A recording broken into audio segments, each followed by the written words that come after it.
Alrighty then, ladies and gentlemen, welcome back once again to the Esports Club Pro series. This time, part 2, the summer edition, supported by Ubisoft, powered by Zotac Gaming for Rainbow-Six-Siege. I'm your host, Blackjack. Joining me is my co-host, the real CCV, as we are back once again to bring you some more exciting Rainbow-Six-Siege action. CCV, how you feeling on this fine evening? Oh, I am ready for it. We went through the spring edition of the Pro Series. We saw the second edition of the Community Cup as well. I unfortunately wasn't able to catch a lot of it, but the Hmm. highlights that I was able to witness, the matches that I saw a couple of instances live, it was really intense. And now we are already here, qualifier one of the Oh, summer yes. edition, and already having a look at the matchups we have. The first matchup, Blackjack, the first matchup of a Mm-hmm. Mm-hmm. qualifier is Mm-hmm. already set to be a banger. We are going to be having a Oh. rematch between Hunters LFO and Shaheens. We saw both of these teams duel against each other in the spring edition of the Pro Series in the playoffs, where Hunters LFO did manage to defeat Shaheens and eliminate them from the tournament. But now they are here again. Right now, stakes are not as high as the playoffs because, again, granted, these are just the qualifiers. There is still the second qualifier remaining, which the teams can participate in if they lose here, but still all to play for.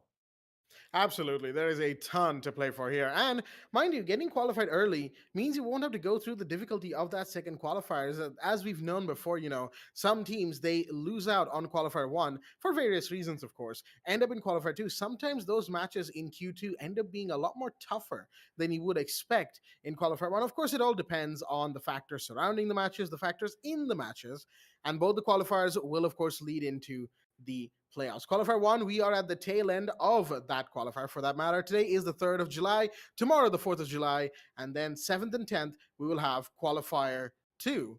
And then from the 16th, well, we hope you're ready, folks. Playoffs will initiate. And once that starts, oh boy, there is going to be a lot of Rainbow Six action. July is stacked for some wonderful, wonderful first person shooter action for all of our viewers at home. We hope you're ready. As yeah, I gotta say, and looking at this prize pool as well, just that little bit more to fight for. Wouldn't you agree, CCV? Oh, absolutely. We've had additional resources put in, we've had additional revenue put in Mm-hmm. this Mm-hmm. edition's prize pool as well, so that the players also have a lot more to play for, just that extra added bonus compared to what was offered in spring edition. And obviously Mm. that indicates to better times and more improvements, and potentially the players as well. A lot more fighting will happen from their side, given that they'll be fighting for a higher prize pool, $300 for the team which will finish in fourth, and the winners they'll be going as high as $1,200. But again, the brackets determine who are going to be the winners, which team will be Mm-hmm. finishing in the fourth position, third, and all that. These are still the qualifiers, but we have our final 8 teams right here. And out of these 8 teams, only 4 will be moving on into the playoffs, and the teams that lose out, as both of us have mentioned, Chuck, they can play again, they can register again in the second qualifiers, and they Yep. can try and etch their name into the summer edition. But yeah, for the time being, we've got Shaheens and Hunters LFO. Later on today in the evening, we'll have Airavath Esports against WontStopPeeking as well, another name which has had many a couple of roster changes. Retrograde Kira, MRCZ Phalanx. Oh, MRCZ Phalanx. I'm looking forward to that Mm-hmm. rematch as well. There's Oh just yes. so many rematches that are going to be taking place today and tomorrow, and these are just the qualifiers. But still, let's focus on the match at hand. Hunters LFO against Shaheens. Blackjack, take us through the map veto and which maps are going to be seen in this best of three. As we have the map veto coming up for all of our viewers at home, you can see it is going to be Bank picked by Hunters, Villa picked by Shaheens, and then Skyscraper, the decider map. Interestingly enough, Hunters deciding to ban Oregon against the Shaheens. Not totally unexpected, all things considered. Shaheens have looked very strong on Aragon before, while Shaheens have decided theme parks should not be in play. Hunters have shown that they are definitely deadly on that map right there. Chalet, Clubhouse, Cafe, all of the usuals are gone. You could call Villa usual of the region, of course, but other than Villa, Skyscraper, True. and Bank, and I remember CCV, you and I were talking about this in the spring edition. Bank, we did not get to cast at all, so it looks like we've got a little bit of wish Yes. fulfillment in this first Oh, truly. match. Mm-hmm. Yeah, it seems like, Leo from the side of Hunters, their analyst, has definitely listened to my Mm-hmm. begs and my plea that please take Bank. Not really uh, sure how much of Bank we will be seeing in the playoffs and all when, the teams are playing throughout yeah, Ohio State, yeah, playing yeah. for South Asian national points as well. But still, lovely addition nonetheless, just like the new operators that we will be seeing here. And of course, we've had, now we will hopefully be seeing Azami, Sens will be brought out as well. So whatever interesting like tactics or strats the players have made with said with said operators, I would love to see the inclusion of those in like different maps as well, because both of those operators, on attack and on defense, they are versatile. Oh, Versatile yes. with a V, that is. And I think that's one of my favorite factors is that they're not very, very scenario specific. Like one of my favorite like operators of all time, personally the operator that I love to play as well, someone like Buck. He is quite scenario specific. Like unless you want to go for tons of vertical breaching, doesn't make a lot of sense to have Buck in your composition. You can always have any other operator who can just bring that much amount of firepower, not just vertically but horizontally as well. But still, Azami are going to be a great addition. And very, very soon, we'll be having a look at the operators that will be banned as well. So let's bring up the map of Bank. Let's start off Hunters LFO up against Shaheens, starting off with the operator ban phase. Absolutely. Thank you for that transition into the game, CCV, as the bands are about to get started here on the map of Bank. It's been a while since even I've gotten to cast Bank, I'll be honest with you. I think we saw it a couple of times in the Community Cup, but neither me and CCV were Yeah, there to cast. We had our own things to deal that with, is true. but here we are.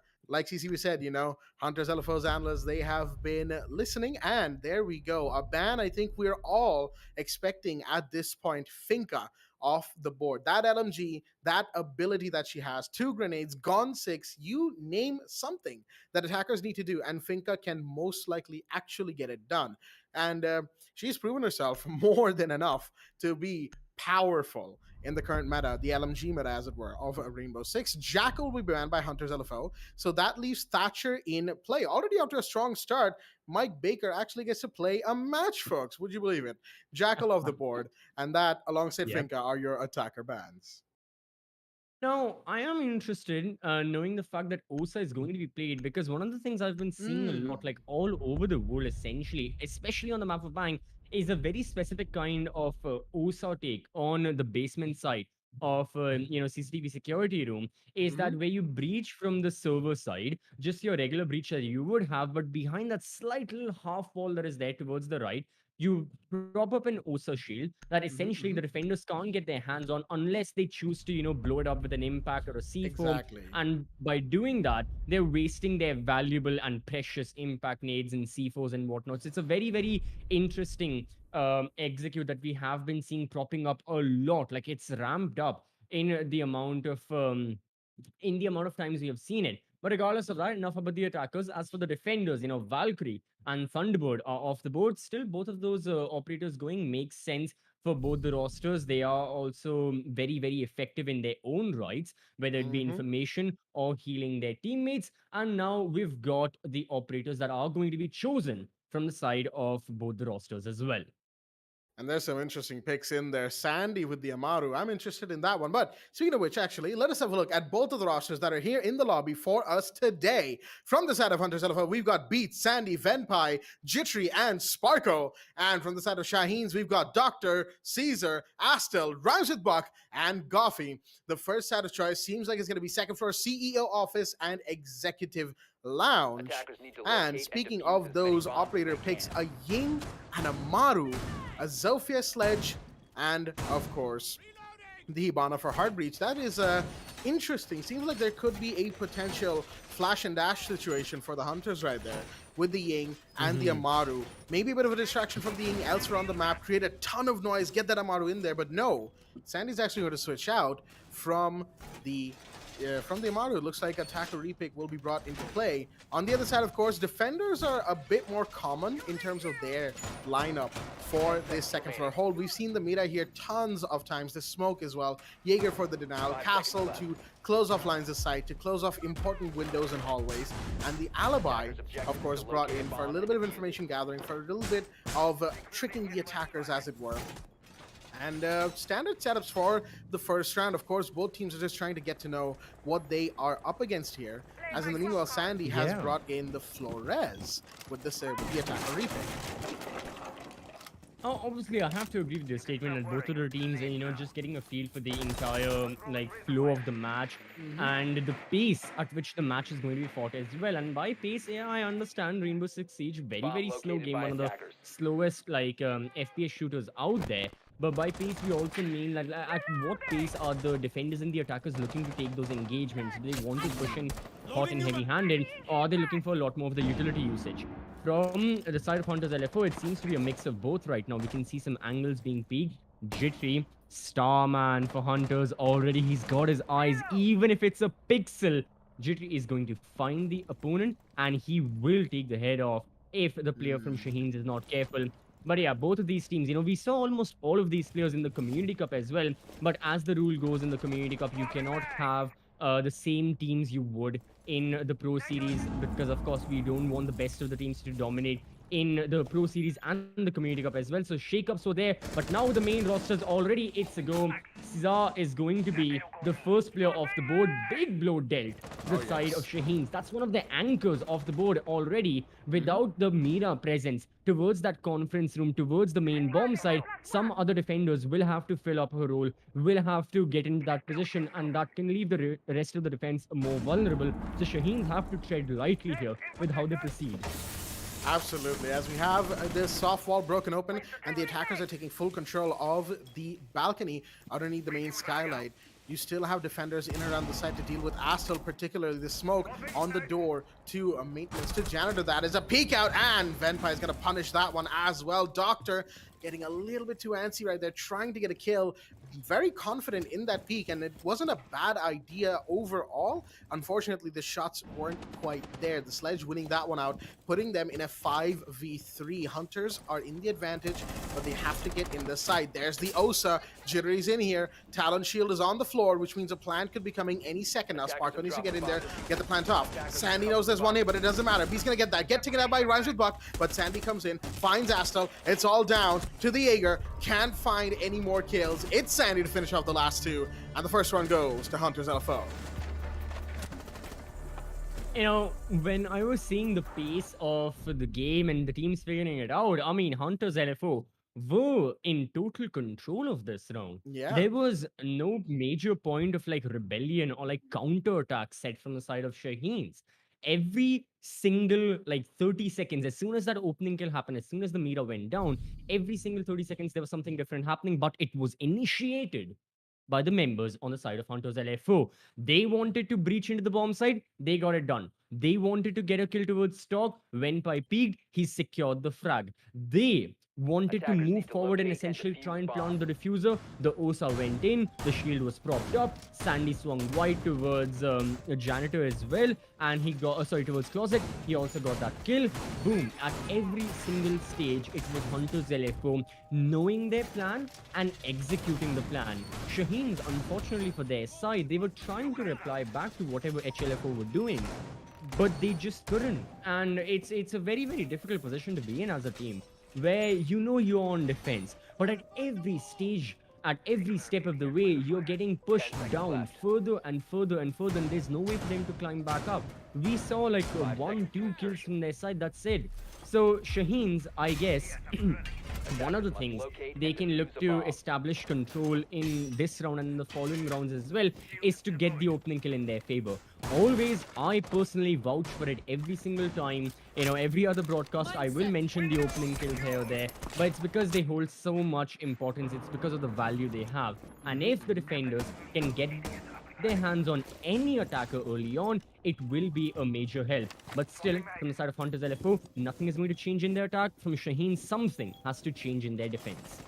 And that something is going to be the pick of the Echo, bringing in those yokai drones to get some much needed intel. In the last round, like you said, everything that was initiated was from Hunter's side. There was almost no clapback from the Shaheens' end. That's why the Echo's here with the yokai drones to give intel, because they seem to lack a general sense of what was going on in the quiet moments. However, it seems like Doctor's yokai drones have been taken care of pretty early, which is depends on how you look at it, right? Because those yokai drones are great at plant denial, but at the same time, we saw both in the main lobby, just over the main lobby for that matter, being taken down by the attackers. So that purpose wasn't necessarily served, because now you're just in that situation where you don't have the drones anymore, you don't have the intel anymore, and you're left without the castle barricade, so that bit of protection isn't there either.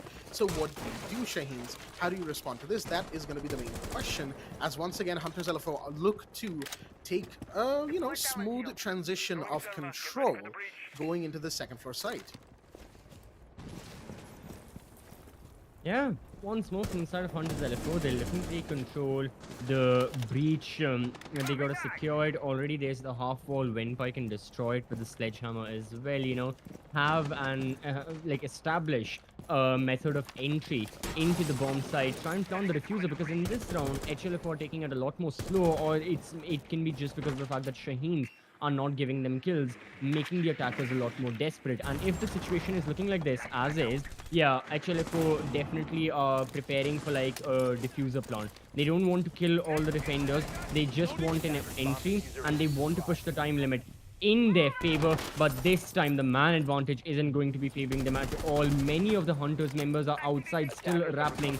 Shaheens have got good grips over the late stages of this round. The end game is right here, and Hunters LFO, they have to proceed further. They try to go for map control, they're trying to go for kills as well, but they're being denied headshot after headshot. It is Shaheens in control. Beat now, going up spiral stairs. He gets one, looking to get another, but time is of the essence. Can Sandy relieve some of the pressure? He absolutely can. He's got to swing into the bomb side. Beat goes down. It's all down to the Flores with 3 seconds on the clock, unfortunately. Got one more in the end. It was a 1 versus 1. Yeah, excellent effort from Sandy. Really good. Even I went quiet just to see if he would be able to clutch it or not. Sadly couldn't. Shaheens looked in control, and a lot better defense from their side this time. Agreed. A much better defense from the Shaheens' side this time around. Hunters tried to overall play the same game that they did in the first round, really to see if Shaheens had that kind of response that they didn't have back in round one. And as it turns out, the Shaheens were ready for it this time. Not only ready, they were a bit more open to moving around. They weren't really in stationary positions where the Hunters could just come and get them. They weren't peeking out Yep. either. They were just rotating in the site, keeping Hunters on their foot, because you don't really know after that first call out, after the first ping goes out, right? They will immediately move. And while they did do some of that in the first round, this round it was much more pronounced. The movements were much larger, and hence, the repositionings allowed them to be in important positions to take plays into their hands, to take matters into their own hands, as it were. And overall good stuff from the Shaheens as they will move to round 3 into basement lockers. Of course, when it comes to Bank, this is one of the sites that you think of off the top of your head. If you've played Bank even a fair number of times, right? All you gotta do is you say Bank, and this is the site that comes to mind. Mira in play, Yep. Smoke, of course. Now Malusia has become a mainstay of the site. Jaeger, always, the kind of operator you want on Bank in general, because of the amount of throwable utility that is always in play from the attackers. Unfortunately, we can't quite see what Doctor would have or did pick, because they are, not in the lobby, unfortunately, as it were. But Shaheens will have to play the 45. They did not, I believe, call for a rehost or a pause. So Didn't. yeah, they didn't. An interesting decision there. Probably it's a big issue on Doctor's end that needs to be taken care of and won't be back Mm-hmm. in time for the rehost. So it is what it is. Unfortunate for all the Shaheen's fans in the chat. But this is now round three, basement lockers. They still have the meter in play, mind you. So they've still got a very powerful hold over the CCTV side. The question is, Yeah. how far are they going to be able to hold it for? Yeah, that's the thing, is the fact that Shaheens, if they play just like how they did in the previous round and not give anything to Hunters LFO, even being a man down already since the start of the preparation phase, basically, they still have decent odds of surviving this round. The Mm-hmm. major problem for their side is just the sheer amount of map control Hunters can get rapidly. I mean, already look at Oh, Sandy. wow. He's eyeing down towards basement, and it's just Oh, been 1 minute oh, in the action oh. phase. He may just get a kill as well if the defenders are not careful. Yeah, he tags the Mira significantly. That's either down to Ooh. 50 HP, but Sandy gets Okay, blown then. by that shotgun from Astel. So yeah, he was not expecting that. And Shaheens, they lured the Zofia in. The live zoning was there, but then Sandy had no clue what hit him. And that's now the man count evened out. Also, good news, Doctor is still back. So Mm-hmm. hopefully it was just an unfortunate, I don't know, restart of the PC or something. With Bank, we've always had those Windows updates. Haha. But anyways, coming back to the round, Hunters LFO still after losing their Zofia, decent map control. Now they just need to find the opening, but that was exactly the problem they had faced in the previous round as well. Let's see how they cope with it right now. Exactly. This is going to be that situation where they have to take a couple of kills, and it seems like that's going to be started off with Sparko, excuse me, right there, finding the Malusi. Tries to block off the floor with a secondary heart breach going off on the wall in CCTV. Another one, Jittery taking damage through the smoke grenade, but gonna get that open nice and quickly. That is the Ying, of course, in play as well. So tons of flashes are gonna be flying. You had better believe it. If you're a defender watching through Red Hallway, think Caesar, think Astel, either one of those. If they are going to be watching through the mirror window, they had better be careful, because once the Yings come in, it is going to be all hell breaks loose in that site. Sparko's already in here, maybe trying to bait this E4, but what a shot from Astel. That's going to be one more down. That's Venpie off the board. Candela's out. Smoke grenades are out as well. Astel's trying to deny what he can. C4 comes out as the Twitch comes around from the back. Beat finds one more. It's a 2v2. Jittery's very low on HP. The plan needs to go off. Goffy goes down, and it's all down to Caesar in a 1v2. Finds the planter. Can he get one more? Any second now? No! Oh my god! Oh, the number of bullets out of ammunition at the worst possible time. And Oh, speaking of time, it was less than 1 second. I am very yeah, certain. just a I few saw microseconds. Yeah. Oh my exactly. It was like goodness. 0.3 tenths of a second or something. Oh my And that's when the goodness. kill registered. We need like like how in the Olympics after the 100-meter Yeah, sprint like a they've got freeze the frame. exact Yeah. timer. Yes, a Yeah, freeze frame. yeah. Like we need Yeah, to go yeah. like probably frame by frame. See that. But Oh. Jesus, man, like time is you don't mess with it. Mm. So Hunters LFO in one of, I mean, again, this is the third round we are seeing in the summer edition, in the qualifier. This is the third round. This sets the benchmark. These kind of clutches. And again, unfortunately, Oh dear. Doctor has disconnected once more. I have to say, had Doctor been there in the previous round, there may have been a chance. Shaheens could have won Yeah. that because they managed to drag it to like a 1 versus 1 from a 4v5, but still no rehost has been called. So I guess it's another misfortune Doctor has to encounter with him getting disconnected. I'm not really sure for which reason. Maybe we'll talk about it later. But regardless of that, still focusing on the match at hand, Hunters LFO just by the skin of their teeth. They manage to lock out in the previous round. Excellent kill as well. Wouldn't necessarily call it luck, but just a lot of things going the way of Hunters precisely. But now they have the lead, and Shaheens, they're looking to shake things up once more. Interesting that after 2 rounds they aren't gonna go back to second floor just yet. Rather, they're going to take a detour. They will be in first floor open area, And their defense here as well. Well, without the final player, this time Caesar is going to be on the Mozzie, not the Mira. Estelle is having the smoke again. So yeah, still a very, very like all-rounded composition that they have. Even without that one player, you've got information denial, you've got map denial, and you've got utility denial in the form of Goffy on the Jaeger as well. Yeah, Shaheens don't want to go for a very hyper-specific strategy. They're playing this well-rounded comp, and they just want to have all of their fronts covered, essentially. Yeah, pretty much what you'd expect from an open area hold in the first floor. As we have, once again, Hunters LFO making good time on the take on second floor. They're going to make the verticality their own domain for the time being, as they will set up towards this executive lounge, towards CEO, make sure that no one in archives is comfortable at all. And for that matter, Goffy, they do have a little rotate going into the archives area from the small room of open area, but they're actually going to get one. And that's Jittery off the board. Once again, the star name for Hunters gone very early in the round. This time is the Iana as well. So those grenades, that gone 6. And of course, the Gemini, infinite droning as it were, no longer in play for Hunters. That is a big blow that Jaeger has just struck. True. And again, it's been the side of Shaheens that strike first. Previously it was Sandy, now it's Jittery as the opening casualty.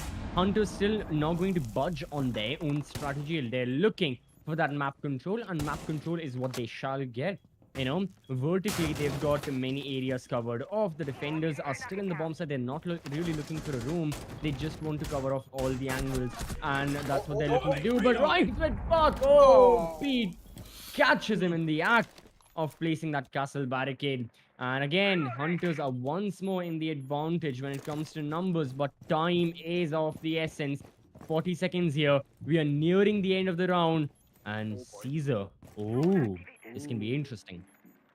Oh, very interesting indeed. Sees the drop down on Scarlet as well. Is going to catch one, but low bullets on the P10. Has to back away. And going to back away nice and quickly. That is a diffuser drop as well. Beat on the floor.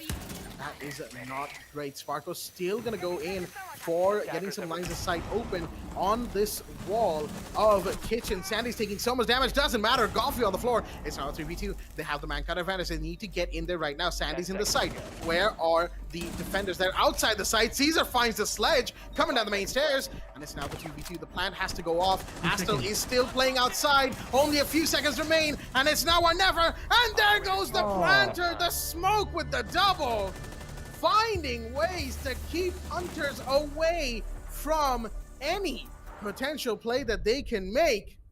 And the Shaheens will continue to hold on, equalizing the score 2-2.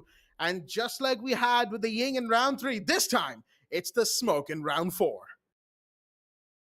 Again, for the side of Shaheens, the fact that they're able to delay Hunters LFO so much gives them such an edge over these late round executes, because every single time Estelle has been that player that stayed alive. Like you said earlier, it was someone else. Now it was Estelle as the smoke with plenty smoke canisters remaining. He was there, and Hunters LFO, they could do nothing, because every single round for the past 3 rounds, that has been the case, is that time has not been favoring HLFO. Or more so, Hunters LFO really have to abide by the time. And they've got to speed things up. They have to be a lot more efficient with their attack. Be it with getting the opening kill, be it with dealing any of the counter attacks from the side of Shaheens. Like in this case, excellent example was Caesar, swinging up from blue stairs, getting that kill onto beat, and then going back. Hunters were definitely shook up by what had just happened, and I think they sent someone to hunt the Mozzie down or something along the lines of that. But still, it has been costing them a lot of time. So many of these instances, we are seeing someone like Sparko or Beat or really anyone who's got the diffuser try and plant it at like 2 seconds remaining, 3 seconds remaining, or at times Hunters haven't even gone for the plant. So otherwise, both of the teams are really looking equal. The one thing for Hunters that is prohibiting them from winning more rounds is the time factor. And I know I've said this word a lot, but that's the way it has been. That's the pattern that we've noticed over the course of these past couple of rounds, that Hunters, they've got to speed things up. As for Shaheens, they have to shut Hunters down whenever Hunters go for any of their moves. For the time being, though, Hunters, I gotta say, that early map control that they're taking, right, that we've been pretty much praising them for in general, especially, when it's effective. It's great that they're doing it, and they get themselves set up for an execute very early, which leaves them time to catch roamers, catch flankers. But unfortunately, they're not quite able to transition from that into the site, execute well enough that they'd be able to win the rounds, let alone win them completely. Like we said, the basement lockers site back in round 3, that was so close. And had the Ying not gotten that 1v1 at the 0.31 second mark, again, CCV gave me that number, but still, I agree that it was at 0.31 seconds that happened. Exactly, something Had like that that. not happened, yeah, something like that. Had that not happened, that round would have been lost, mind you. And it's only purely because of the fact that Shaheens have not let them settle once. They have been holding, they have been rotating, they have been playing aggressive as required. And it seems like it's gotten to Hunters in more ways than one because they're a little bit shaky when it comes to the site execute. They start losing bodies very quickly, almost as if they're lost on exactly where to go and from. They open up a lot of avenues of entry, but then they see that there's defenders here, there's defenders there. Where do we go from? It seems to be a bit of a confusion for the time being that they have to deal with, and they have to deal with that quickly, because if they're not, well, things could get very ugly for them very soon. Bank is their pick, by the way, and we've come into this map fully expecting a fight from Shaheens. It is a 2-2 going into round 5. It's pretty early still in the game, given how these first 4 have gone. But Hunters, mind you, again, they picked this map, they brought the Shaheens here, and the Shaheens are clearly more than up to the task. Absolutely, and yeah, that has been the case between both of these rosters so many of the times where, on each other's map they perform better, on their own maps as well they may fumble. We saw a couple of instances of those even against each other when last we saw Hunters against Shaheens. Something like that happened. Ooh. Right now, though, Hunters have definitely stepped up on the gas because those are 3 kills that have gone in their favor in a matter of 10 seconds or so. Goffy is, also eliminated. Caesar's the only one on the bomb side. And this poor Mira, not a lot that she can do all by herself. Because 5 angry attackers, they'll be peeking very, very soon, looking for revenge, looking to take the lead again. Plant is gonna go down. Jitty goes for it. Caesar with 1. Jumps into the side. Tries to jump into the side. The Vector excellent gun. But unfortunately, cannot win the duel. So that's that. This was just an example of Hunters LFO completely overpowering their opposition, and Shaheens had no response whatsoever. This was a freight train. Shaheens, I don't think they had a major idea of what hit them. Hunters swung by at 100 miles an hour, and Shaheens were just blown off. Well, I was gonna say, in that last round, for a second there, that Hunters needed to go back to that round 1 type beat, where round 1 they had that early take, they had the breach taken care of, they literally did not give any room to Shaheens to even move, for that matter, right? And well, I think all the Hunters fans will be happy to say that this round that we just saw on CEO once again was even better than the round 1 type beat, because that was nearly flawless for them on the attack right there. They only lost that one body right at the end to Caesar, but really by then it was about, foregone conclusion as to what the round would be, unless Caesar was to pull out something absolutely, terrific for the Shaheens. There was no way they were going to make that round back. The plant was done. It was a 1v4. It was just a Mira caught in the janitor room. Just not the best position to be in as a defender. Whether you're a Mira or not doesn't matter, because there's still 4 attackers very willing to take your head clean off in any given situation. So it is what it is. They're going to cut their losses and they're going to go straight back to basement lockers and CCTV. I mean, to be expected, CCTV and lockers are actually, excuse me right there, the only other site outside of open area that they won the first time around. And actually, no, scratch that. They didn't win it. They lost that, if I recall correctly. That was the round where we had that 1v1. So apologies for that. I was looking at the wrong detail on the notepad here. But still, open area they've won. So you could have, actually they could not have gone back there. It's not, it's too early for them to do that. So it is what it is. Basement lockers, they came very close, although admittedly, that smoke staying alive is something definitely they will want to keep, for sure. Because Astel has proven time and time again that you know what, just let me be alive for the end of the round, Chief. I'm gonna get this round for you, no matter what.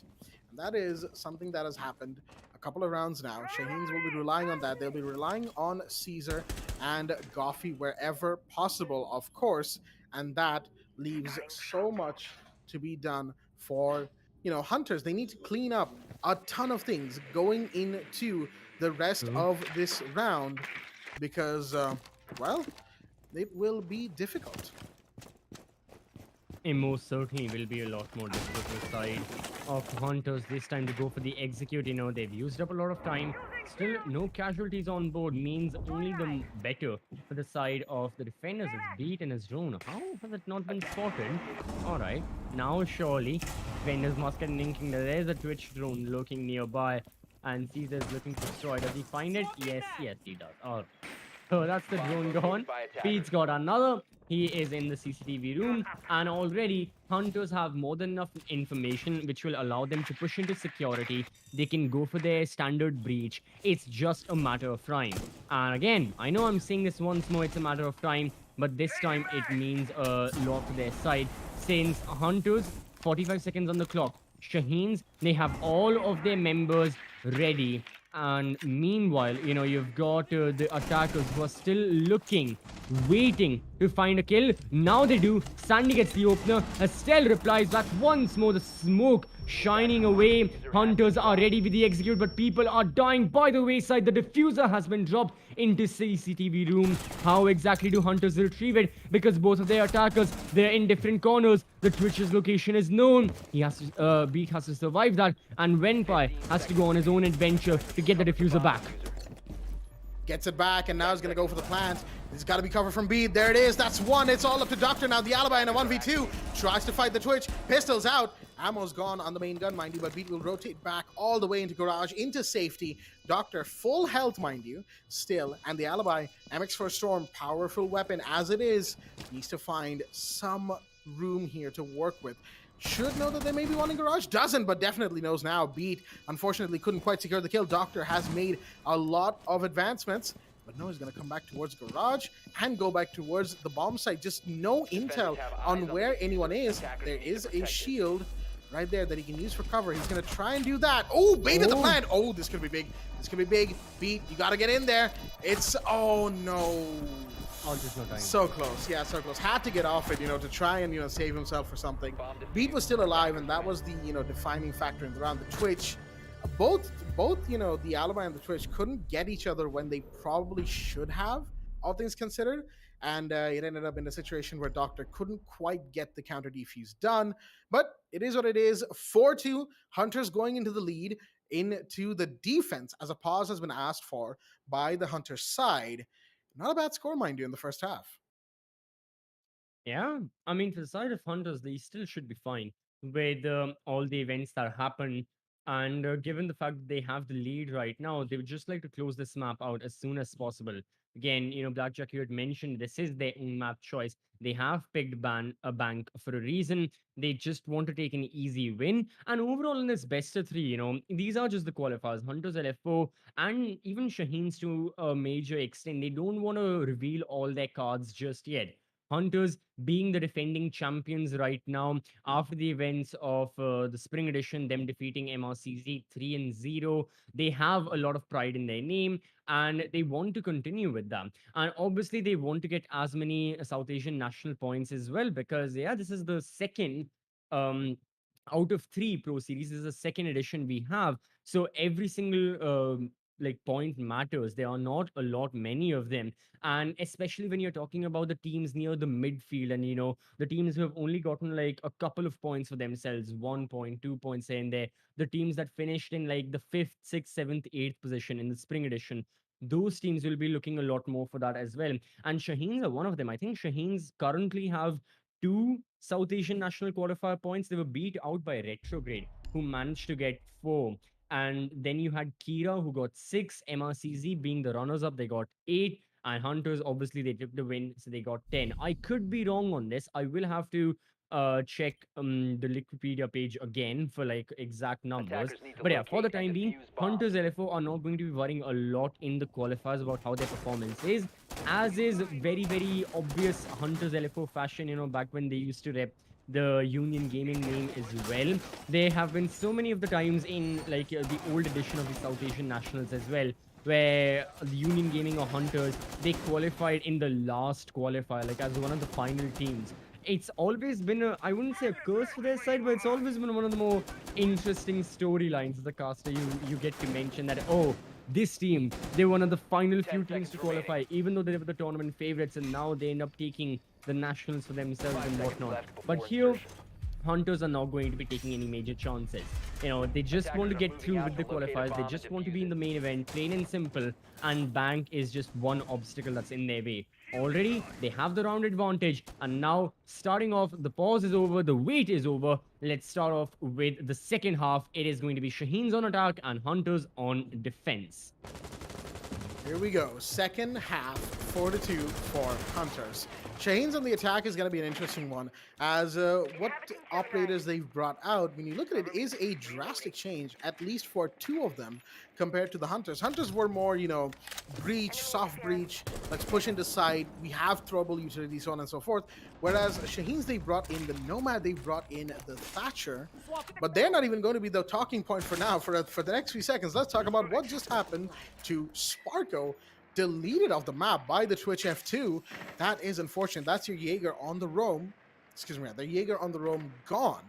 That's a pretty unfortunate situation for Sparko. Been a quiet map for him so far, going 1-5 at the minute. Venpai, Sandy, Beat, they've been pretty much doing all the heavy lifting. Jittery's been supporting when he can, but both Jittery and Sparko have had an overall quiet first map.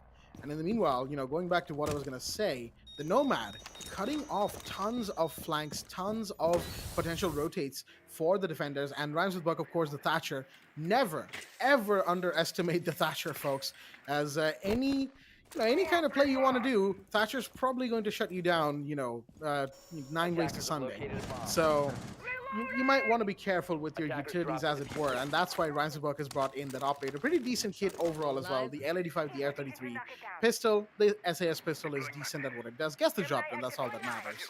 As the Trojans are going in, the Evil Eye should see it any second now, but no, more utilities are going to be taken care of. The hard breach on the hatch, gone, which means it's almost time for the execution. 60 seconds exactly on the clock as the Evil Eye has been pinged. There we go. And that is the Evil Eye gone thanks to Thatcher once again. 50 seconds. Shaheens are pretty much in the spot to make something of this setup. Yeah, Shaheen's are ready. They've got plenty of time. They've got good positioning as well. Hunters really were not going for a major. Went by. Blown to bits. That frag grenade quite literally came out of nowhere. The 1-2 bounce, and that was a swoosh. A Sandy sends Doctor to the Shadow Realm. That is just a simple one tap. 25 seconds. Pressure mounting on the members of Shaheen's. They were looking very confident. Now they are dying in multiple numbers. Rhymes with Buck also departs from this round. Hunters LFO, it's their time to have the advantage. The Tachanka may be gone. You may not have the fire, but you still have the deadly smoke cast from the smoke canisters. And then, of course, the FMG's there for Jitty. He shoots, he fires, he delivers. And Hunters LFO, they deliver on their promise to win the round. That is, in this case, time runs out. And another instance of, this wasn't, I'm not going to say this was like poor time management from the side of Shaheen's, kind of like what Hunters were going through. This wasn't that case. This was a simple case of Shaheen's having everything ready, but being shut down at the very end at when it was the most necessary for them to execute. They wanted to move forward. They wanted to get the diffuser. They wanted to get map control, want to get some kills. They got a couple of kills, but Hunters still didn't budge. They did not fall back. They held their angles. Even when someone like Venpaz the Tachanka was killed in Garage, you still had Jittery playing by the ambulance or one of the cars there, positioning himself and getting the kill onto Rhymes at Buck. you still had Defenders, protect your bombs from being it defused was by another player. attackers. Sorry, I'm forgetting his names on the side of Hunters, who was playing by CCTV room, and everyone held their angles. They did not fall back, and Hunters gave no opportunity to Shaheens, no matter how down they were in terms of the man count. So again, great defense on their side. Shaheen's got to make sure their executions don't take a tumble the next time they go on to CCTV and security room. As for now, it's second floor. That's the bomb side of choice. And once again, pretty standard from Hunters LFO. However, Jittery 10 has seconds brought left. in the Azami and Venpai the Echo. Of course, Echo, we kind 5 of seconds saw to a little insertion. bit of it from Shaheen's as well back when they played CEO. Attackers But must locate Jittery, and on the defuse other the hand, bomb. has brought in the first instance, I believe, of Azami in this match, and thereby the summer edition of the Pro Series. We kind of expected this, but I'll be honest with you, I expected Azami to come out a lot sooner. Just like CCV said, when it comes to Azami, when it comes to Sense, the very thing that defines them, if there's one word that you could use to define both of those operators, versatility. They can get so many situations altered to their advantage just by the use of their respective utilities. Azami, putting Attackers up recovered those the bomb bulletproof diffuser. walls that you need to melee to, completely negate, as it were. And Sense cutting off so many lines of sight, just wide areas, completely visually unavailable because of those RU projectors. Very good operators in their own right, and definitely, I said this when Azami first came out in season one, and I've kind of had the same belief with Sense, is that these are operators which players will take some time to actually figure out, because it's not Yeah, that yeah, their yeah. utility is complicated. It's very simple. Throw a dagger, there's your wall. Throw your projector, there's your line of sight cutoff. But what makes them very interesting is the fact that their simplicity allows them to be so versatile. Sand in the meanwhile trying to get a gunfight going right now. There is that, Sam cam, as it were, the zero camera from the Rams Buck right there, excuse me for the pause. That's giving away his position. So Sandy's got to fall back, taking a bit of damage in that. Venpai as well, damage dealt. But nobody's fallen just yet. Hunters are contesting wherever Shaheens are trying to take an advantage from. Flashbangs are not. Shaheens Attackers have have yet to located find a a bomb. body, and their map control is struggling. So many of them coming up the red carpet stairs right now. One goes down. That's Venpai with the kill. Might find another as another Azami wall goes up. Sees the head of one more. Can't quite do it. Venpai falling back. Jittery on the floor in the meanwhile. DBNO as the flashbang once again from Astor will come back to try and secure what could be a play. The Echo missing the shots on the Hibana, can't escape from the rotate, and now it's a 4v4. Jittery is still bleeding. Again, Hunters LFO, they want to keep the members of Shaheens at bay and peek the C4. Oh, it's going to be a big blow for the side of Shaheens. They cannot progress further. They're still looking for the avenue to get into the bomb site. Caesar, he's got the diffuser. He can plant it, but again, numbers are not favoring the attackers. That's the Iana also gone. Excellent double kill. And now, Doctor is the final man surviving once more. There was that previous round. He got a 4K, but still that round had gone the way of Hunters LFO. This time, triple kill for him. On par for a 4K, but on par for a lot better prize. That's going to be the round win for the side of Shaheen. Sparko, he hears the diffuser going down, still has 2 impact nades. He can swing wide if he wants to, and it's going to be a trade. Shaheen take the round. Doctor clutches it out. Oh my goodness, the trade to finish. That was again so close for both teams. And it was kind of that attempted execute from Red Stairs was kind of a highlight of how both teams are going at these rounds and where both of them are having their issues. Hunters, they had map advantage for so long in that round. For pretty much 2 minutes Yep. in that round, they were uncontested towards the lounge, towards the hallway, towards elevator, because no matter what was thrown at them, they were not shifting, they were not budging. Right. And Attackers that need to was making locate and Shaheen's defuse antsy. bombs. They were getting, a little bit restless. They wanted control. They needed control for the execute they had in their mind. However, they, again, without that map control, without the ground under your feet, how are you going to do that? So they start pushing up red, and Hunters have advantage. But But as we've seen time and time again with Hunters having advantage, they somehow, something goes wrong and they fumble the bag just a little bit. Jittery went down on the floor. Venpai was taken care of, trying to rotate away from the lounge area, got taken care of. Suddenly it's a 3v3. Beat comes around because now Shaheens, they've got the ground under their feet. They've got the grounds to move ahead and make the execute. So somewhere a little slip up happens. Beat comes around, takes two, and Doctor put in a 1v3. And now, credit where credit is due. Doctor played that 1v3 absolutely amazingly, leaving almost no room for Hunters to stop his play and the plant. And unfortunately, the rotate from, I believe Sparkle was a Wamai, who went down to open area to try and save himself in that last moment, couldn't quite get back in time to stop the plant. Post-plant trade, and since the diffuser's on the floor, Shaheens won the round. A bit of a breakdown of what both teams are doing right and what both are doing wrong, and how they need to bring things around, what they need to improve. It's a BO3, so they've got the time to do it, but those improvisations will need to happen sooner rather than later. Oh, right. So, you're quite right with that. The improvisations have to happen as soon as possible. And already, Rhymes at Bucks in a down but not out state. So, we are nearing the end of this map. Still plenty of time to go. Shaheens, they only have 3 rounds. They need 3 more to get match point. But yeah, which is why I'm repeating your statement as well, is that these teams, they better get in the front as much as possible, as early as possible, in order to give themselves the advantage our Hunters have for the time being. It's a 2-round lead. They don't want to give it up. But already Jittery goes down a little too over-eager with those peaks. Potentially, looking to get rid of Rhymes with Buck or someone else. And now Sparko has to hold this stock of his hallway by himself. He has a bit of support from the main CEO office, but he's got so many attackers nearing him. The Jaeger projectile is there, the Wamai Magnet is also there. Even Sparko goes into the same trap as we did, getting just a little too over-eager, peeking the wrong angle, and it has costed Hunters LFO 2 of their lives. Sandy may make it a 3rd casualty if he's not careful with the kind of peaks he's gonna go for. Again, you can see the Jaeger, you can see the kind of hold he has this time though, Sandy. He is not gonna have the same fate his teammates did. He survives, but not for a lot longer.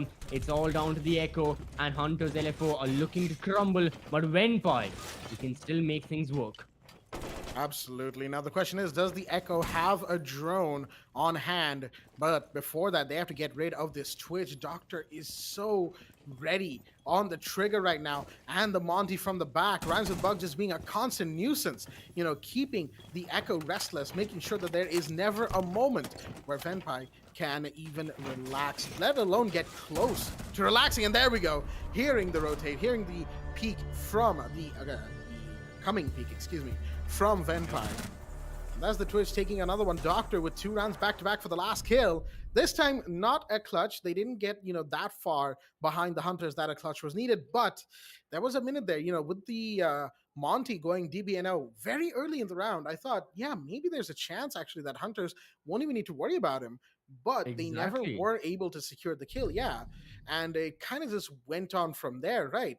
2 kills going down, 1 on the stock area, 1 on the front area, and Shaheens, as soon as they got map control, you saw the speed at which they just flooded the site, or at least site adjacent rooms, taking care of any lurkers, any remaining players, and forcing the Echo Venpai in a 1v2. That was good stuff, I gotta say.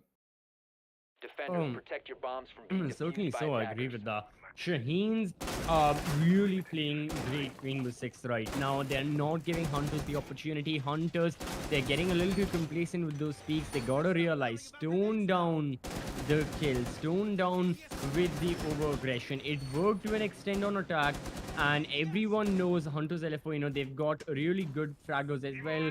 In general, some of the best players in the region, even right now. Beat has got 12 kills, Sandy 11, Venpai 8. Yeah, it doesn't need to be said that they've got really good players, but still, there are times where they're getting punished more often than not. Jittery is an example of that. And Jittery's on the smoke. So that's quite interesting, is that I'm not really sure whether it's for this specific strategy that they have here in like CCTV and security, or whether or not Jittery's just not having the best of days. Is that the role of the smoke has been given to him for now, and someone like B, who is top fragging. That's Beat has been a very consistent performer. I mean, after all, everyone in Hunters LFO has to fulfill that role. One of the best teams in the region. You need to have the standard. But Beat is top fragging. So that's really nice to see. He's swinging by as well. Sparko's still on the Jaeger, having a little bit of a tougher time as well.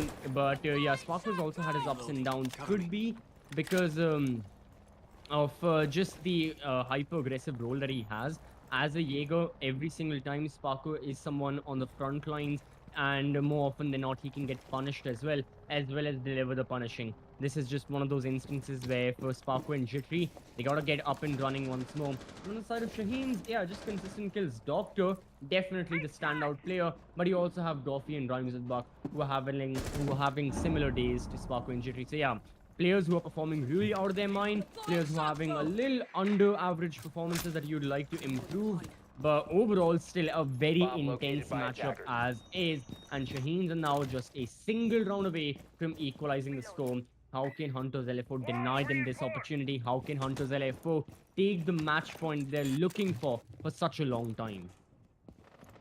Absolutely. The match point. Hunters should have had this a couple of rounds ago. That is what they'll be telling themselves right now in that Hunters, Hunters camp. Wait a minute.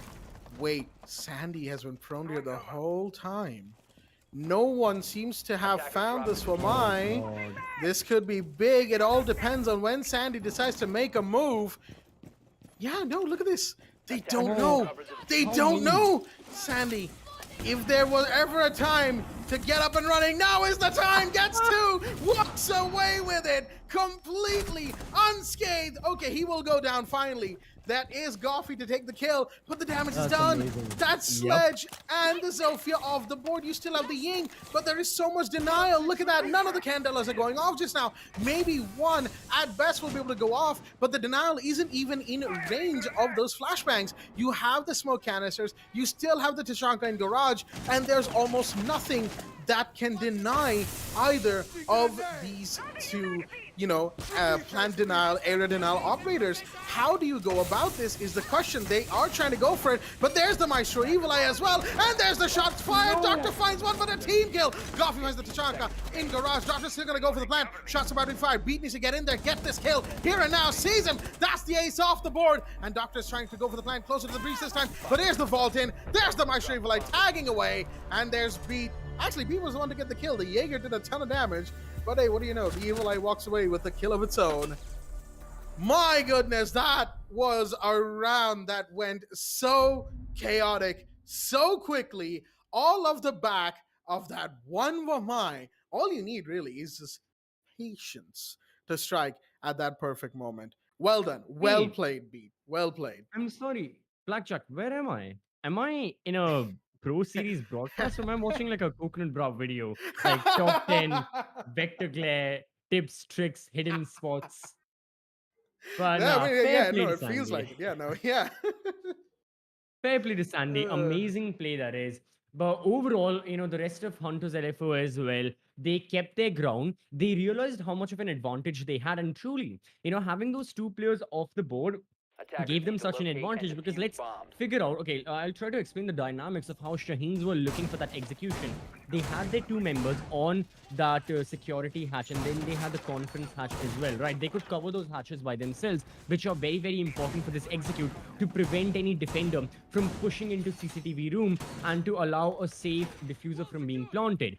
Goffy was supposed to be the player who either drops in from the vault hatch all the way back towards like the red vault where the hatch is towards like reception, or he plays from like the main stairs that are there near garage. 10 seconds But left. as the two members went down by the hands of Sandy, Goffy had to give up that seconds left. said position. He had to rotate all the way back towards open area. He had to kill Attackers Sandy, must locate had to and cover the defuse hatch the for a bomb. while. Only then, later, could he swing by from those white stairs, but by then the damage was unfortunately done. Since all of this chaos was going on, as you were highlighting, Blackjack, in towards the bomb side, the Ying Candelas were not effective. Tachanka had the firepower, and Smoke had the smoke canisters as well. All of those were an extremely effective way of denying the diffuser, which is why Doctor just had to say, screw this, you know what, I will just like head rush into the bomb side, go for a couple of kills. He did get one kill, but unfortunately, amongst all the chaos, he ended up taking down one of his teammates as well in an unfortunate team kill. And yeah, the dynamic of Shaheen's completely shifted with that play from Vamai. So that was the best agent of destruction anyone in the side of Hunters could have asked for. Now into the next round, which potentially could be the last if Hunters LFO keep playing like this. Since Estelle is off the board, Sandy's looking for another. He tags Doctor. This is Top Fragger against Top Fragger. Who's going to take the kill is the major question. Whoever dies, their team will have a very difficult time moving on forward. Both of the teams have lost a player. They're looking to recover, and they're looking to take the win, essentially. As we have Venpai, position given away thanks to a drone that's on not too long ago. UMP as well, so not the best gun to be going up against what I think is the Twitch in that situation. F2 versus UMP, I mean, we know which gun wins out, but it's not just about the guns or raw stats. However, Jittery's gone down on the other side. Caesar's taking a second kill, and oh, there goes Venpai as well. It was the Iana to take the kill at the end of the day, but still, big drops nonetheless. Open area, the side of choice from the side of Hunters. However, it simply has not worked out the way they wanted it to. So many, players on the roam on second floor. And now look at that, 65 seconds on the clock. It's only Sandy and Beat on first floor. They don't really have much intel remaining other than the yokai drones that the Echo has, and some open lines of sight, some potential entryways that the attackers could come through. It's a 2v4, folks. This is a dire situation. Again, Hunters have map point right about now, and they are looking to get map number 1, their map pick, mind you, on their favor. But to do that, they have to find 4 attackers right now. It's all down to Sandy and Beat. Both of them have been top fragging and playing their minds out right now for Hunters. However, they need to do it this time even more so than they usually do because, oh wait, that's the Iana. Too close to the Gemini. Found out. That's a drop as well. Beat did see that, but can't quite get the kill on the dropping opponent. Shots fired, but the prone Echo will go down instead. Goffey takes that kill. It's a 1v3. Plant is going down, but it doesn't matter. There's Doctor for the cover. Finds Sandy. And this map still ain't over, folks. Open area will go the way of the Shaheens. They hold on to hope as we now go to round 12. 6-5. And the CCV, would you believe it? We are 1 round away from a potential OT. Yes, we are. And our Shaheens, they've managed to string along for the entirety of the second half, and now just a single round away from going into overtime again. The first map of the qualifiers of the spring edition, of the summer edition, my apologies. But yeah, we're starting off with like this. This is setting the benchmark. And if these are the qualifiers, if this is how we're starting off, one can only imagine just how much these teams and the players specifically have improved. Because what I need to see and what I predict we'll be seeing a lot more of are amazing plays taking place in the playoffs. Because yeah, almost every single player participating in the Pro Series right now, they played in the Community Cup, one way or another. Not with their main team, of course, but like by themselves and with their friends and all of that. So keeping that in mind, Community Cup always with these experienced players, it's an excellent outlet of getting so much more of that experience and just having like competitive Rainbow Six played in a broadcasted environment nonetheless, with like administrators and all that jazz, but not having as much on the line. Like obviously, the Community Cup doesn't feature the South Asian national points. It doesn't affect your standings in that manner. So all of these competitive players, for example, all 10 of the players right now that we are seeing in front of our screens, they could just sit back, relax, and focus on their personal skill and going for those skills and whatnot. And already we are seeing so many more of those intense gunfights taking place. Long ago we had that 1v3 into a 1v1 from Sandy. We've had 1v1 taking place. Right now, seems like it has been a rehost that has been called from the side of Hunters LFO. Now, I think the rehost was called in the preparation phase. Seems like an unfortunate game crash. So we'll just see with the backend administrators. And yeah, seems like a rehost will be given to the side of Hunters LFO. So yeah, the score is 6-5. unfortunate game crash, as is, Doctor was suffering those, like in the start of this entire map. Right now, it's Beat who has to go through that. It is the way, it is what it is. But now, very, very soon, we'll be rehosting as well. We'll be starting off round number 12. Who knows? We'll go into overtime, or this may just come to an end right here. But Blackjack, I mean, I think everyone has to agree. This has been an amazing map one that we have already started off with. Absolutely. I would go so far as to say that this kind of a match between Hunters and Shaheens is pretty much finals worthy, if you ask me. I mean, obviously, Yeah. Hunters Mercenaries, the age old game of our region that everyone looks forward to. And I look forward to that just as much as the next guy, don't get me wrong. But Shaheens are proving themselves, and they are definitely showing that they are here to stay for this region. And that's a good thing. Like Hunters and Mercenaries, how many times are we going to see them go at it again, right? At this point, it's before the pro series, it was almost a bygone conclusion in any tournament. If you saw Hunters and Mercenaries and Kid Esports, if those three names were in there, you're probably not.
Alrighty then, ladies and gentlemen, welcome back once again to the Esports Club Pro Series Summer Edition, Pro Series 2, so to speak, supported by Ubisoft, powered by Zotac Gaming, broadcast partner Loco for Rainbow-Six-Siege. We're your hosts, Blackjack and CCV, here for the first match that was ongoing until we had to go for a little bit of an unfortunate Rios Hunters LFO versus SHAHEEN's. The score currently stands at 6-5, and the round that we were last on was round 12, one round away from either a win for Hunters or potential overtime. Which will it be? We will find out once we go back into the game. Had a bit of a technical difficulty, you know how it is. But we're back, stream's back as well. And so, before we get in, CCV, round 12, what can we expect from these two teams? Well, given that the rehost was called in the preparation phase as well, one thing is for certain, we will be seeing the same bomb site and we will be seeing the same operator compositions from both the rosters as well. I wasn't able to have a fully detailed look, not even a glance at the comp since the rehost was called quite early on. And then obviously we went into the caster cams, all the players exited the lobby to rejoin, to fix the game crash and whatnot. But given the factor, how much is at stake? I know I've been seeing these are just the qualifiers. The teams are not really looking for very, very serious play, not looking to give it like their 110%, contrary to how you would in, say, the Pro Series finale or, the South Asian Nationals and all whatnot. But keeping that in mind, there's still a lot more at stake here because you don't want to lose out and you don't want to go through the procedure of playing in the second qualifier, registering there, moving on forward. It is going to get a lot more difficult, and there you won't even have the safety net. So Yep. both for the side of Hunters and for Shaheens, they want to secure the win. Shaheens still a little bit of hope, even if they lose this map, they have their own map choice next up. They can win there. We can head to a decider map. Who knows? But for the side of Hunters, they definitely need to secure the win because they were looking a lot more confident here early on. And already, we've been having our ups and downs. And unfortunately, I don't think we'll be seeing any tactical timeouts called, maybe in the overtime. But yeah, for the time being, since we've had plenty of pauses and rehosts already in this map, the players have had time to discuss exactly what has been going wrong, exactly how they can rectify said mistakes and move on forward. And already, very, very soon, we'll be moving on forward, with said round as well. Round number 12 will be in front of our screens extremely shortly. So without any ado, Hunters LFO, they'll be the ones on defense, Shaheens on attack. And this is it. Either it's a map win or it's overtime. And oh boy, color me excited because we are going straight in. Round number 12, 6-5, map point, executive lounge, and CEO office. Since the rehost was called in the prep phase, like CCV said, of course, we will be going straight in with the operators that were already picked by both sides. Interestingly enough, I'm seeing a lion there from Doctor in place of the Twitch. Might actually, repick out into the Twitch, Doctor, that is, because we know exactly how deadly they've been with the F2. Whereas when it comes to Lion, I don't really think Lion will be that effective against Hunters. You might get a couple of kills, maybe Sparko, maybe Sandy, but really, Hunters, when it comes to playing around the Lion, they do it pretty well. Now, the thing is, let's talk about the maps real quick while we're loading into the game, right? This map, Bank, of course, Hunters pick. They came here knowing exactly what they want to do, but Shaheens have put up a really, really good fight. Map number 2 will be going there very soon, regardless of its OT or a map win here. Now, map number 2 is Villa. Now, that is Shaheens' pick, so they clearly feel confident taking Hunters to Villa, but that's the thing. Hunters are no slouches when it comes to Villa as well. They don't really pick it for themselves all that much. They go, Oregon, they go Bank, as we've seen today. Sometimes we might have seen Cafe from them a couple of times before. But when it comes to Villa, usually it's teams like Mercenaries, Kid Esports, now Shaheens taking them to Villa. And sometimes we've seen, Hunters be a dominant force on that map as well. So Shaheens have a big ask going into map number 2. If they're able to close out Hunters here and now, force them out of the first qualifiers, then, it's going to be huge. But to do that, they need to take this first map here and now and then see how things go on Villa, because that will be another bloodbath that both teams will have to be very ready for. Sandy, attempting something out of that jewelry window over there. Unfortunately, they're not going to get any kills off of that. The setup is being finished up by the defense right now, and it seems like it's going to be the pretty standard, defensive setup that we've seen from the Hunters before. Emphasis on utility denial, emphasis on intel with the Echo, and of course Jittery with the Azami, reconstructing areas of the site of the building as required to give the Hunters room to work with. Yeah, and now for the side of Hunters, they've had all of their, like you said, deconstructions, they've had their setup, they've positioned themselves wherever they want to. It's time for Shaheens to strike. They've used up, like the first minute of the action phase. They've drawn around, they've looked for information, and now it's the time where Shaheens really have to get going, because this is it, the final chance they have. Jittery starts things off in a better manner. Coffee is gone. That's actually the only hard breacher that Shaheen's had. So without the Hibana, things are going to get a whole lot more difficult to see things further. But Shaheens don't want to necessarily go for hard breach. They are looking to ramp up and push up from these spiral stairs and just tackle the defenders head on. But you have someone like Venpai in that corner. His position still unknown. Now it will be destroys the drone, give the position away. Rhymes with Buck can move forward, but you still have Jittery playing such an aggressive angle. The attackers are ready. Oh, the Azami swings wide, still no bait. Vampire falls back. Prime position. This is the same place, Hunters LFO were playing in previously, but previously it did not go their way. Doctor secured that 1v1. This time, though, the attackers are falling, and it's all down to the Monty. Jesus, he gets one. He needs a lot more. What just happened even? There were so many bullets flying, so much utility being thrown around left and right. It was all over the place. And now it's down to Rhymes with Bug. The lone Monty in a 1v2 situation needs to try and get this plan down or get these final two, as the shots will be fired so low on HP. Somehow still alive. Ooh. Gets one. That's Sparko. Can they get another? It's all between Rhymes with Buck and Venpai right about now. Unshielding, reshielding to try and get this Echo to make a mistake, to try and slip up somewhere. As Venpai manages to escape the situation, all they gotta do is deny the plant. It's an Echo as well, so Rhymes with Buck knows full well that, those yokai drones could be coming in hot any second now. Still going for the plant, sticking it actually. Here's the bullets from the Echo, but the approach will not be stopped. Neither will be the plant. Post-plant 1v2, somehow still alive. Rhymes with Buck is playing for a position to win here and now. Literally 1 HP, yeah. As, oh no. Is he gonna try and bait? Way. He might just do it. Gotta get off that. No, wait! No! No, I did not just see that. I get, time was low, you wanted to get the counter defease off, but, oh no. Monty 101 right there from Rhymes with Buck. Make sure that there is no way that they can get you in a 1v1.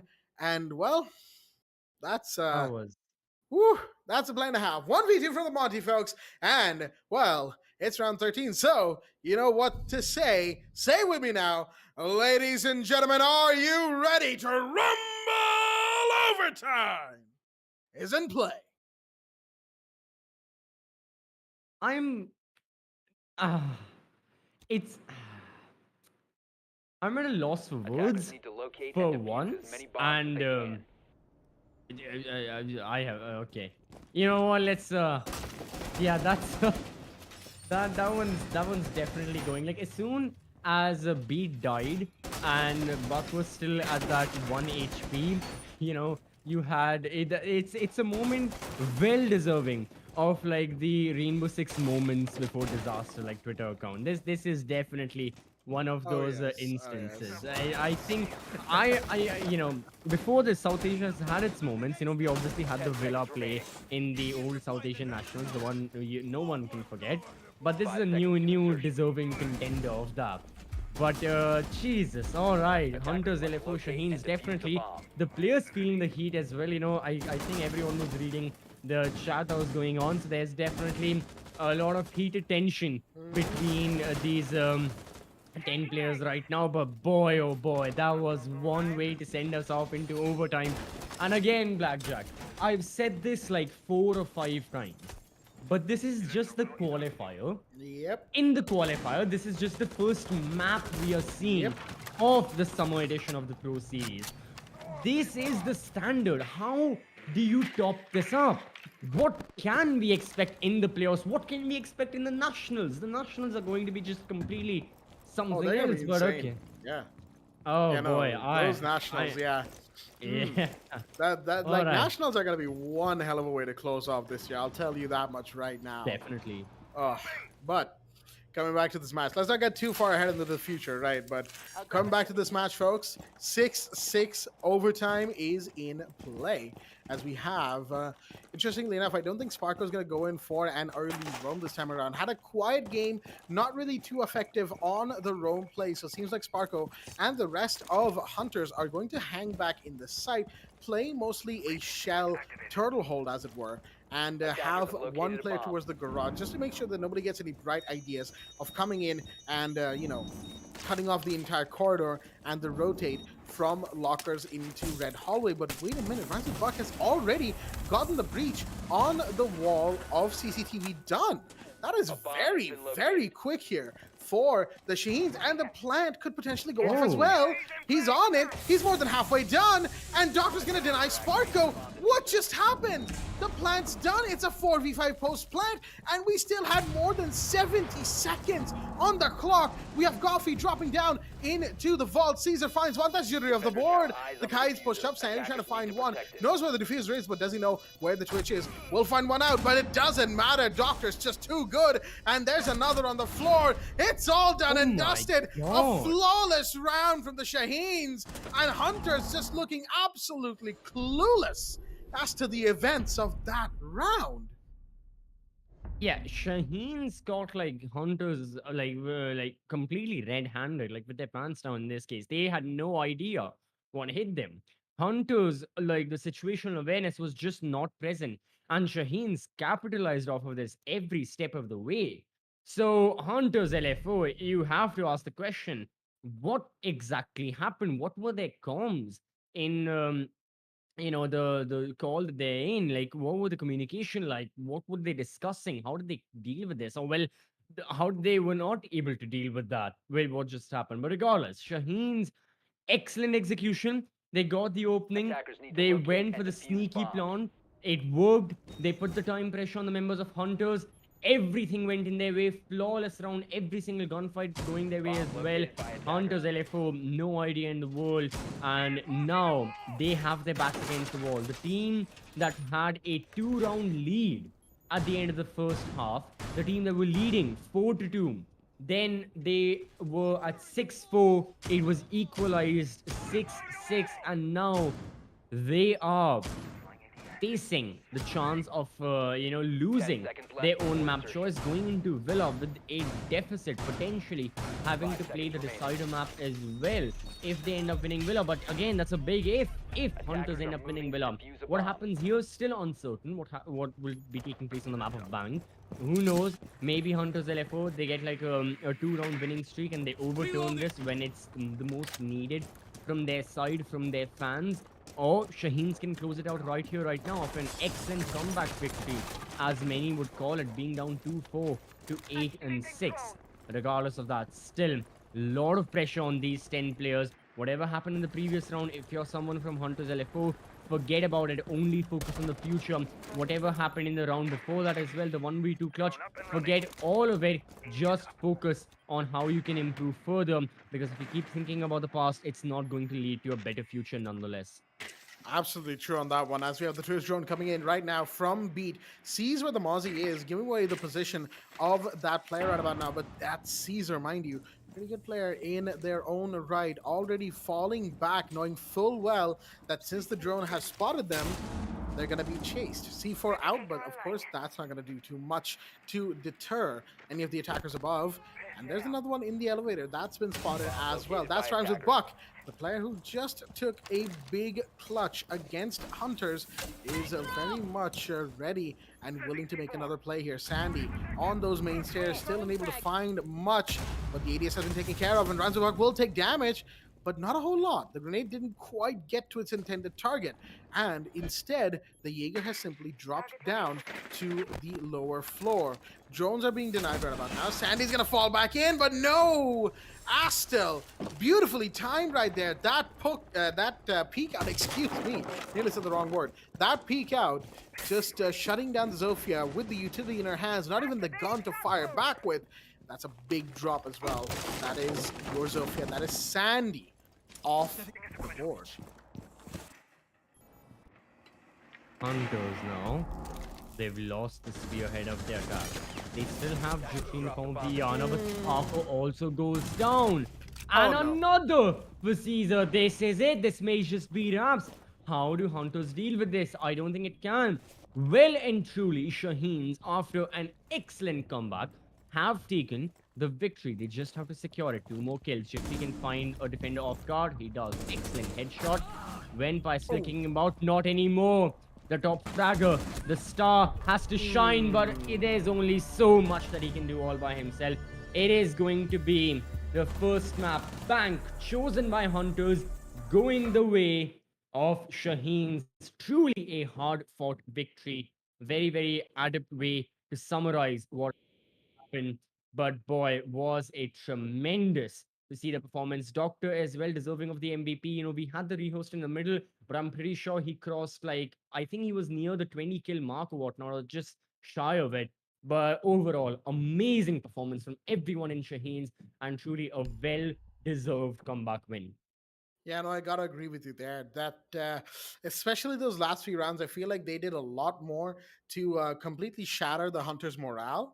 Going into OT, going into OT is one thing, right? Sure, you can lose a couple of rounds. That happens to everybody. But to lose a round, first you lose to a pretty great take from the Shaheens, going from top to bottom on open area. And then you have that big rehost. Then you go to CEO second floor, and you lose to a 1v2 Monty. And especially the way it happened, like Ranzerbuck didn't have to do anything. Once it became a 1v1, Ranzerbuck could just stay shielded up. All he had to do was be a nuisance, and that's exactly what he did. And going into overtime because of that, and a flawless win on round 13, there was just no way for Hunters to really bring it back. Now that I look at it, hindsight is 2020, as they say.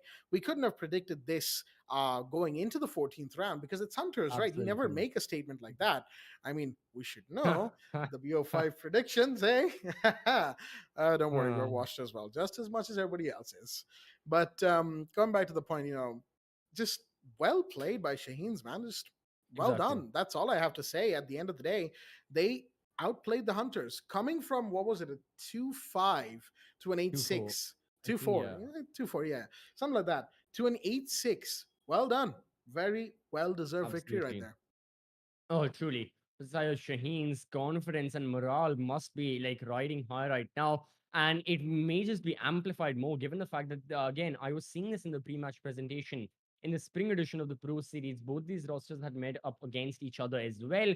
And back then, Hunters were able to defeat Shaheen's and move on forward. I think they pushed them down in the lower brackets or eliminate them entirely.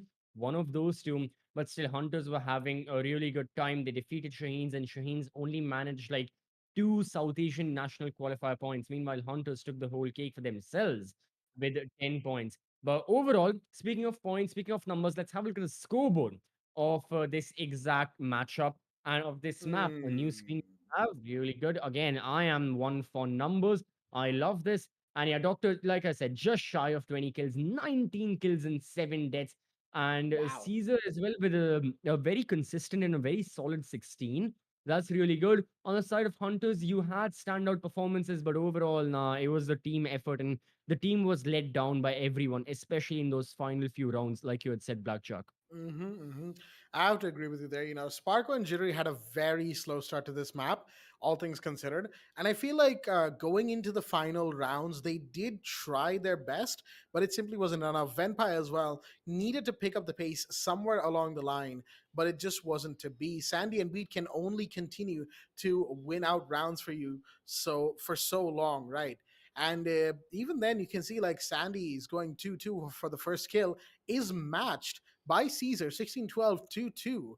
and a cost of 79%. So all things considered, Doctor was far and ahead the best player of the map. I think we can all agree on that one. 19-7 and an 83% KOST. Very, very well done right there. Doctor very much fired up for map number 1. We'll have to see whether or not they're able to continue that for map number 2, because Villa will be a deciding factor now into how long this match is going to be. Are we going to go to all the way to map 3, Decider Skyscraper? Or are we going to end off on a 2-0 for the Shaheens? We'll find out after this short break. Stay tuned.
Welcome back, everyone, to the Esports Club Rainbow-Six-Siege Pro Series Summer Edition, supported by Ubisoft, powered by Zotac Gaming, and of course, our broadcast partner, Loco. I'm CCB Joe alongside Blackjack, and we are bringing to you Qualifier 1 finals.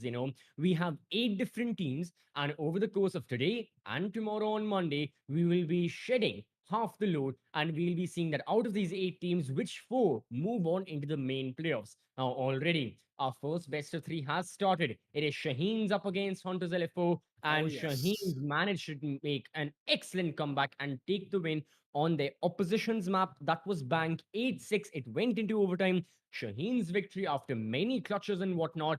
And now we head on over to the map of Villa.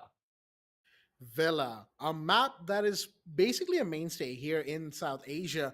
I mean, not as much as Oregon or Clubhouse is, but those two maps are actually banned, believe it or not. So we're going to be going into Villa with Hunters LFO on the attack and Shaheen's starting off on the defense. Now, Villa being the map that it is generally considered pretty defender-sided. So Shaheen's will have the first half of the match to get themselves into a good early lead, as it were. However, Mhm.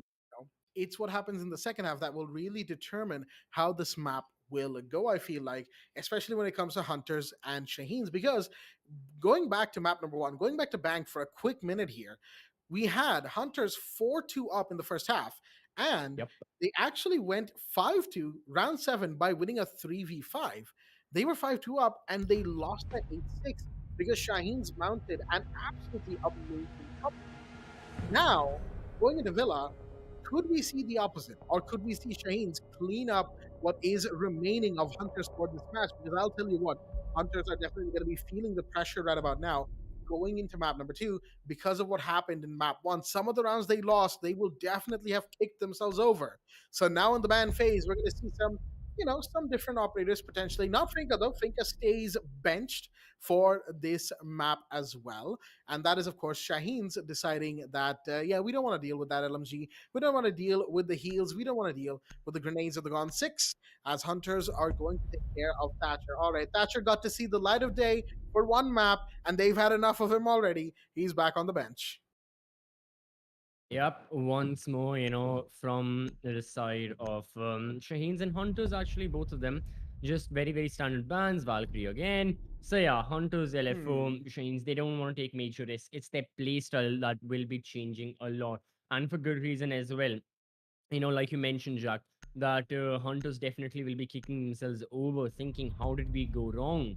And what did we do that led to such a blunder on the map of Bank? And how can we improve that? Definitely in the time that they had between both of these maps before we started, Villa, before we started the operator ban phase, they must have discussed, they must have had tons and tons of discussions as to exactly what not to do. So now it is here, map of Villa. Hunters LFO, just like the previous map, they'll be starting out on attack. Shaheen are the ones on defense, Aviator Games.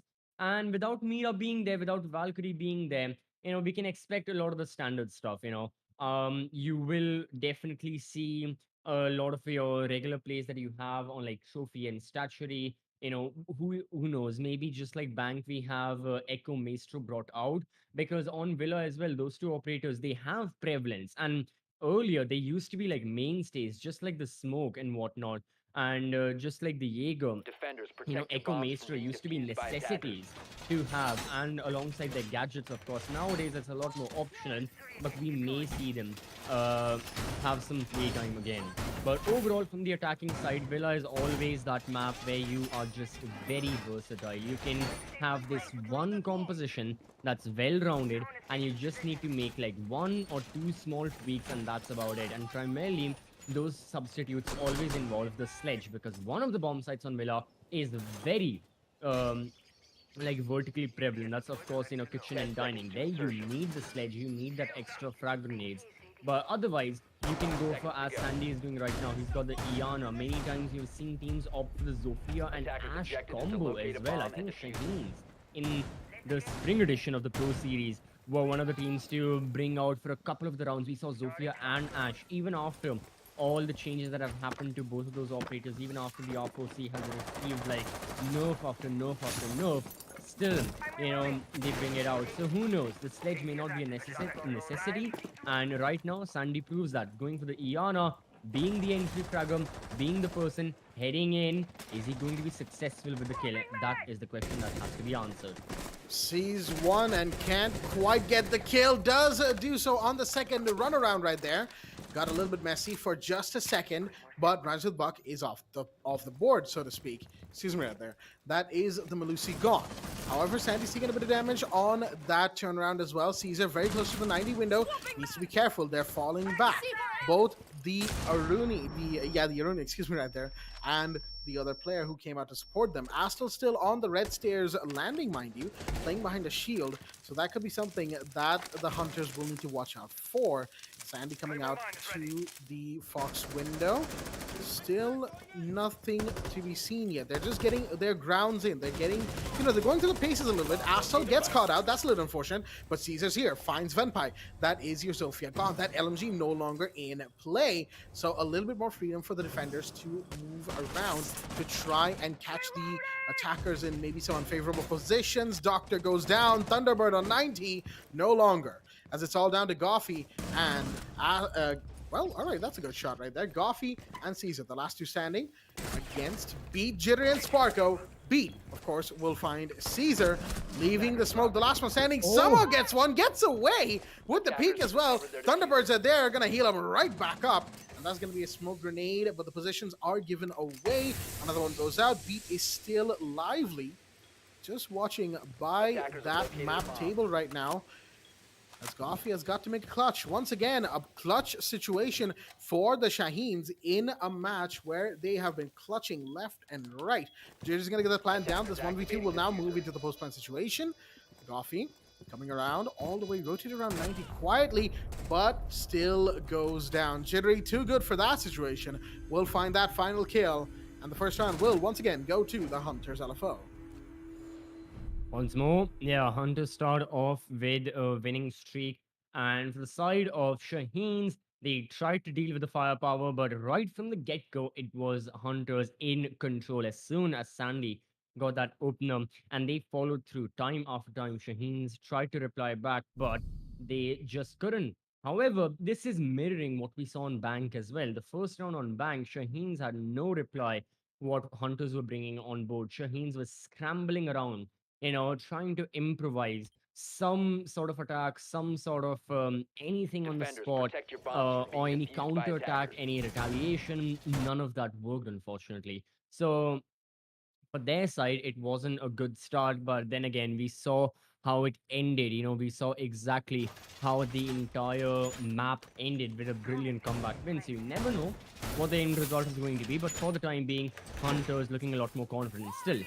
Same, extension being installed by Shaheens. They want to get in towards trophy and statuary. They want to get all of those lines of sight established. They want to have roaming presence in trophy and statuary as well to prevent very rapid map control. Question is, are Hunters going to shake things up? Are they potentially looking for a study take and to move on forward like that? Or are they still looking to, replicate exactly what happened in the previous round? Don't change anything and hope it's the same result once more. That's the question. And yeah, no, it's the same thing. Hunters are not changing anything. They want to enter from Astro, take control of the northwestern side of the map, move on forward, and then execute just like they did. Open up vault, open up those doorways, push into aviator. Just your very, very standard stuff without any major hassles or without any major changes. I mean, if it works, then why change it too drastically going into the second round, right? And that's what Hunters' overall philosophy has been in this match, is that if it works, we'll keep doing it until it doesn't. And, oh, dear me, that's going to be a bad situation for Shaheens. Astel is gone. That's a pretty unfortunate right there for the Shaheens, like we just said. Ranzibuk is still here on 90, and there's still actually a player, I believe, in Gear Room trying to get what could be a potential peak or a potential kill even, if they are able to make the best of their situation. You have the rappel being watched right now. Jittery should know this. Shots are fired, and Caesar is the one to take damage. Falls back in the side, gets overhealed, no less, for their trouble. Doctor has gone back down to the first floor. In the meanwhile, C4 pre-placed could even get a kill in second now. Depends on how good the call is from his teammates. As he takes a bit of damage, still no dice for either side.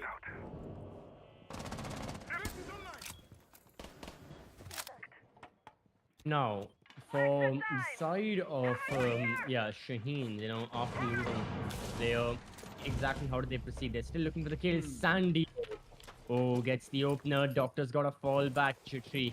Now he gets the hint that someone was on first floor, but it's already too late. The person has gone, but the damage is still done. Rhymes with Buck is not one to budge. Still holding a very aggressive angle. Problem is he's all by himself. He has to fend off so many of these attackers. The drone will spot him out very quickly, and yeah, he falls back. He evades the wrath of Hunters, but still he's forced out of vault once Oh more. boy. Also, far he's speaking, and Hunters, well, from the looks of it, they have the sound wraps, but they need multiple angles.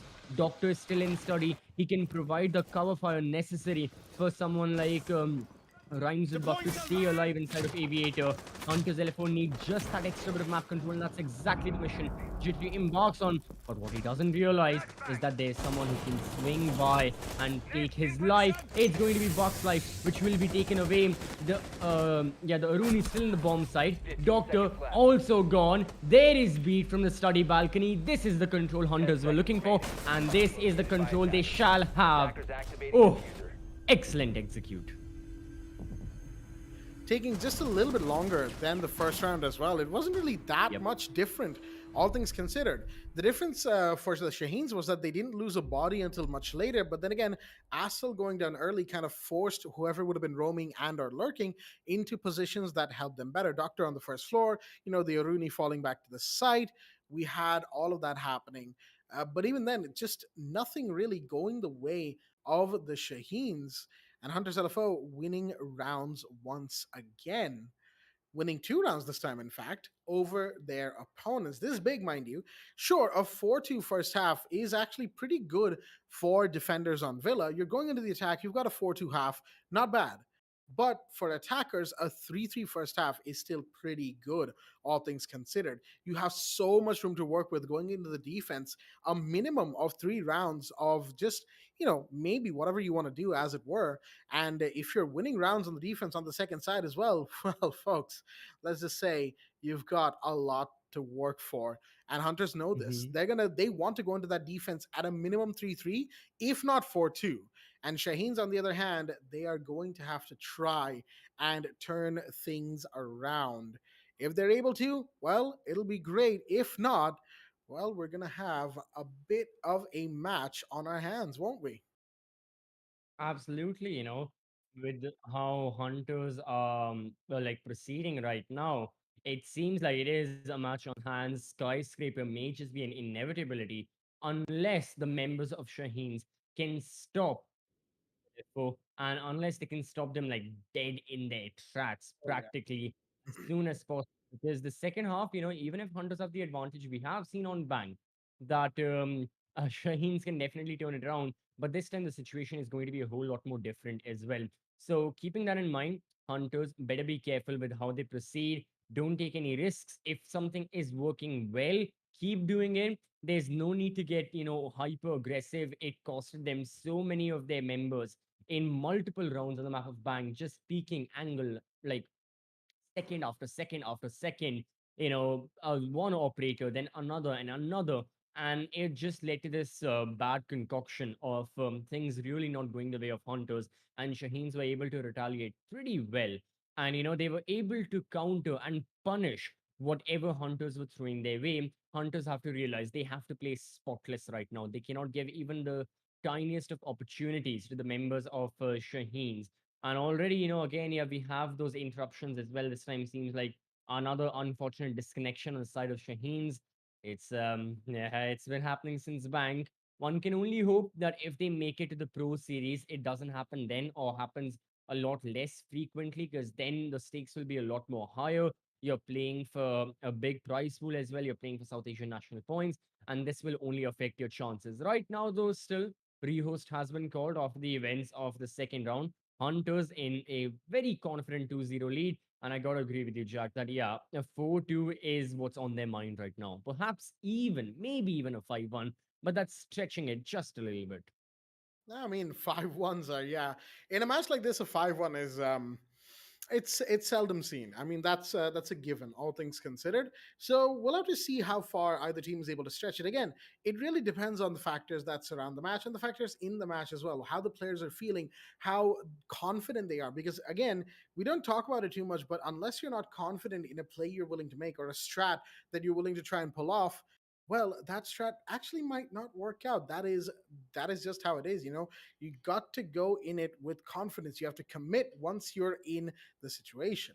Now, to refresh all of the viewers who might be joining us just now, it is currently a 1-0 map score. Shaheen's won the first map bank, and we are now in map 2 in a 2-0 situation. Hunters currently in the lead. It's just been 2 rounds. We're on the rehost, as not the rehost, excuse me, the map pause, as it were, because of an Yeah. unfortunate disconnection by Asto from the side of the defense, so from the side of the Shaheens, as it were.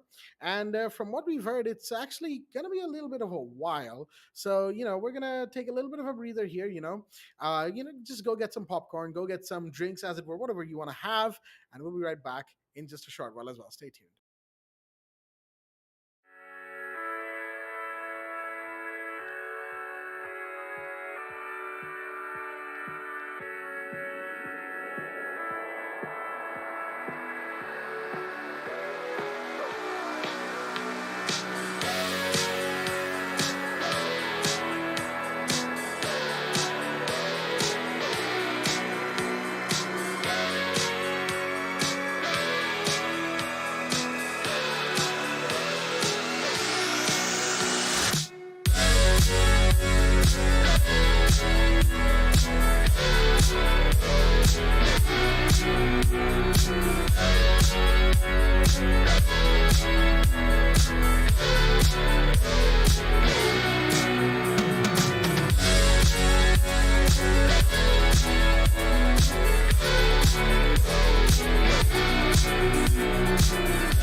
Welcome back, everyone, to the Esports Club Rainbow-Six-Siege Pro Series Summer Edition, is supported by Ubisoft, powered by Zotac Gaming, and of course, our broadcast partner, Loco.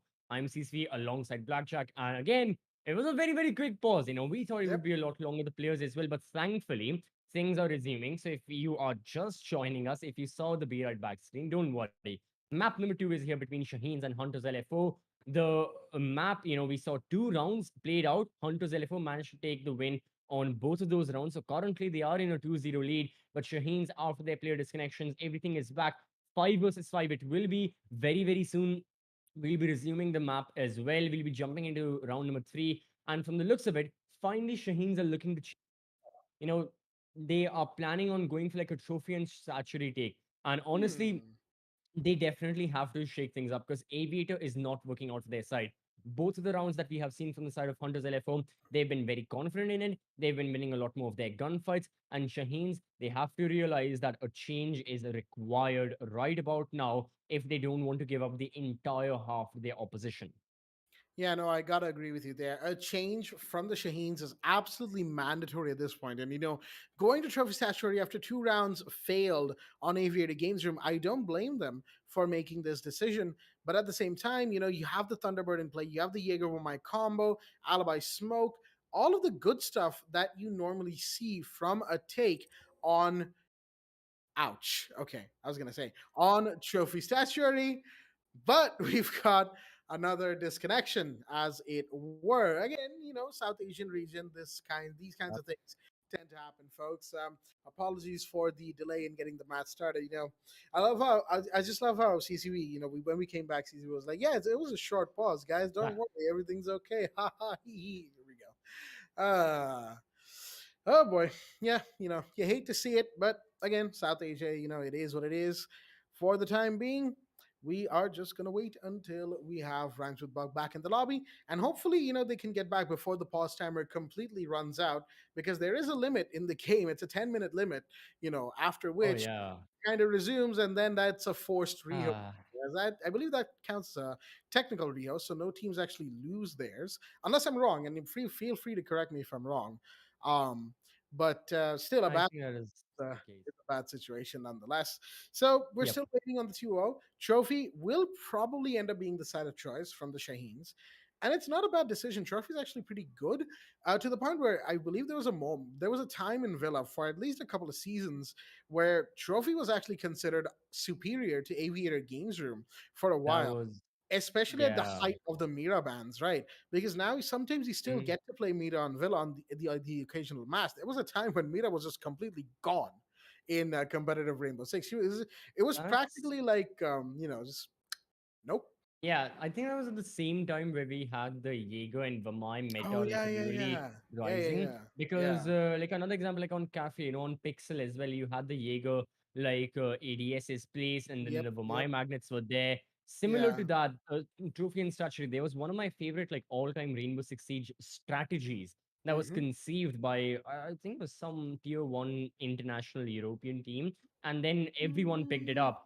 Hmm. Not really sure who it was, but it was like a Vamai Castle Jaeger kind of Yeah, strat yeah, yeah, where yeah. you broke the wall in like statuary. You had that extension in closet. Vamai played in closet. It was an amazing like full on execute. I've seen it in a lot of regions at every single tier of play, tier one, two, three, four, and so on and so forth. And yeah, it was always amazing to witness. Now obviously Vamai changes, Jaeger changes, it all died down. You had the infamous Jaeger, two speed, two armor, and Mm, since then it's been a lot quieter.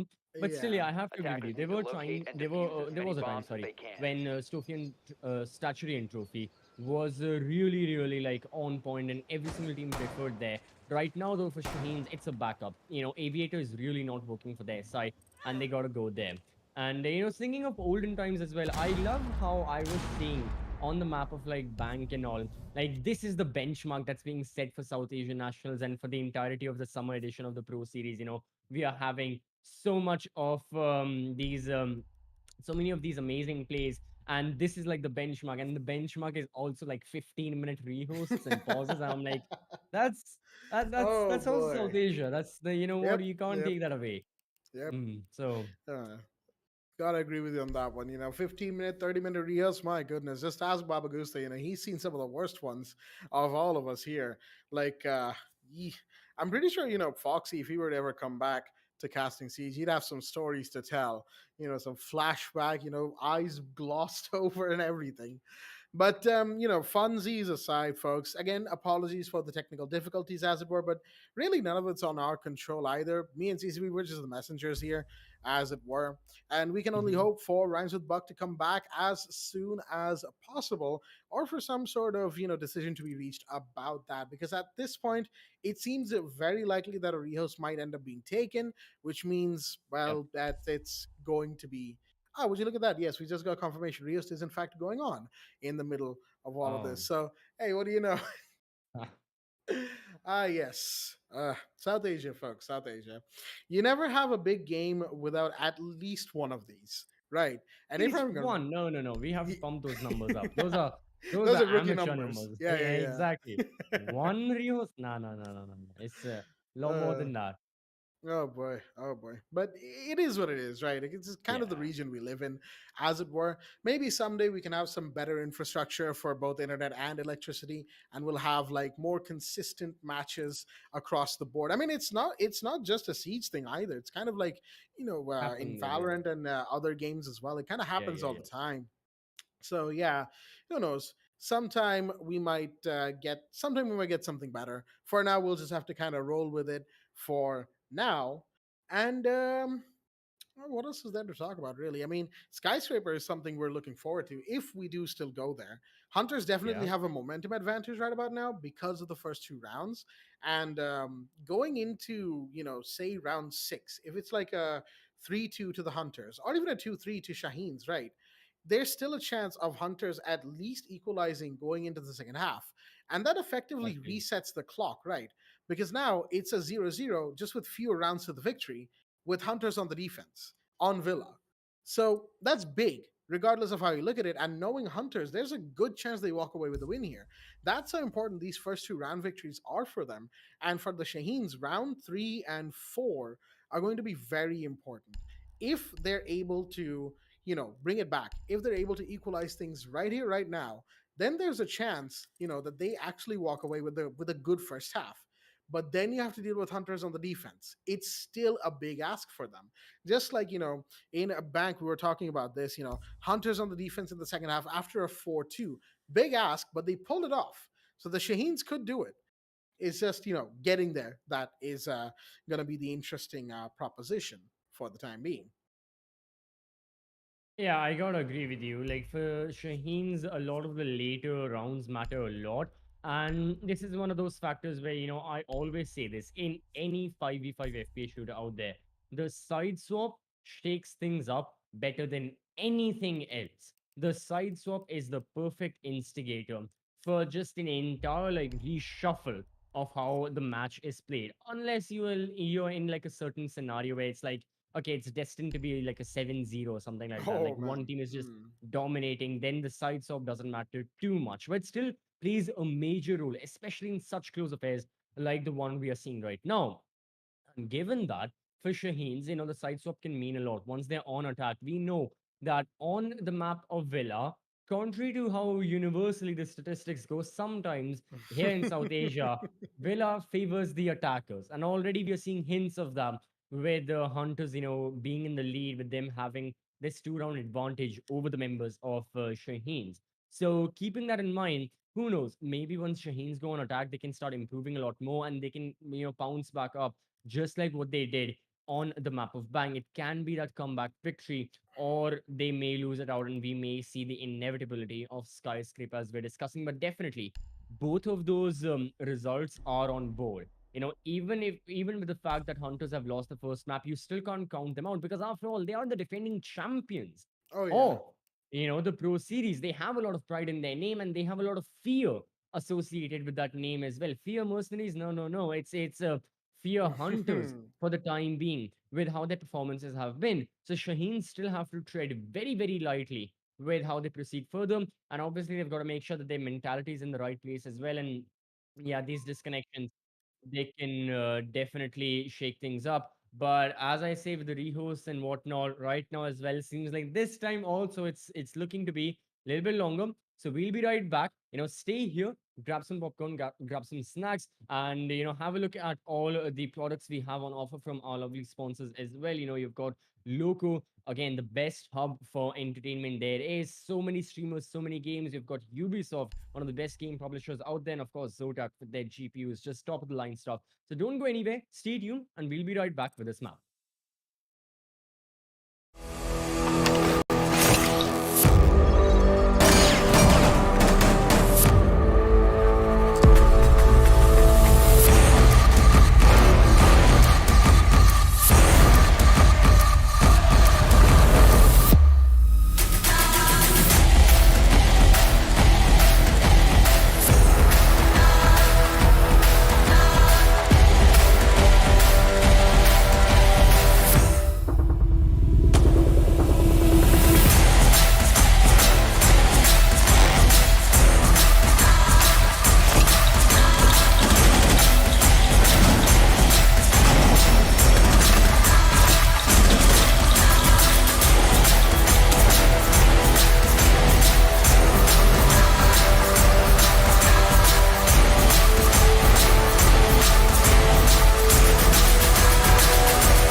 Welcome back, everyone, to the Esports Club Rainbow-Six-Siege Pro Series Summer Edition, supported by Ubisoft, powered by Zotac, and of course, our broadcast partner, Loco, CC, John alongside Blackjack. And yep, right now, Qualifier 1, Qualifier Finals between Hunters LFO and Shaheens. There has been a big break that was taking place. Now we're jumping straight into the game because last time, we were in the game and one of the players disconnected. And again, it was just a big fuss. But thing is, Jack, that finally we are resuming with round number 3. Trophy and statuary. Shaheens have opted for this bomb site, and for one of the very, very few times we will be seeing Shaheens bring out the Azami as well. So going to be a very interesting, start. Yeah, I agree with you there. It's going to be a pretty interesting start from both sides. The Azami from Shaheen's on Trophy Statuary. I feel like Trophy Statuary might actually lend itself well to this site that is a second floor trophy and statuary room, excuse me. And on the other side for Hunters LFO, well, we have what is to be expected. We have the Iana, we have Jackal, Ace, Zofia, Twitch for the attacking team. Enough of the utility denial, enough of grenades, as it were, from the Iana. You have the Gun 6 as well. And you've got the Jackal in tow, but Beat might just 6-pick out of that, repick, excuse me, out of that. I should probably update my terminology because it's not really 6-picking anymore, is it? It is attacker repick that can be accessed at any point by the attackers, clues in the name, for themselves in the prep phase. So it adds a layer of versatility to the attacking picks, right? Because you can change it on the go for the site that you want to and are going to be attacking, right? You take a pick, in the pick phase, depending on who and where you think they're going to be, and then you see what the site is, you see what the operators are, and you start switching accordingly. And there we go. Beat is going to 6-pick out into the Twitch, and Jittery is going to be the one going into the Jackal. So again, no operators have been switched out. It's just who's playing the operators that have been switched out in an interesting turn of events for the Hunters LFO. Regardless, all that big brain strategizing and explaining out the way, we're going to be going into round number 3, Trophy Statuary, and overall, I feel like Shaheen's might want to be a little bit more aggressive towards the end of the round, but then again, they did try that in round 1. Didn't quite work out the way they wanted it to. That's some nice Twitch drone work right there, jumping up as the Twitch drone can now do, and taking care of the utility on the wall, the mute jammer on the bedroom wall. That is getting rid of that, and oh, hello. Black and white Rainbow-Six, temporarily though, as we are just, just settling into the pace of the round once again. Yeah, the black and white bug happens with, I think it's because of drones and all. There used to be an audio bug as well because of drones. Like I had once encountered when I was observing very, very early, like 2 years ago and all, but many, many bugs. Regardless, let's come back to the game at hand. Hopefully there are none. I please hope to God don't want to go through another rehearse. Alright. Shaheen's now keeping the attackers at bay, but Hunters LFO, they want to move forward and they've got everything readied up. They've got their sights, they've got information as well with the regular drones and with Twitch drones, and now with the breaches taking place, they can move forward. A great use of the Azami blade, Buck can swing wide whenever he wants to, but wait a minute, oh, that's from the roof! That's from the roof. Jittery was on the roof and that's where he took down Buck. Even I was confused for a wholehearted minute, where is he getting shot from? But he goes down. There is a trade, however, again, Sandy as the entry fragger is no more. Hunters LFO really have to ramp up with their execute, and already have taken bathrooms control. It's just a matter of where more can they find these skills and plant the diffuser. C4's out from Caesar. That's going to be a big one as well. That is Beat taking care of. The Twitch inside of the bathroom, gone. Caesar coming up Astro back towards the site to support his teammates, as we have Venpai coming up to study. Jittery as well from study into Aviator Games Room. These two have been, so far, mysteriously absent from the action happening on the site. But now they're coming in. They'll be seen. Goffy will take that simple kill right there. Venpai now in Aviator, trying to go towards the site, as it's a 2v3. Sparko and Venpai, the last two standing, trying to make something out of this situation that they find themselves in. 20 seconds on the clock. Not much for them to do other than try and get these kills. They're going to get one. Sparko starts off by finding the Wamai off the board, but there's the trade back. Doctor gets that, and it's all up to the Zofia. Finds one more. Mozzie's down, And Vampire is going to rotate down. No, dropping down all the way down to the bottom. 5 seconds I to don't go. think they'll be able to get back in time for the kill. And all Doctor needs to do is hide. And that is exactly what they'll Operators, you have do. run out of time. Shaheens will take round 3. The site change helping them out as it was expected to. And on the other side, unfortunately for Hunters, simply losing too many bodies while transitioning into the execute, and might have been a little bit of miscommunication because the pincer from Aviator and Red Stare's side was simply too late to help them inside of the site. Exactly. Yeah, a bit of disconnected push as well. Hunters LFO, they were trying to cover almost all of the ground. They were trying to have their eyes everywhere, but it costed them just a little too much time. And exactly what we saw on Bank as well.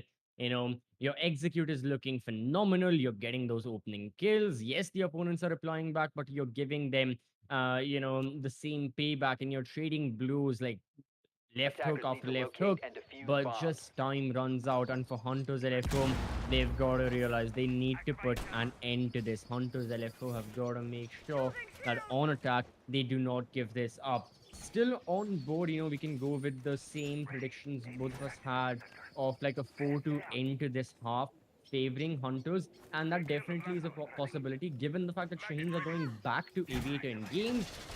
And again, unfortunately, seems like Doctor has disconnected.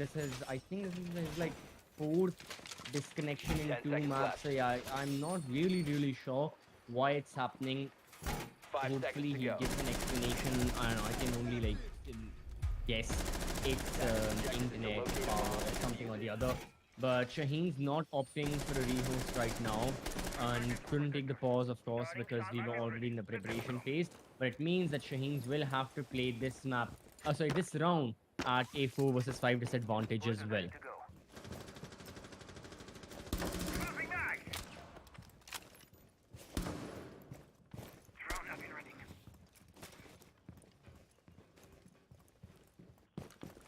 Now, from the side of Hunters, they know they've got a one-man advantage, but they can't get too complacent as went by.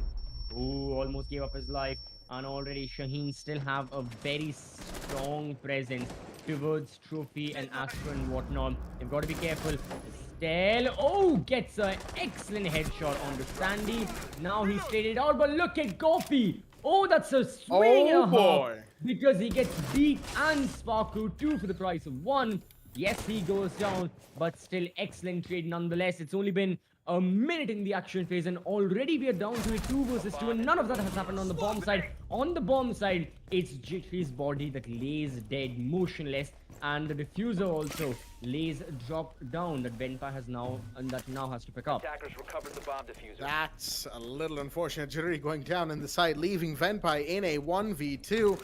It's all up to Rhymes with Buck and Caesar to just hold off the Zofia whenever the approach does come through. And it will. Obviously, it has to.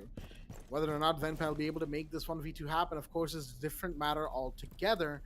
Seems like they're gonna go up red stairs, maybe not. No, sees the barbed wire, decides to go elsewhere. But there's somebody on top of main stairs just watching that. That's the Mozzie, actually. Not on top of main stairs, excuse me, I made the wrong call. They're inside of the site, just watching for the entry. Barbed wire should be a giveaway, maybe not. Shots fired. Venpai sees that towards, well, coming from the study room. But they're pushing up slowly but surely. Caesar knows that they're going to pop up at this door any minute now. And that is Zofia, mind you. Zofia with just one. No, they've got their concussions. Could they use an impact here to try and get this Mozzie out of what could be a familiar position? Shots fired, but it's caught by the my magnet, the concussion that is. Zovenpai is going to go all the way around towards the aviator room. Going to the door, on the landing, inside of the site now. They trying to find one. Ooh, that's a bit of damage done by the Jaeger. Shots fired. Still no kill for the defenders. They still haven't gotten the Zofia done and dusted just yet. One has to swing, and they will. It's Caesar, the Mozzie, finally shutting down Venpai. And now we have a equalizer. 2-2. Going into round 5, Shaheens are looking much better. A lot better. 4 versus 5, but they still swung by. They still got the job done. As to the side of Hunters LFO, ooh, is it Panic at the Disco just yet? Because they are losing rounds on their attack. But Villa always has the turns and the twists and whatnot. A pause has been called from the side of Shaheen's. All right, from what doctor is communicating, one of the players unfortunately having a mute bug, and doctor also. Oh, sorry. Yeah, Goffy disconnects, but oh, uh, seems like Attackers need to we'll be locate and resuming. Ah. defuse as many Let's see. I bombs as they think we may can. have to go for a rehost just yet, but other than that, let's see what happens. But yeah, for the time being, at least for the side of Hunters LFO, so far things are not completely favoring them. For the side of Shaheens, they are on the comeback, and Goffy returns, and still, waiting for the final verdict. Obviously, we've got the administrators as well, going for the decision exactly what has happened and exactly what needs to happen. I think Shaheens have had 10 the seconds pause. left. I'm not really sure, but again, this is why. See, I'm not back in admin, 5 but okay, seconds yeah, left. a rehost will be called, because of course, Attackers are Goffy moving isn't out to in locate a this bomb and round. defuse it. But yeah, for the time being, it is still 2-2. We will start off round number 5, and once more it's going to be kitchen and dining. And right now, we'll see exactly how things proceed from that point further. Well, yeah, like we said in the first big, rehos that we had a while ago, it's kind of to be Yeah. expected. These things happen as it were. The pause and the rehost and this and that. It's a thing, folks. It's a thing. Happens all the time around these parts. You just gotta get used to it. Now, interestingly enough, the reos I believe ended up being called at the very end of the prep phase, so we might actually go back with the same operators. Definitely the same side because Trophy and Aviator Yeah, are yeah, all yeah. one. So the site will still remain, regardless of if it was a pause or a rehost, it would have still remained on first floor kitchen dining. But the operators could have changed. I guess they won't now, depending on the whole thing. I mean, admins got to get on that, and they will, in the back end. This is why we're not admins, folks. The two of us here, we're just very, we get very easily I remember. discombobulated with Yeah. these, yeah, with these Uh-huh. sorts of decision making moments. So it is what it is. But regardless, let's not get too lost in the technicalities of the whole situation. It's a rehost. Let's not beat around the bush. So we're gonna have to wait for the players to get back in once again. Thankfully, Goffy seemed to reconnect pretty quickly. So it seems like it's not really gonna be a long one. Hopefully, it's not gonna be a long one. I gotta preface Fingers myself crossed. there. Yeah, fingers crossed. Like, hmm. But then again, given our prediction history, Oh god. uh, Now this is how for Shaheen's this is their revenge arc, oh them dear. defeating Hunters in the qualifiers. The Pro Hmm. Series, the grand finale will be our redemption arc as well. We'll finally redeem ourselves in the eyes of everyone watching. Because right now, I don't think either one of us uh, will like dethrone the king of predictions, Baba. But we oh can still yes. try. We can still try be somewhere near him. Oh But yeah, yes. regardless of that, and rehost is what it is. And that's the thing with these rehosts, as the great Michael Scott once said, I'm not superstitious, I'm just a little stitious. And Mm. honestly, personally, as someone who doesn't believe in curses and whatnot, these rehosts still bring out that holistic side of me where I'm like, okay, touch wood, fingers crossed, Ah I'm yes, not gonna yeah. say anything bad, no bad words are being said, so I don't curse myself. None of that, no rehost. But yeah, I honestly at times I pray more that a rehost doesn't happen than I pray I get better marks in my exams. That's the point it's gotten to. But this I mean, I'm pretty sure everybody has done that at some point in their lives. I'll uh tell you what, 10th examinations were a pain. Not the board ones, mind you. I was actually chill for the board ones, the actually internal ones. Those were the ones ah I've ever prayed for. Yeah, the school I ah went to was strict, so, to say the least. But let's not talk about that too much. Getting off on yes a please. tangent, as it were. Yeah, the Yeah. last thing I would want to talk about on the final day of summer vacation is school. So I mean, uh, goes without saying. But yeah. yeah, coming back to the point, one thing I think everyone can agree on, Shaheens have improved. Whether that's just Oh because of the fact yes. that their communication got a whole lot better after those 2 rounds. Maybe they've dealt with so many of the issues, they can talk things through, they can go over exactly what was going on. Or, in my opinion, this is just like what was happening with Bank as well, right? With the fact that the members on the side of Shaheen's, they started off a bit shaky, but now they're looking a whole lot better. Now they're getting used to how hunters are playing and how they can reply back. And already keeping that in mind, very, very soon we can see Shaheen's improving as well, potentially even taking the lead. So there is still a chance this half can end like 3-3, and Shaheen's can have a very, very equal say in how Villa proceeds. Is it going to happen? I'm still not sure. With so many of these rehosts and quits and whatnot happening and bugs the players are facing, you don't really know if they're playing at 100% as well. So I can't necessarily predict what the things will be, but everything is on point right now, and everything is on par for it to take place. You never really know what certainty something has of occurring in this specific BO3. Yeah, no, I gotta agree with you there. There's a lot that goes into just any BO3 in general, but a BO3 like this with two of the biggest teams of the region, Hunters and Shaheens, well, there's gonna be a lot to fight for and a lot to play for, and a lot that influences the outcome of this match, as it were. Villa, of course, is a map that we've talked about at length, and I think one thing that bears reminding is that it's a map that both of these teams are very, very familiar with. They are very good here. They've proven themselves to be dominant for that matter. Some of the players on Shaheens, of course, they were on different teams when those events happened, but that sort of overall impression of the map carries over, and the way they play, the way they, are their presences on the map, it sort of carries over even with this team. Hunters, of course, we've Right. seen them time and time again on Villa. We've seen them play this map so many times over the years, and we've seen them, play just so well in general. Any map you give them, even Bank, they are more than ready to go for it. They did, in fact, earlier today, only to slow down towards the end of it. Unfortunately, they did lose Bank. It's a 1-0 in the favor of the side of Shaheens right now, who want to finish this off because, because of the way things are, kind of.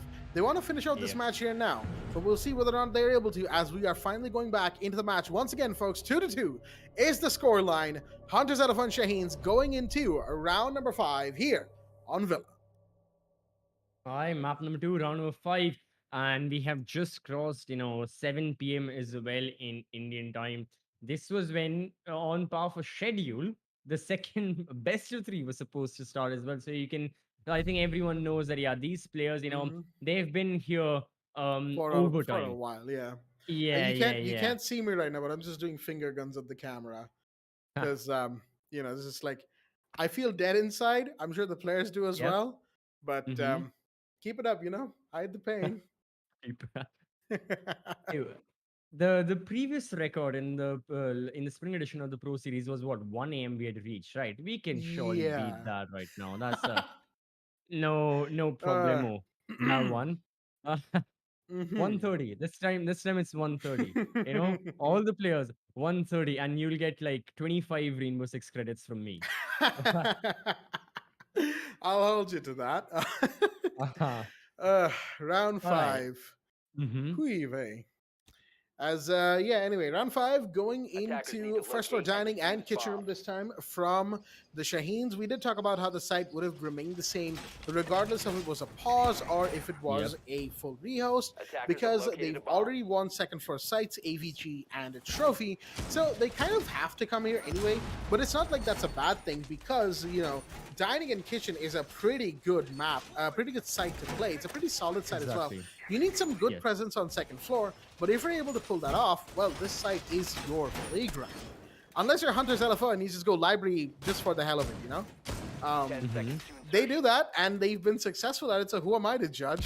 I'm just going to put that out there. 5 seconds left. When Shaheens are going to attack, they will definitely have to be very careful Attackers' objective about is that to library defuse the bomb. defense. Hunters can pull it out whenever, if they feel like it.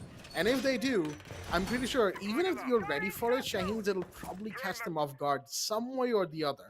So there's a round there for the Hunters, but they have to work for all of them. And they know this, here and now. Shaheens do as well, as we've got the setup done. We've got second floor entry already being set up thanks to, of course, the multitude of breach type operators that are on second floor. You've got the sledge, you've got the ace, you've got the twitch, you've got the breach charges on beat as well. That is a excuse me, that's a nomad with breach charges. Not exactly a common sight, but verticality is important. And if the sledge should die in an unfortunate turn of events, those breach charges will Mm-hmm. come in handy to pressure Absolutely. the site. Yeah, I mean, interesting hunters have not really gone for Zofia, or rather they've gone for, beat as Nomad, and of course, you still have Jittery on the Twitch. Looks like, yeah, Jittery on the Twitch is going to be a mainstay. We remember, if we jog our memory back to the Spring Edition, he was playing a lot of this. And still, now it's like on every single map, be it once or twice, will bring this operator out. Makes sense, Twitch always helps out. Nonetheless, get info, destroy defender gadgets and whatnot. Still, about Jittery, it's not just about the operator he's playing. It's not about the gadgets. It's, of course, about the guns. It's Jittery we are talking about. Estelle, though. Ooh, that was a very vulnerable position he was in. All alone, no room. No room for trade. No way for him to roam back around. So, yeah, he's the first casualty. Caesar also takes a major hit. Doctor goes down, and Hunters LFO again. They've got total lockdown over the second floor. Verticality will be starting very soon. They've got plenty of time as well, 70 seconds. It's just a matter of dealing with the anchors. But unfortunately for Hunters, they have struggled with it in the past. They have to do something about it right here. Absolutely. The fact that they've struggled with clearing anchors in the past, not only in this map, but also especially on Bank, is going to be something that they have to very much be aware of right about now. They lost, one of the big reasons they lost Bank was because of that. Their struggles against anchors and against, late round plays from Shaheen's on the second half.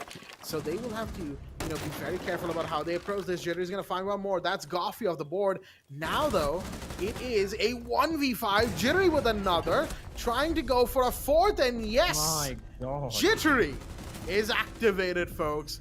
It's the Terminator on the warpath to find these defenders, and he's going to get pretty much all of them. That's a 4K, leaving out the one kill taken earlier by the Sledge.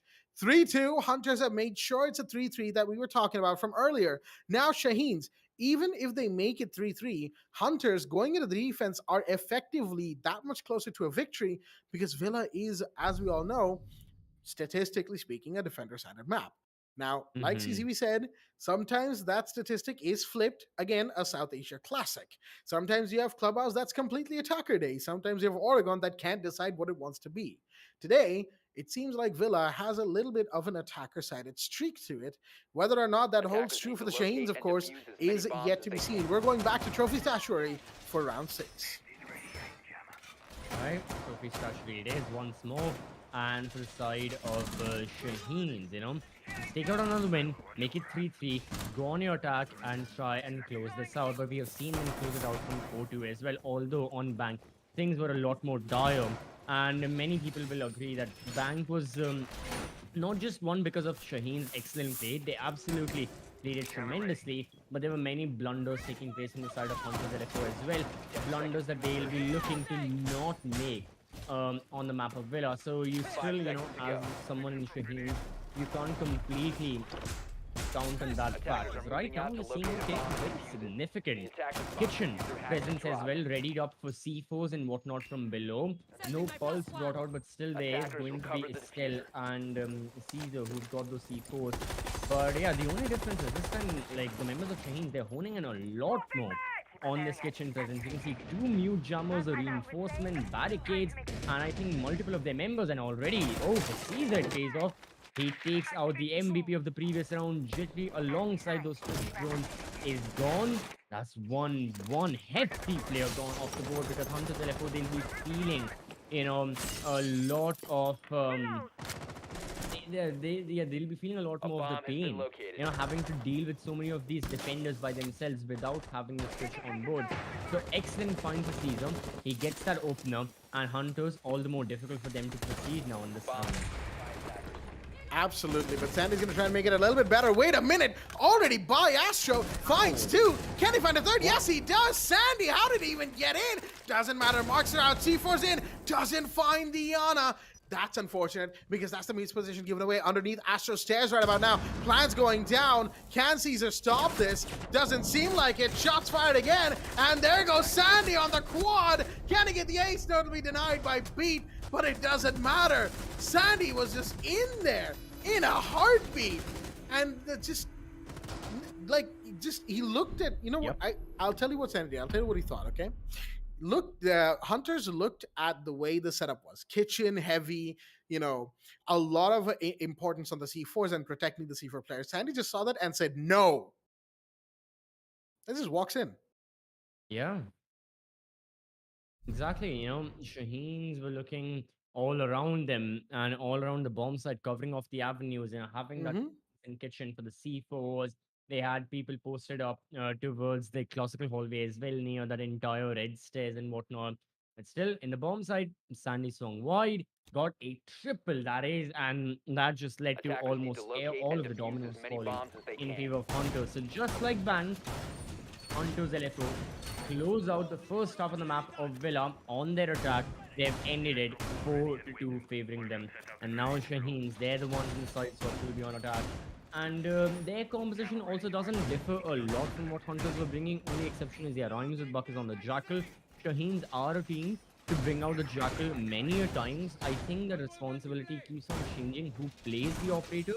But still, Jackal has been a mainstay in their core composition 10 on seconds Villa, remaining. very, very specifically. Not always on other maps, but on Villa, that is the case. They 5 like to seconds hunt to those insertion. roamers down. They like to go after the players of Hunters. And there were even times where Hunters had Attackers' gone for it. objective I is to still locate a remember bomb and in the defuse it. spring edition, Beat Attackers have had dropped picked the up the bomb diffuser. Jackal a couple Attackers of have times. recovered I the can't diffuser. remember exactly against which team specifically, but yeah. Beat had also gone for those Jackal plays. So still, makes a lot of sense. Secondary shotgun is a bonus. No sledge this time, as there won't be any need for any major verticality. You can just proceed further. You just have to make sure the live droning is on point and Shaheens don't make up ending the fatal error they did on the map of Bank, where in open area there was still Vamai, Sandy, who was behind, prone behind one of those desks and just got a double kill. So the droning from Shaheens definitely has to be on point. Honestly, to be perfectly real with you, I am looking forward to another one of those situations, with Sandy just hiding away in a corner somewhere, anywhere on the map, right? Just a thoroughfare for the attackers, and he gets another couple. Like at this point, I want to call it the Sandy Classic, but to do that, he's got to do it one more time. Okay, just one more time. Mhm. If he's able to do it, well, the Sandy Classic will be born, folks. But let's not get too lost in that for now, as we have the entry from Shaheen's on second floor towards Statuary and Trophy. Site, of course, is down towards Aviator Games Room. However, there's emphasis on both a first floor hold and that first floor being right below Trophy Statuary for potential C4 plays, or at least to just Attackers have located a protect bomb. the C4 players, keep them moving so that the attackers can never guess where they are. Kaid's position given away on the red stairs will not be emphasized on just yet, as Caesar's gonna, we'll push out a Gemini, get shot at, giving away a bit of intel to the attackers. That's the thing. Shaheens have all this intel, but they need map control. They're slowly getting there. 90 is about to be, emphasized on, but they got to be careful on the main stairs. The Kaid is still there, and the pings are coming out. Doctor now knows that Sandy is in that situation, in that position. And given what Sandy did in the last round, I'm pretty sure they got to be very careful about this. But no, Sandy walked Attackers' away bomb with diffuser two. has been dropped. Beat with a C4 find Caesar. Caesar found Sparko. In the meanwhile, one for the price of three. And Shaheens find themselves in a 2v4. Make that a 1v4. Jittery punishing the rappel in from Rise of Buck. Astel, now the last one standing. 1v4 for the Hibana. Caught outside of the study balcony. Shots fired. Does find one. No, that's actually Sandy. Sandy wants these kills. No. There's no way anyone's stopping this Kaid right here. Astel is so low on HP. Venpite went 15 down seconds remaining. to the gun of the Kaid. Mind you, that's why it's a 1v3, but it doesn't matter. Jittery will shut down Astel nonetheless. And now it is a 5-2. Just like Bank, mind you. We're looking at a very similar situation right now. Hunters were 4-2 Yep. up in the half. They won round 7. It's a 5-2. It's basically Shaheens have gotten to what you could say was their win condition on Bank. Now, can they do the same once again on Villa? Ooh, it is a lot more difficult. Hunters LFO, they're not looking to make those mistakes. But then again, that's exactly what we were saying about them on Bank as well. Haha. And then we saw what, Hunters LFO giving up a lot of those rounds, those overpeaks, costed them time after time after time. So Shaheen still There is a chance they end this, but this round will decide it all. If Hunters can reach, Defenders, the protect your bombs from being sixth defused by round mark, they attackers. can reach match point. It's pretty much wraps. Shaheen's better start focusing on the map of Skyscraper, how to proceed them. Because Hunters LFO, out of the 4 rounds, they'll be able to easily close it out. I don't think they'll give that much leeway to Shaheen. And with how their performance has been, they would want to end the map of Bill as soon as possible, equalize the BO3 1-1, and proceed further. But still, as the members of Hunters, they're ready for it. They want to take the win. They don't want to give any opportunity for 10 Shaheen's. seconds Question left. is, what do the attackers have up their sleeves? Because the past 2 rounds have been all 5 on seconds the back left. of Sandy. The triple kills, the quads, and whatnot. The opening kills as Attacker's well. objective is to locate a bomb Thanks and to that defuse one it. person, the members of Hunters LFO, they've been able to have such easy rounds. If Shaheens can shut down Sandy, and if they can move from that point forward, it's going to be a big help. But again, it's a lot more easier said than done. Keeping that person in the server quiet, you know, putting him to rest in a specific round. Just going for those gunfights is Bomb going to be a located by lot more attackers. risky, a lot more difficult, and Shaheen will have to invest so many of their personal resources, their time, their utility, and their manpower if they want to look to shut down Sandy individually. But then again, sometimes the ends justify the means. Sometimes, kills like those will cost you a lot. What exactly are Shaheen's doing right now? Let's have a look. Attackers have They are located a spread out bomb. all over the map, not really looking for a lot of vertical play. They want to attack horizontally. They are near the bomb site and like in the adjacent corners and whatnot. But still, no entry as of now. Activating shock drone. Yeah, that part's interesting. The fact that there hasn't really been much of an entry presence from Shaheen's just yet. As I say that, Jittery goes down. That's a big one. That is your Legion of the board. Could be a second one towards the mudroom. Sparko's got to be careful here. That's Doctor he's going up against. But from behind, through the door, the shots are fired. Sparko's going to be cleaned up in just a second here. Okay, I guess they're trying to bait for any defenders coming to revive him, but still doesn't matter. Caesar will finish off the kill. Sparko off the board. It is a 3v5. However, that beat The is attacker's bomb alive. diffuser has been Sandy, dropped. no longer though. Caesar finds one more, Attackers and Beat recover now the has to diffuser. rush back towards the site because it's a 2v5, and it's now or never. Sees the Twitch, can't quite get the kill, but Doctor will go down eventually. One is taken. 2v4. Going all the way out to the mudroom. Now trying to find somebody in living room. Can he do that? No. But there's somebody else that Vampire finds. That's Caesar off the board. Kitchen entry has actually happened. There's one player in there. Might be two in just a second. You have the Zofia LMG to deal with as well. Vampire has the C4, but doesn't matter. From their own rotate, line of sight, Asta will find Vampire. As Ramsey-Buck was taking a bit of damage there. Not sure exactly what, but the plant will still go down. Beat coming around the hallway, trying to find one position given away now. They know that the Oryx is here. They're trying to find a kill on this player, as he doesn't know that there's one by the bomb. Does know now, but it doesn't matter. It's an LMG, and Goffy will shut down the Oryx. There we go. Shaheen's take a round, a much needed round after Hunters LFO were dominating for the last 3. It is now a 5-3 going into round 9.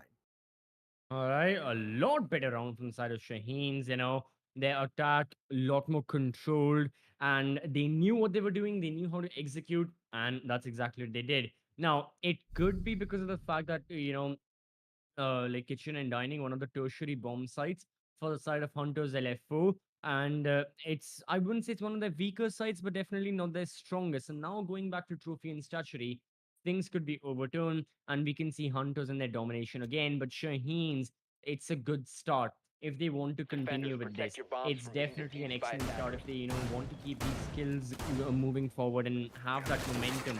And essentially, both these teams, honestly, right now, kills are what they're looking for. So many of these times in the 8 rounds that we have witnessed, it's been a lot more of double kills and triple kills and quads. The amount of quad kills and triples that we have seen, a very, very exorbitant number. So keeping that in mind, these teams have got to make sure that, yeah, the kills are the thing that are going in their favor, be it the early round or be it the late round. The earlier the better, the sooner 10 the better, seconds always, remaining. as the saying goes. But if they can still turn it around with the exceptional firepower that they seconds have, insertion. it's going to be a lot more favorable for their side as well. Attacker's So objective is to locate a keeping bomb that and in defuse mind, it. we Attackers see have dropped the bomb Hunters diffuser. LFO. They're ready for it.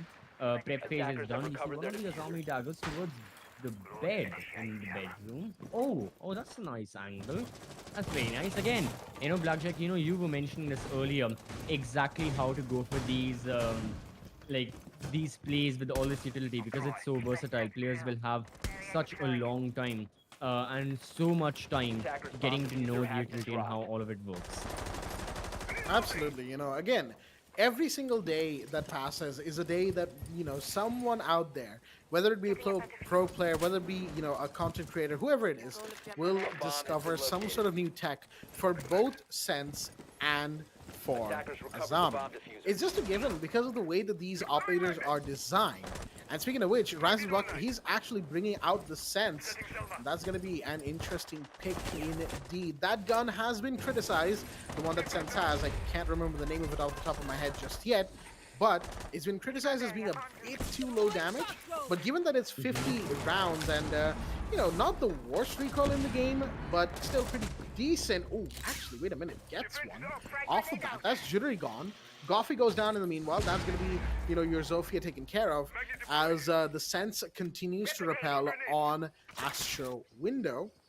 Trying to find one more defender maybe. Put Hunters in the spot, in the blender for the time being, but not quite yet. They're still looking for it. And, when the RU projectors come out, all hell's going to break loose because it's just a line of sight, right? It's not a solid wall like Azami's is. Oh, dear, that's a grenade. Wait, no, it wasn't a grenade. It was some other throwable, but it doesn't matter. Beat and Sandy, they find one each, leaving Rhymes with Buck and Doctor, the last two standing. Never mind. Leaving Rhymes with Bug, the last one, rappelling upside down on Astro in a 1v4. And yes, given that Sense has just come into competitive, I'm pretty sure there's going to be that whole point of no matter how good you are with Sense, is there really a way to 1v4 with this character? I guess we'll find out. Shots fired, and like I was saying, it's not a solid wall like Azami's is. You can still shoot through this. It's effectively smokes, right? Or smoke walls, Yeah. however you want to say. So, they're going to go down. Ramsbrook is going to see the position of one, tries to get the other, but Sparker with the headshot finishes off the Sense. That is, that for that round. Looks like Hunters are not going to make many of those same mistakes that they did on Bank. We're going to round 10 on map point. Hunters 6-3 up. All right, that's it. Inside of Hunters LFO, going back to Aviator in games, Shaheen's definitely seem to be struggling right now. How do they cope up with this? Last time we went to Aviator in games, Hunters did end up taking a comfortable win. Yeah, that was the round Sunday got the 4K as well. He almost was on par for the ace. Beat got the last laugh. But still, it was a very comfortable win for Hunters. They were able to deny everything that Shaheens were looking to prop up in the specific round. So keeping that in mind, it's going to be a lot more tougher for Shaheens to get back into this. They need to win 3 rounds consecutively in order Defenders to protect push the it into bombs from being overtime. We defused know by that if they attackers. can push it into overtime, they very well can take the win. But it's a very different situation than what was on Bang. And keeping that in mind, Shaheens know it as well. So I think everyone in the server will now have their eyes on the map of Skyscraper, thinking exactly how to proceed there, thinking, how to move on forward. But yeah, for the time being, here for it, Hunters LFO, they're ready with it as well. They want to go into Skyscraper and they will actually 10 have a seconds chance left before to take the insertion. win. That's the case. Because already after the events of Bank, they 5 have been seconds to struggling. insertion. Now they will probably equalize the score, and on Skyscraper, they'll be Attackers' looking to objective is to finish the locate a bomb job. and So, defuse it. alright, round number 11, Shaheen's on attack. Very, very similar composition again. This time, Ryan Buck not on Jackal. I mean, in the previous round, he was on the Sens as well. But this time, Mount will be put out. Alright, not sure if that's just because of a good luck sign and all. Last time we saw Buck on the Monty, it was oh, well, we remember what happened on Bank with that 1 HP 1 versus 2 clutch. So who knows? Maybe we'll see that again But overall, Doctor's got the Nomad, Ace, Yana, Zofia. Yeah, it's a very well-rounded composition. Hunters LFO as well are not looking to change much. It's just down to Shaheen. If they can get those opening kills in their favor, only then can we expect a better result. Otherwise, it's going to be pretty much the same thing over again. That much is given at this point. A lot of the same from Shaheen's will have to be reworked and tweaked for this round, as we once again go back to Black and White Siege. Vampire is going to take a bit of damage in this altercation that the Monty has brought him into, but the C4 will not work out. It's been shot out. Sparko takes damage as well. They're trying to find where these attackers are. Mainstairs push is going to be called out. Caesar takes a ton of damage, but one's going to go down. There goes another. Venpire and Doctor are now on the floor. Rancid Buck still trying to deal with the Goyo on first floor living room right about now. Unshields and reshields. No damage done to the Montaigne just yet. As the C4 comes in, half health now for the Monty. Still holding on for dear hope right about now. And there's the Zofia coming in for support. A little bit late, but better late than never. That's your Goyo of the board. 3v4, 6-3 situation. Hunters still have a chance to win out the round. Jittery's going to move away from the mainstairs hold, knowing full well that if he goes down here, then Sight will be very vulnerable. Sandy and Sparko are great players in their own right, but there's going to have to be something to be said about holding the site together. Monty is seen, but no damage. Sparko can't quite get it. And that's well done by Buck, moving in such a way that, even if he shot from above, he will not be Attackers killed. have located a bomb. As we have the entry from the Monty straight into the site. Fearless from Runs his Buck, but he's going to go down. The Zofia finds the refrag in the middle as Goffy gets that. Goes down to Jittery. Now it's a 1v2. Actually, 2v2, excuse me. Astel and Caesar against Jittery and Sandy. Make that the 1v2. Astel, last one standing inside the site, going to vault. Sees the smoke, takes him down. The plant has to go off any second now. 22 on the clock. And there we go. The ace is behind the bar table. Sandy's approach might be heard. If he goes for the vault, C4's out. And it finds him. There we go. Sandy will make sure that there is no more rounds that could be taken, potentially even, by the side of the Shaheens, as Hunters LFO will map number 2. They have won their opponent's map pick, much like how Shaheens won the Hunters LFO map pick, folks. We are going to be going to map number 3, Skyscraper. I mean, I think going 4-2 into Villa, we kind of saw it coming, but at the same time, Bank kind of gave us much room to doubt that outcome. But hey, Yep. finally, Hunters finish off their match, their map, excuse me, and we'll be going to map 3 Skyscraper. But, let's talk about this match a little bit more. I have to say, well played by Hunter. Shaheen's, their overall presence was very much less compared to Bank. I feel like they were a bit more, conservative at the early match, and then they tried to be aggressive, but it didn't quite work out. So they were kind of like in the middle of both worlds. How do they really go about this? They never figured it out properly, and well, it kind of just spiraled from there, snowballing into a match loss situation. 1-1 the scoreline. Skyscraper's about to be quite exciting, I'll tell you what. Oh, definitely, definitely. But before that, let's have a look at the highlights on the map of Villa and go through and live through exactly what we saw. So yeah, overall, tremendous effort from the side of Hunters. They were looking so much more in control, and I guess that's what a little bit of a shakeup can do to you. Realizing, okay, we lost the map of Bank to our own mistakes. Let's make sure we never make said mistakes again. So keeping that in mind, yeah, Hunters LFO looking a lot more confident, and they'll be looking to carry with that confidence over in the map of Skyscraper as well. As for Shaheens, this can be their own shakeup. So yeah, definitely everything is propped up on that map on a pedestal. Every single kill, every single round decides which team will be moving on forward into the playoffs. And now I can always say one of my favorite lines that I love to say, that effectively this best of 3 has been turned into a glorified best of 1 as is. Now heading on to the map of Skyscraper, I'm looking forward to seeing and what this best of 1 has to offer. Yeah, I gotta agree with you there. That last map effectively is a best of one, right? Because it's a 1-1. And sure, while Villa and Bank will influence how, Skyscraper will go to an extent, by the time we get to like round 5, 6 of Yeah. Skyscraper, it'll be its own match, right? So it is really a glorified best of one, even if, you could say it starts a little bit late, but that's really just semantics of the matter. Although I have to say, the last round again, rhymes with Buck bringing out the Montaigne in that situation definitely helped, at least for the while that the Montaigne was alive. After he went down, it was kind of a done deal, especially in the 1v2. Although Astel, nothing against Astel, they could have definitely brought it back for their team, but unfortunately they were not able to. And well, it is what it is. No point looking at what could have been for either Hunters LFO or Shaheen's right about now. Sure, Hunters lost Bank, but they got themselves back on Villa. And sure, Shaheen's have lost Villa, but they're still 1-1. They're still in the running. This match ain't over yet, folks. As map number 3, Skyscraper, will definitely be a banger of a game.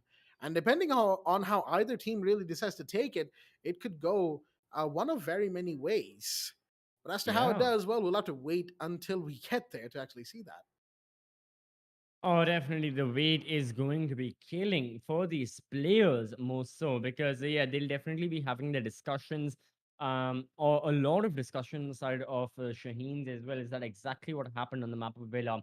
Did all of us just lose out our grips when it came to the kills? I mean, let's have a beautiful scorecard up and running to see an indication of that. And yeah, definitely when it comes to kills, the members of Shaheen's were lacking. You had Doctor, the MVP of the previous map, this time having only a single kill in 10 rounds, 8 deaths, rhymes with Buck as well, the two top fraggers this time at the bottom of the table, not favoring them. Still good performances from Goffey and Caesar, but it just wasn't enough. Almost everyone in Hunters LFO also were putting up better numbers. Sparko also still having a quieter day, as is for Hmm. Sparko, unfortunately. He's just not completely there.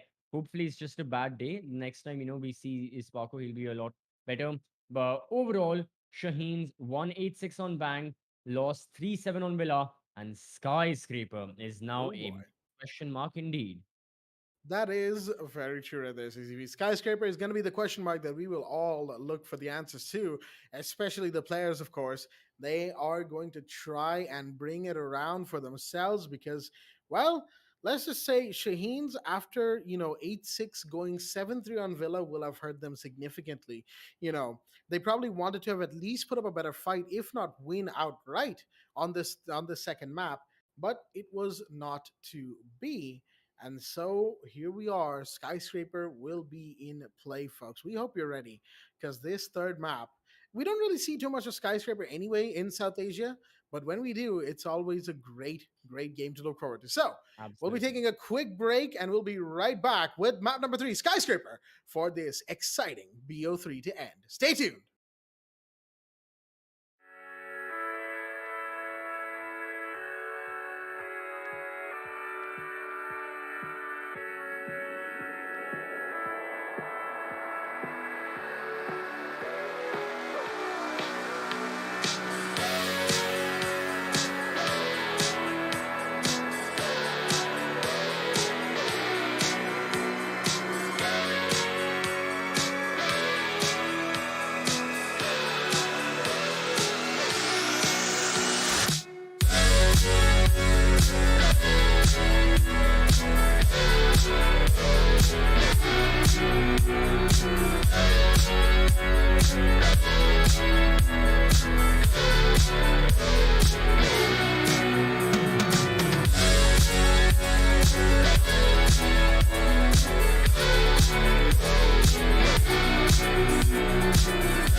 Alrighty then, ladies and gentlemen, welcome back once again to the Esports Club Pro Series Summer Edition this time, supported by Ubisoft, powered by Zotac Gaming with our broadcast partner logo. I'm your host, Blackjack. Joining me is my co-host, CCV, as we are here for map number 3 of the first best of 3 of the entire series of Qualifier 1, and we've had a very exciting first couple of maps in this match so far.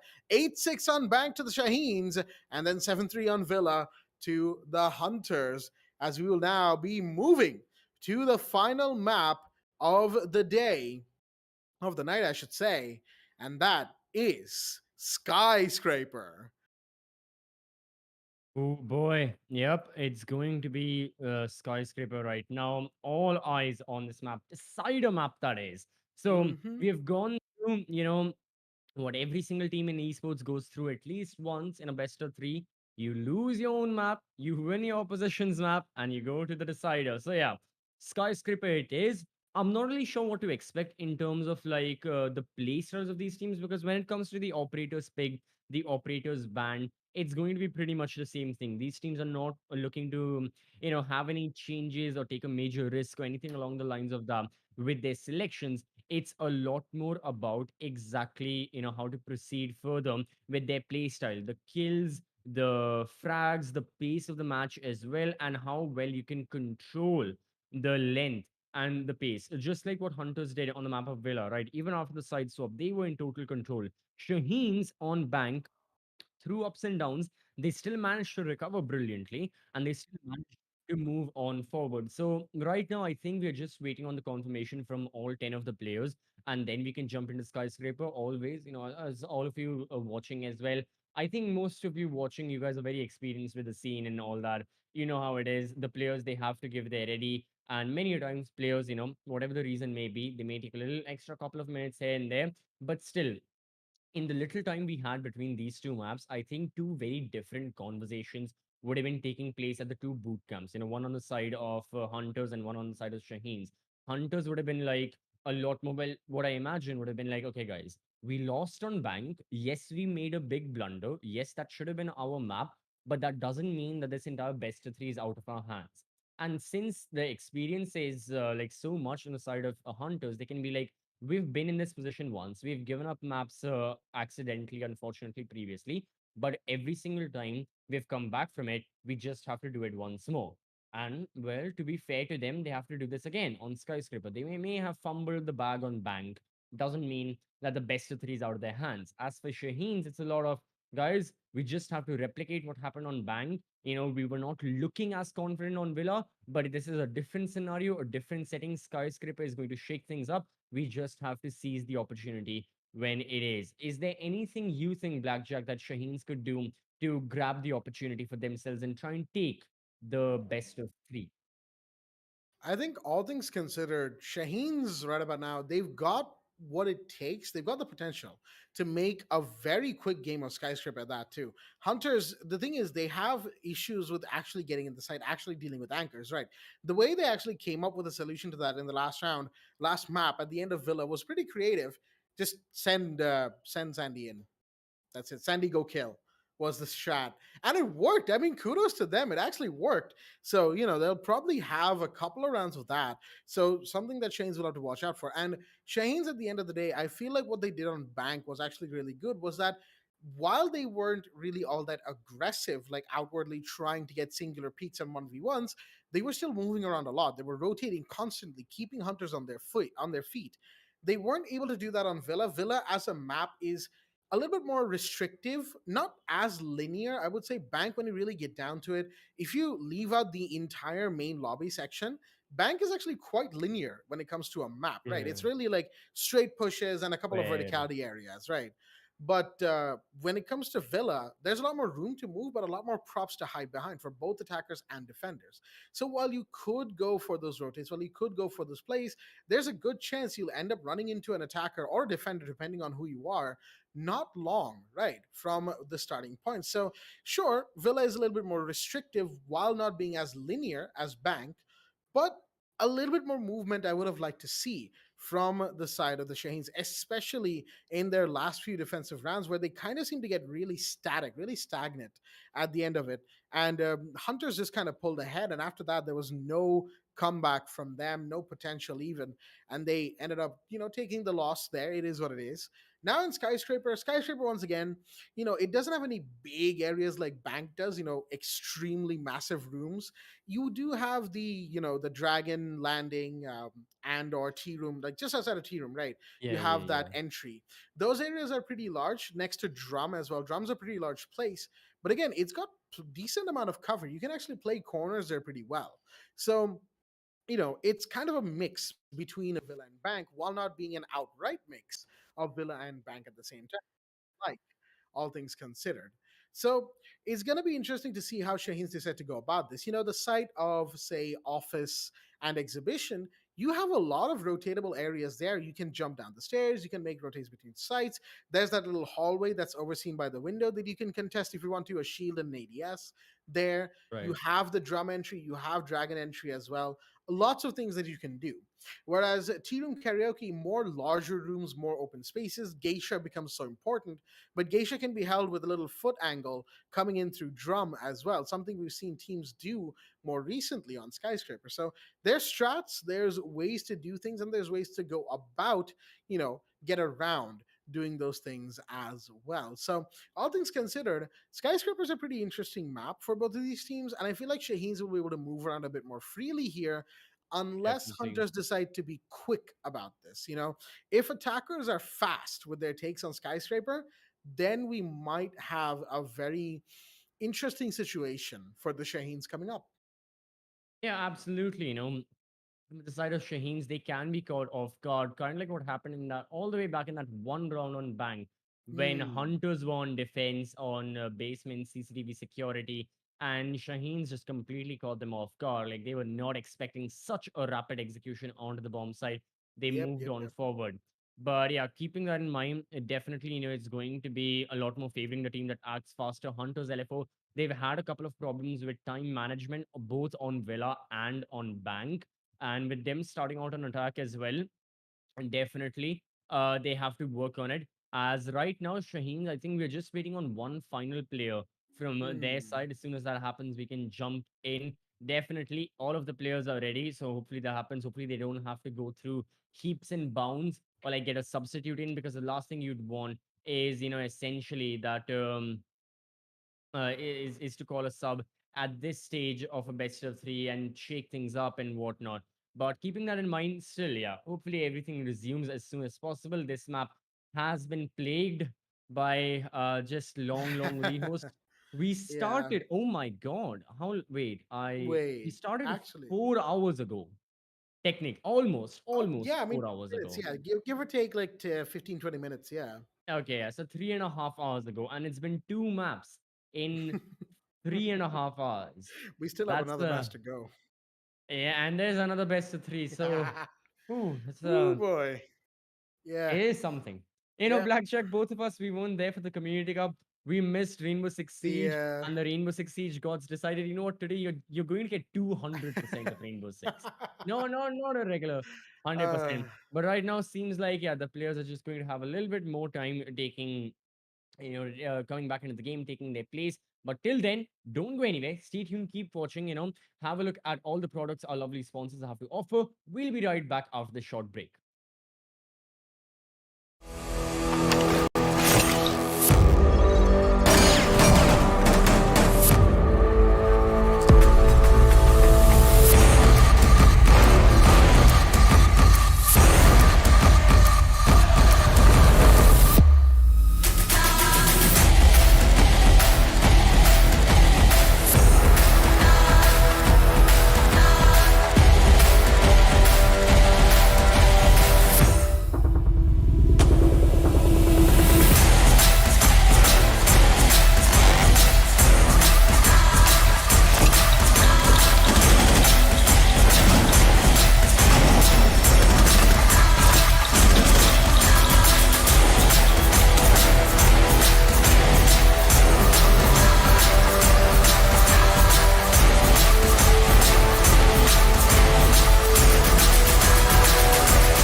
Alrighty then, ladies and gentlemen, welcome back once again to the Hunters LFO Shaheen's game, as we are here at this best of 3 for the final map, Skyscraper. It's a 1-1 situation, and we're going to be going straight into the game without wasting any time whatsoever. We've had rehearse, we've had pauses, we had to take a pause right after getting into the intro for this last map anyway.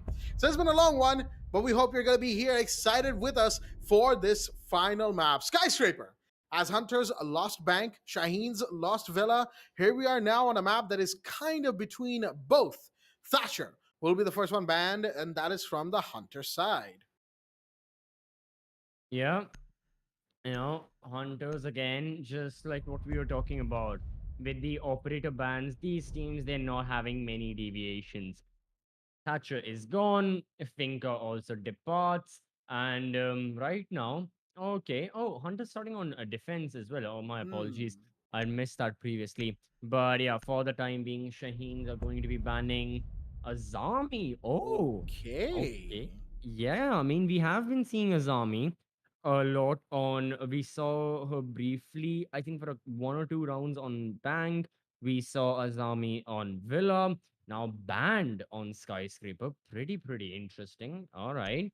And let's see for the final defender ban on the side of Hunters. It's going to be Mira. So yeah, Thatcher, Mira, Finca. Just there is no deviation whatsoever. Long story short, it's it's pretty much the same thing, just shuffled up.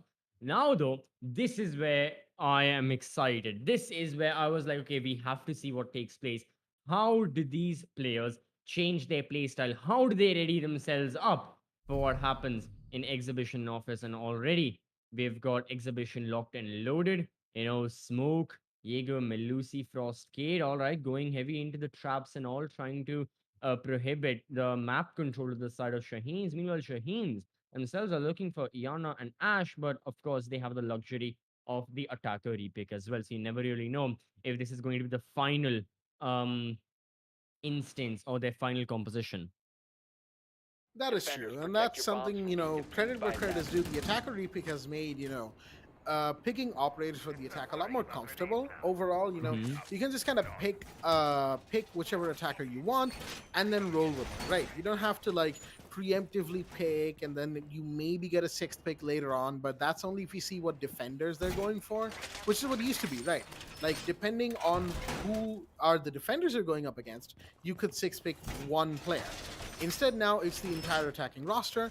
We have seen discussion of whether a defender repick would be possible, but that's, I mean, it's tricky, and I don't think it will ever actually be a thing.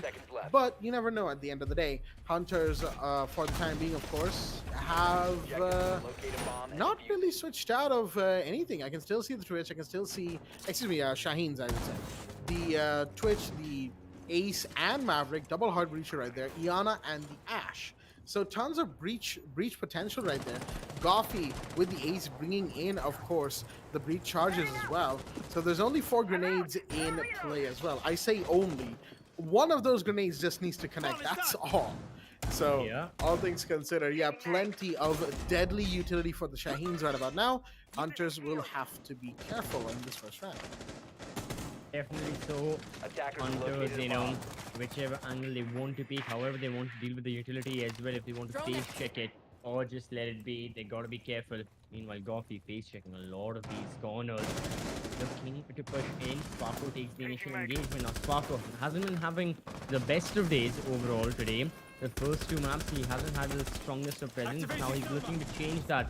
Tags many of the attackers. It's Beat who gets the opener, and finally we are seeing a trade occur from Shaheen as well. So they're not going to set a quiet down. They're like, okay, if you strike once, we're going to strike back just as much as you did. So it's a back and forth between both the rosters, and Shaheens are still looking for an avenue to push near into the bomb site. Meanwhile, Hunters are still quieted down. Hunters are still, just holding their ground, maintaining their position, and not letting Shaheen push too forward. However, Shaheens aren't going to comply with that. Doctor gets one before he goes down. That was a big one as well. That was a frost off the board, but Sparko finds one more. That's Astel gone. Sparko goes down to rise with Buck. And now it's a 2v2. Razorbuck is a little bit low. Goffy as well, around about half. Jittery saw one at the end of the hallway. I don't know if that attacker saw him. Instead, I don't think so. Jittery might actually walk away with the kill here. He just has to be patient. It's Goffy, the ace, who was in that position. But they've gone all the way towards Geisha instead. And it seems like they've gone out the geisha window, want to come in through maybe the hallway door, the balcony door that is outside. They're rappelling up. No, they're going for the breach instead. Bit late, but better late than never, I'd say. As that breach is going to be denied as well. Sandy with the impact. One remaining in the pocket, and that's all it took. Breach has been denied. Gas grenades are out.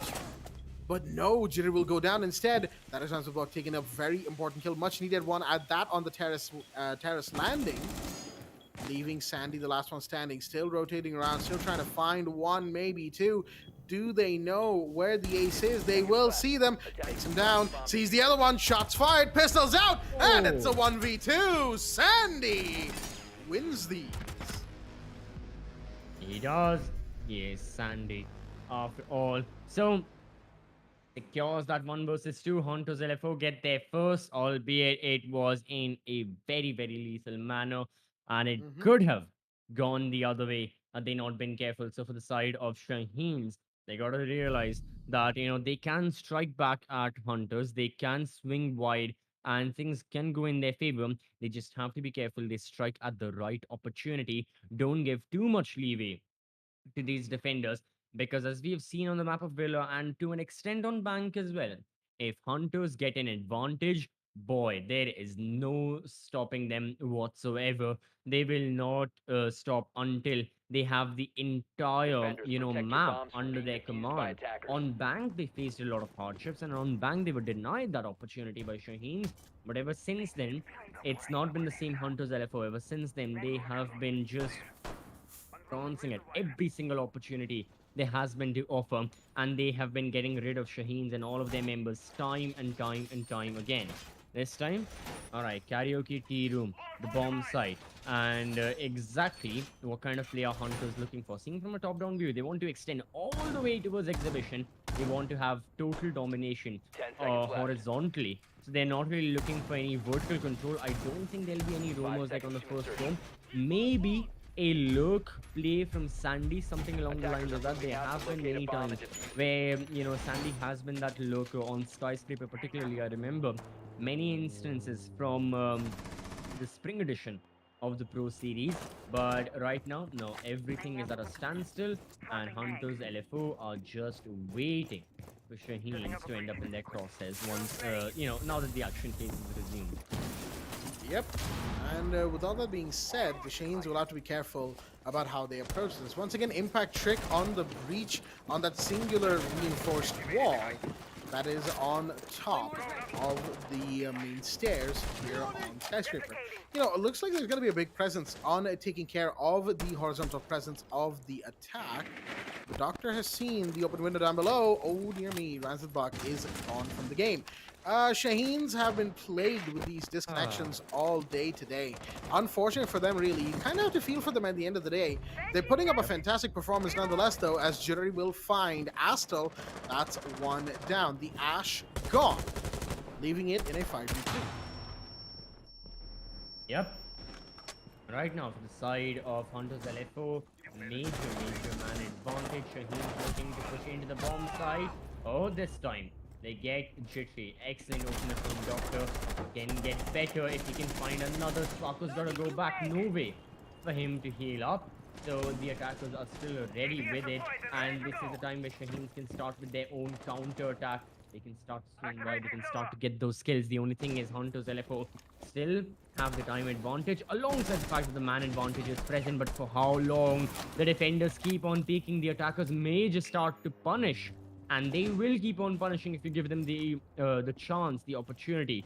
So never really know. Hunters LFO, the mistakes they made on Bank, they cannot commit them right here on Skyscraper. 60 seconds on the clock. Shaheens have definitely got to put the pedal on the metal right now, and already Goffy starts things off. Another excellent headshot. Sandy, one of the top taggers, is gone. frag grenade launch by Caesar. Another goes through. He can start wall banging as well in towards Geisha. He'll be checking. The Jackal gives the position of Sparko down to 10 HP. The Jaeger has no choice but to fall back. Shaheen's really grasping around Hunters LFO's necks. Absolutely. As we have Sparko taking one more, though, still alive. Goffy's off the board. Beat goes in and sees the Jackal. One more headshot. It's all down to Caesar, the last one standing. No more Beat from the Black Stairs. Is going to come and take two. Finish off the round, and Hunters holding, getting a little ahead of themselves in the middle there. They gave away a couple kills, but they brought it back. They held strong, and they are now 2-0 up here on Skyscraper. Not bad. All things considered, not bad. The extension into office and exhibition definitely gave them a lot of room to work with, and it gave them, access to a couple of early kills. Astel going down early, that was a good one for them as well, and then holding on right until the end of the round. There was just like, again, Buck being disconnected didn't help Shaheen's whatsoever, but they still tried. They gave it a decent shot, all things considered, but it simply Defenders, was not protect to your be bombs from being in the defused by round, attackers. and thus Hunters on the defense, 2-0 up. Round 3 will see us go towards first floor kitchen and barbecue, a site that when it comes to Skyscraper you don't see too often, because usually it's always the other two top floor sites, right? You win one, then you lose one, you go back there, you win that, other one's unlocked, you go back there. It's a lot of vertical second floor play, so I'm excited to see what Hunters have in store for us, especially with that castle that they brought in play for first floor. Absolutely so, yeah. The side of Hunters LFO, this being one of those tertiary bomb sites, how do they deal with the problems that arrive here? But there still have been times Hunters have picked this bomb site, or like have had to play this bomb Attackers are site moving out to locate the a previous bomb time and we saw defuse them it. in the Pro series.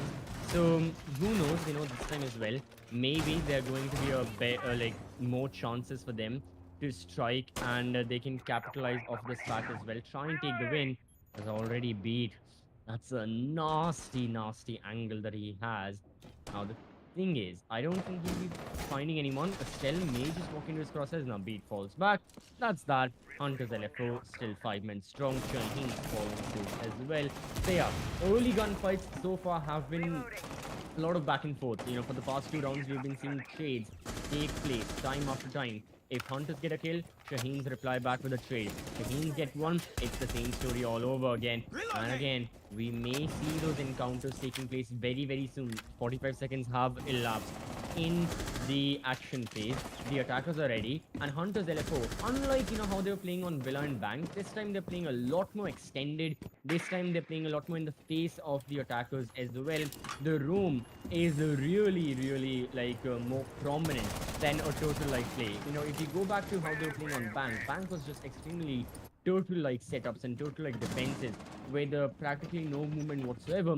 This time it's a lot more fluid, but from Shaheen's, be it Bank, be it Villa, be it Skyscraper, one thing never changes as Buck on the Monty again. Operator has been brought out once more. Let's see how much damage it can deal or how much it can distract the defenders. Oh boy. The Monty back in play. This one should be interesting to say the least. Buck, currently with a 50-50 success rate on that Monty, I feel like, but actually gone down. That's a bit unfortunate. The ace pushes in aggressively, goes down, and there goes another. The Ash coming back around, finds Venpai. There goes Beat to the Twitch, leaving Sandy and Jittery alone in a 2v3 situation. Sandy and Geisha facing the opposite way. Usually you're defending against the window push, but this time finds the Ash. Not really sure what Asta was going for, and the diffuser is still on the floor, mind you, where Buck was not too long ago. That's exactly where the Monty died. So they got to get the diffuser first. But to do that, they got to get rid of these defenders. And that's what the castle chase is all about. But Sandy's here instead, finds one. Ooh, goes down immediately. That's a trade. And now it's between Caesar and Jittery. The last two standing, and a UMP suppressed, no less. Finds him on the first floor. All of that action happened on the second floor, mind you. Nothing in the round even came close to first floor. And Hunters, say what you will about the amount of bodies they lost in that entire endeavor, they never let the attackers get even close to first floor. They played Exhibition Office on an extension, off an extension that was already on Karaoke T. with just the bare minimum amount of reinforcement on first floor on site. Hunters have clearly labbed this map a lot. Shaheens, on the other hand, in that last round in particular, they kind of seemed a little lost. Not mechanically, they're still very strong mechanically as a team, but they Defenders, felt a protect your little bombs from being lost in defused by how to attackers. even approach the first floor site. Yeah, Shaheens this time, they were like engaging with the defenders everywhere in the entire map, or like wherever they found those defenders. But yeah, like you said, Hunters LFO never let those engagements take place in the first floor, anywhere near the bomb site. Max to max, a little bit of vertical control, but still that wasn't achieved by Shaheens because either they were chasing after the diffuser that was dropped early on, or they were chasing after any defender, 10 particularly seconds Sandy, to go. who was playing in Geisha, who just stayed behind those 5 boxes seconds left. and just stayed there as long as he needed before Attackers' he died by the objective is to hands of one of locate the a bomb and attackers. So defuse it. Shaheen's, yeah, their objective was wrong. They were trying to get near kitchen, they just couldn't. And by the time everything calmed down, the dust settled, it was all too late. It was a 1 versus 1, and Gypsy had total control of where the final attack would peak from as well. But still, Hunters LFO, excellent start. I mean, this start is better than how any of the other maps have gone, be it Villa, be it Bank. 3-0 up. And this half looks to be theirs. But then again, you never really know. Shaheens can turn things around in an instant. Exactly what we saw on the map of Bank. When things were the most desperate, that's when Shaheens played the best, which were which was the overtime rounds. And right now, they have to replicate it once more. So, exhibition room bomb side. Again, damage traded. Sparko takes a hefty blow, has got to fall back. Sparko has always been taking these early engagements, but right now he is the top fragger Attackers on the drop side the of Hunters diffuser. LFO. So hopefully, finally for his sake, he's having a better day. As Doctor is not having the best of times in this round specifically, but in a down but not out state by a Frostmat nonetheless. Attackers He have is located a revived, bomb. however, so he's back up and running. Well, we had a Pogmat moment temporarily right there, as Doctor will no doubt want to get that bit out of his head for sure. However, minute 30 on the clock, they've still got a lot of time. Sparko and Doctor are pretty low. Goffy's taking a bit of damage, so attackers definitely don't really have much of a health lead at the minute, excuse me. But they'll be looking to get themselves into a position where they'll be able to take a couple bodies off the defenders with minimal risk to themselves. That involves getting the breach done. But the question is, can they do so? Is what we are here to find out. Doctor has the Jackal scans actively giving him intel, but no, Goffrey will find one, gets taken out by the Frost in return, as Venpai will take the trade, goes down to the ace now, as we have Sandy trying to find one, Jittery from down below, Beat coming back to the site. A little bit scattered from Hunters. They definitely feel a little bit less coordinated right now. A couple of very weird 1v1 decisions that they ended up taking. And there goes the ace finding another. Shots fired. Sandy goes down. And it's all now up to Jittery. Finds one, but they got to find a couple more at a minimum right about now. Plants going down. They know where it is. Get the planter as well. Can they get another? Yes, they do. Pistols out. Almost. Solo runs right the way down to first floor because there's no way he's taking this gunfight. Jittery knows exactly what's up as the plant's going down. He knows full well where it's going to have to be. He sees him. Can he get the shot? Not from here, actually. And it's about to go down. The plant's up. And now it's a Maverick at nearly full HP. Rasbach takes a bit of damage right there. On the prone. Jittery. Oh my god. Nah, I'm gonna blame it on the suppressor. No way does Jittery lose that one. Even if it's such a tight angle, the UMP, it's got very low rate of fire. On top of that, you have the suppressor on it, right? Nerfing its damage just that little bit more. So close once again, though. Hunters, so close. But this time, I will say they got a little bit ahead of themselves. They felt a little uncoordinated. Too many 1v1s being given away there. And Shaheen's finally punishing them for that. It's a 3-1 going into round 5. Yep. It is going to be 3-1 favoring Hunters LFO. Jittery almost with that clutch. It would have been, I think that would have been the best clutch in the entirety of the best of 3 we would have witnessed Attackers so need to far. locate and defuse Just bombs. the things that were online on the line for that. But regardless, still Shaheen's managed to pull through. Kudos to Rhymes with Buck. He secured that 1 versus 1 in the end, planted the diffuser and whatnot. Now we're gonna go back to karaoke and tea. So Hunters LFO, I have to agree with you, Jack, that they've got to make sure they do not get over eager with their peaks. We have been noticing this trend for the entirety of Skyscraper. It's the fact that for the side of Hunters 10 LFO, seconds left. things are looking good. They're winning their gunfights early on. They are very, very dominant, 5 but seconds then to they lose insertion. their footing. And many a times on Skyscraper as well, we have seen so many of those gunfights take place in a matter of seconds. There was that one round where Jittery won that 1 versus 1, the kitchen barbecue round. And there was no chance that Hunter should have secured the win with how things were going. So, I mean, there was an equal chance Hunters could have secured the win, or it could have gone the way of Shaheen's, but still Jittery secured it. There were like 8 kills that took place in a matter of like 15 or so seconds. Keeping that in mind, with so many kills taking place, the defenders have to make sure they still try and end up in advantage. As for Shaheen and their members, they've got to make sure they take the defenders out. As we went back to Black and White Rainbow-Six-Siege just for a little bit, but now we're back. Grenades out from the Maverick right there on the breach, trying to get, the utilities taken care of as soon as possible, to get the breach running as it were. It seems like the decision has been made to do the half wall instead, the soft wall trick that the Maverick is also proficient at.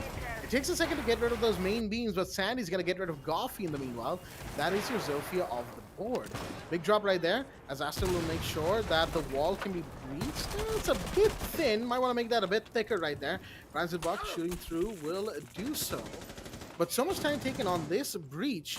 Is it the one that they even want to be going for? Well, it's going to allow them map control for sure, but that's the thing. It's a little bit of map control as compared to so much time.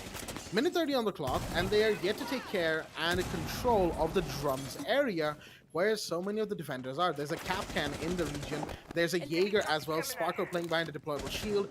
Grenade might want to go out, but there may be an ADS there, so we're going to see if it goes through. It does, but there's an ADS. There's a second grenade, though. Shots fired and nearly had Sandy.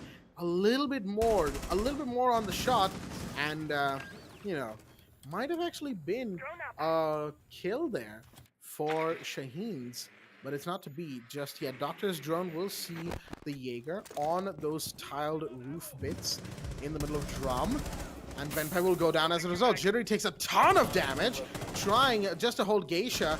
Astel coming in close as they will go down. That's Sparko to take one off the board.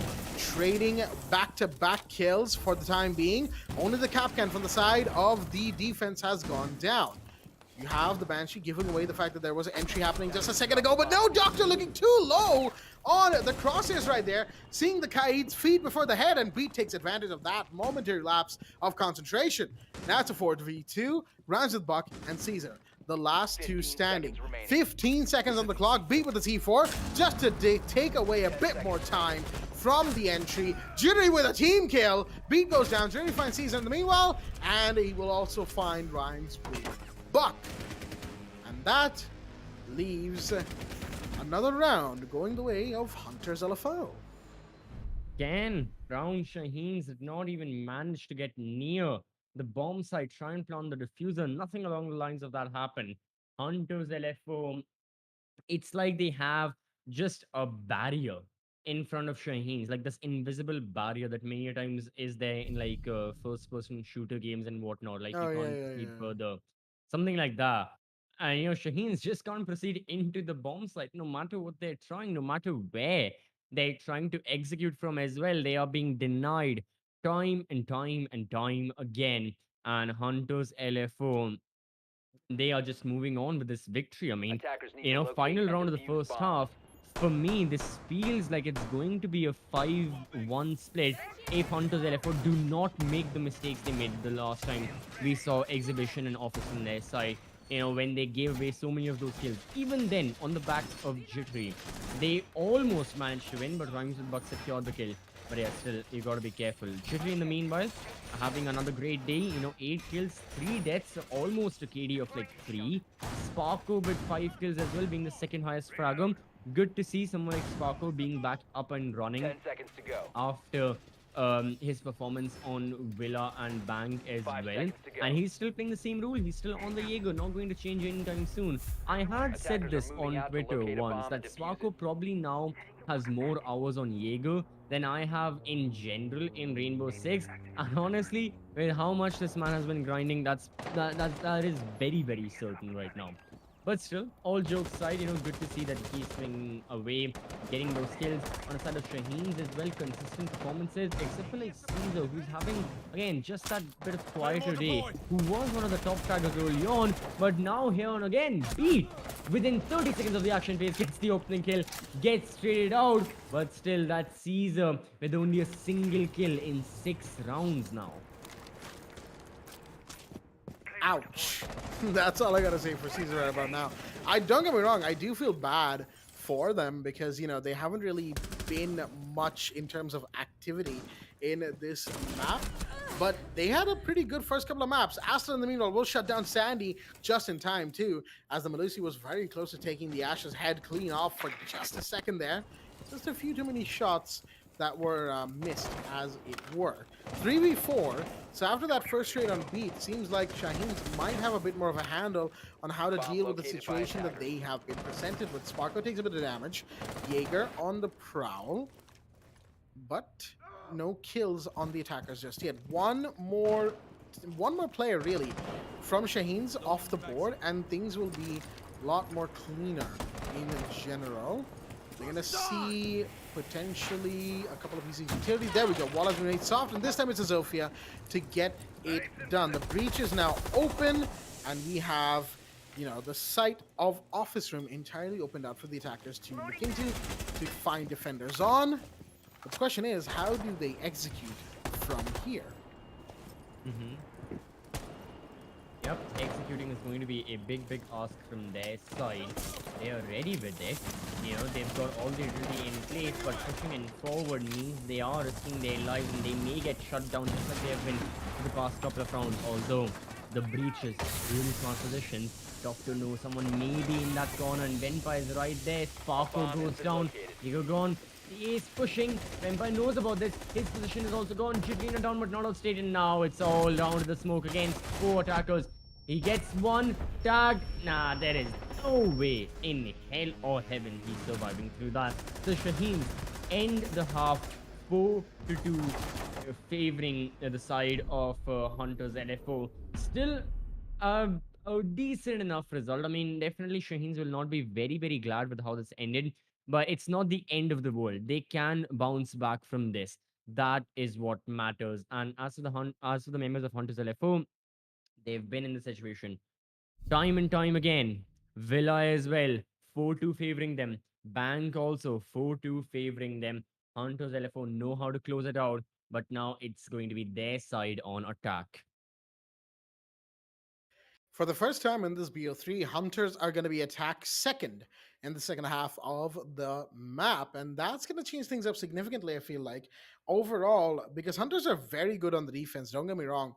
Bank seems like it was maybe one of those rare moments where they weren't quite all there for their defensive second half.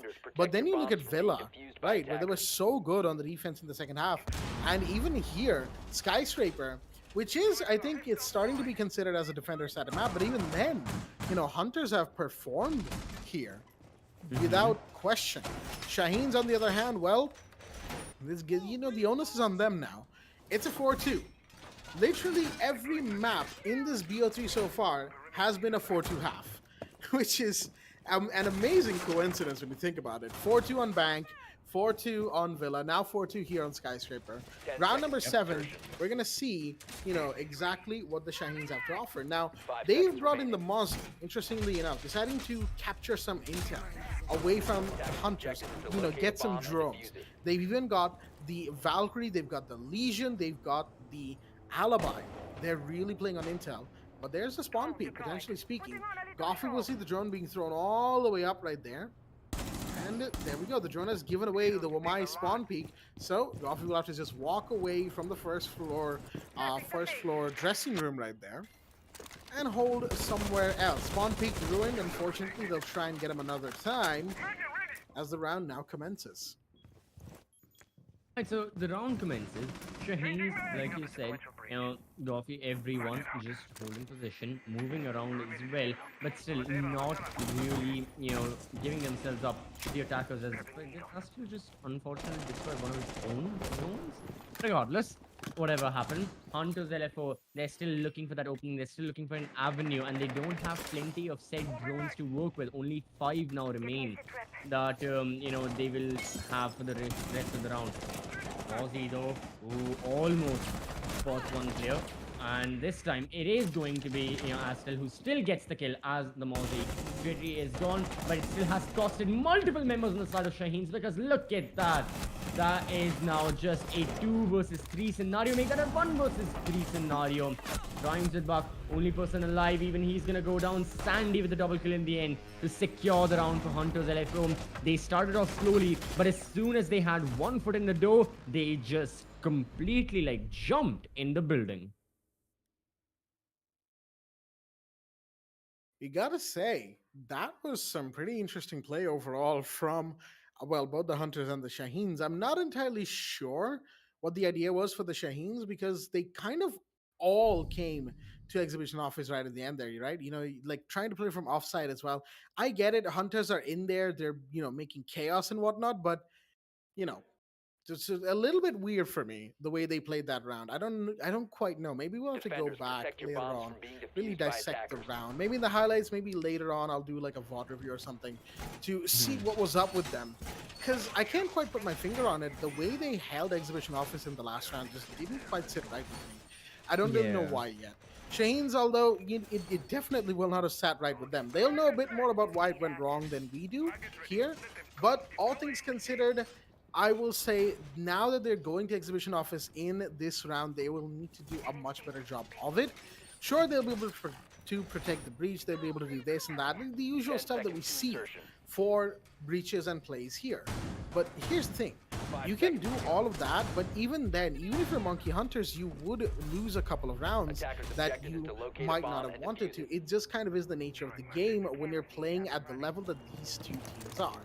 Interestingly enough, Jittery has switched out to the Nook, bringing in an element of stealthy surprise for both teams here. And he's going to be going in from the first floor. So yeah, he wants to make sure that his approach is as noiseless as possible, droning himself in as well. As, oh, entry spotted, taken care of. Doctor was right there, right place at the right time. Jittery coming from far away in the map is going to go down because Rhymes with Buck was there as well. Strong first floor presence from the Shaheens has given them an early 2 kills.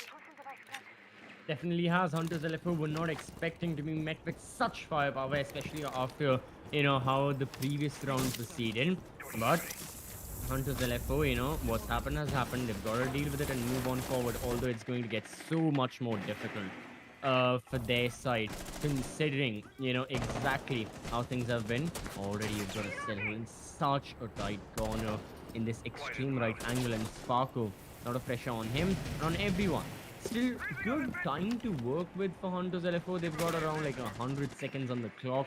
But the thing is, it's not about the time now.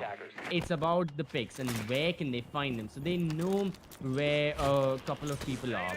They know to where they can shoot to get rid of them. But getting rid of them is so much more easier said than done. Right now the Electroclaw, no, it still stands. Beat has got one more frag grenade he can use to destroy that Electroclaw, or to try and take out one of the defenders, but sees it. Gonna... Oh, he doesn't get it. He doesn't get the Electroclaw. It still stands. And Shaheen, they're looking so much more confident because Hunters LFO, they have no place to enter from. They're all going to go around the outside to try and enter from the western side of the map, from karaoke and tea room and whatnot. Beat gets an opener onto Doctor, but still now time is of the essence because now Hunters LFO are really struggling with getting any avenue possible. Gotta agree with you on that one because that breach is so important. And looks like Beat might be wanting to make a little line of sight. Wow, that's a big spray through that. Astro takes a ton of damage. In the meanwhile, the smoke is a little bit low. But Vampire, this could be a play. No, there's a Banshee right there, giving away the position of the Nomad. Not good for the attack. Again, the plays that they want to make are being shut down left and right. Vampire needs to get in, but can't. Caught on the stairs and clocked as well. Melissa goes down. There's a shotgun that finds two. Astel from behind the bar table is going to find those final 2 kills. And folks, that is finally another round for the Shaheens. They've been going back and forth for a couple of rounds now. 5-3. Hunters are still in a 2-round lead. Yep, still for the side of Hunters LFO. This is mimicking exactly what happened on the map of Bank as well. Hunters are in the lead right now, but Shaheens are close, hot on their tail. And Shaheens have got to make sure they can push this into overtime if the need be. And already, we are seeing a lot of fights taking place, but still, the lead Attackers need is to with locate Hunters, and like you had defuse mentioned, bombs. Jack, and they'd like to keep it because another round, just one more round, and it means that it is going to be, match point for their side, series point, and potentially a point to get into the playoffs as well, which is all that these teams are vying for here in the qualifier finals. We have 8 teams today and tomorrow fighting against each other, and of those 8, only 4 will make it. So right now, yeah, it's just elbows out, get in as much as you can and try and take the win. 10 seconds left For before the time being, of course, we're going to see how Shaheens are going to 5 hold seconds to this insertion. time on Team Karaoke or off-site from Team Attackers must Karaoke. locate and Once again, defuse the bomb. extensions are very much the play here, it seems, from both Hunters and Shaheens. The extension out towards the exhibition and office side of things. As they've done that before as well. We've seen them, really push out, right? And it worked for the Hunters quite well, all things considered. For the Shaheens, well, not so much. But as to whether or not it continues to work for the Hunters, we'll have to wait and see, as we have what is a big old hole being made by Beat.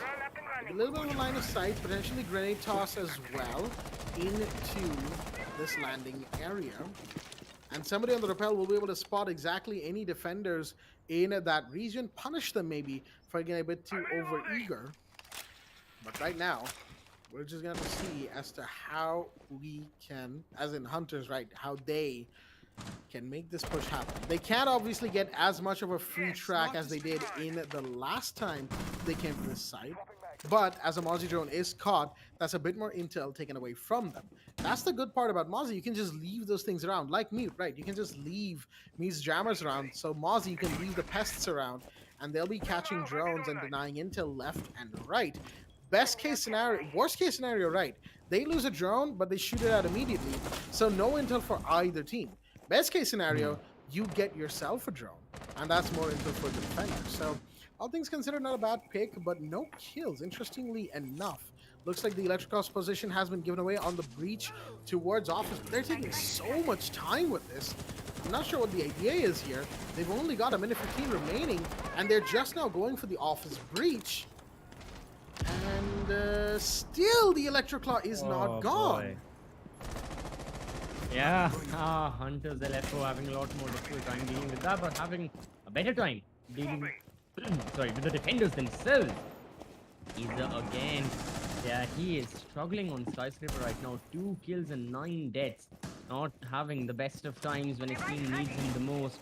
As for Goffy, still relatively doing well, but he has to step up to the platter right now. Everyone in Shaheens has to do. Goffy, unfortunately, cannot fulfill on that promise. Hunters LFO are right on the tail of Shaheens. They're right on the outside. The wrong side on the outskirts, looking to push in. Kills have gone in their favor. The trades are there as well.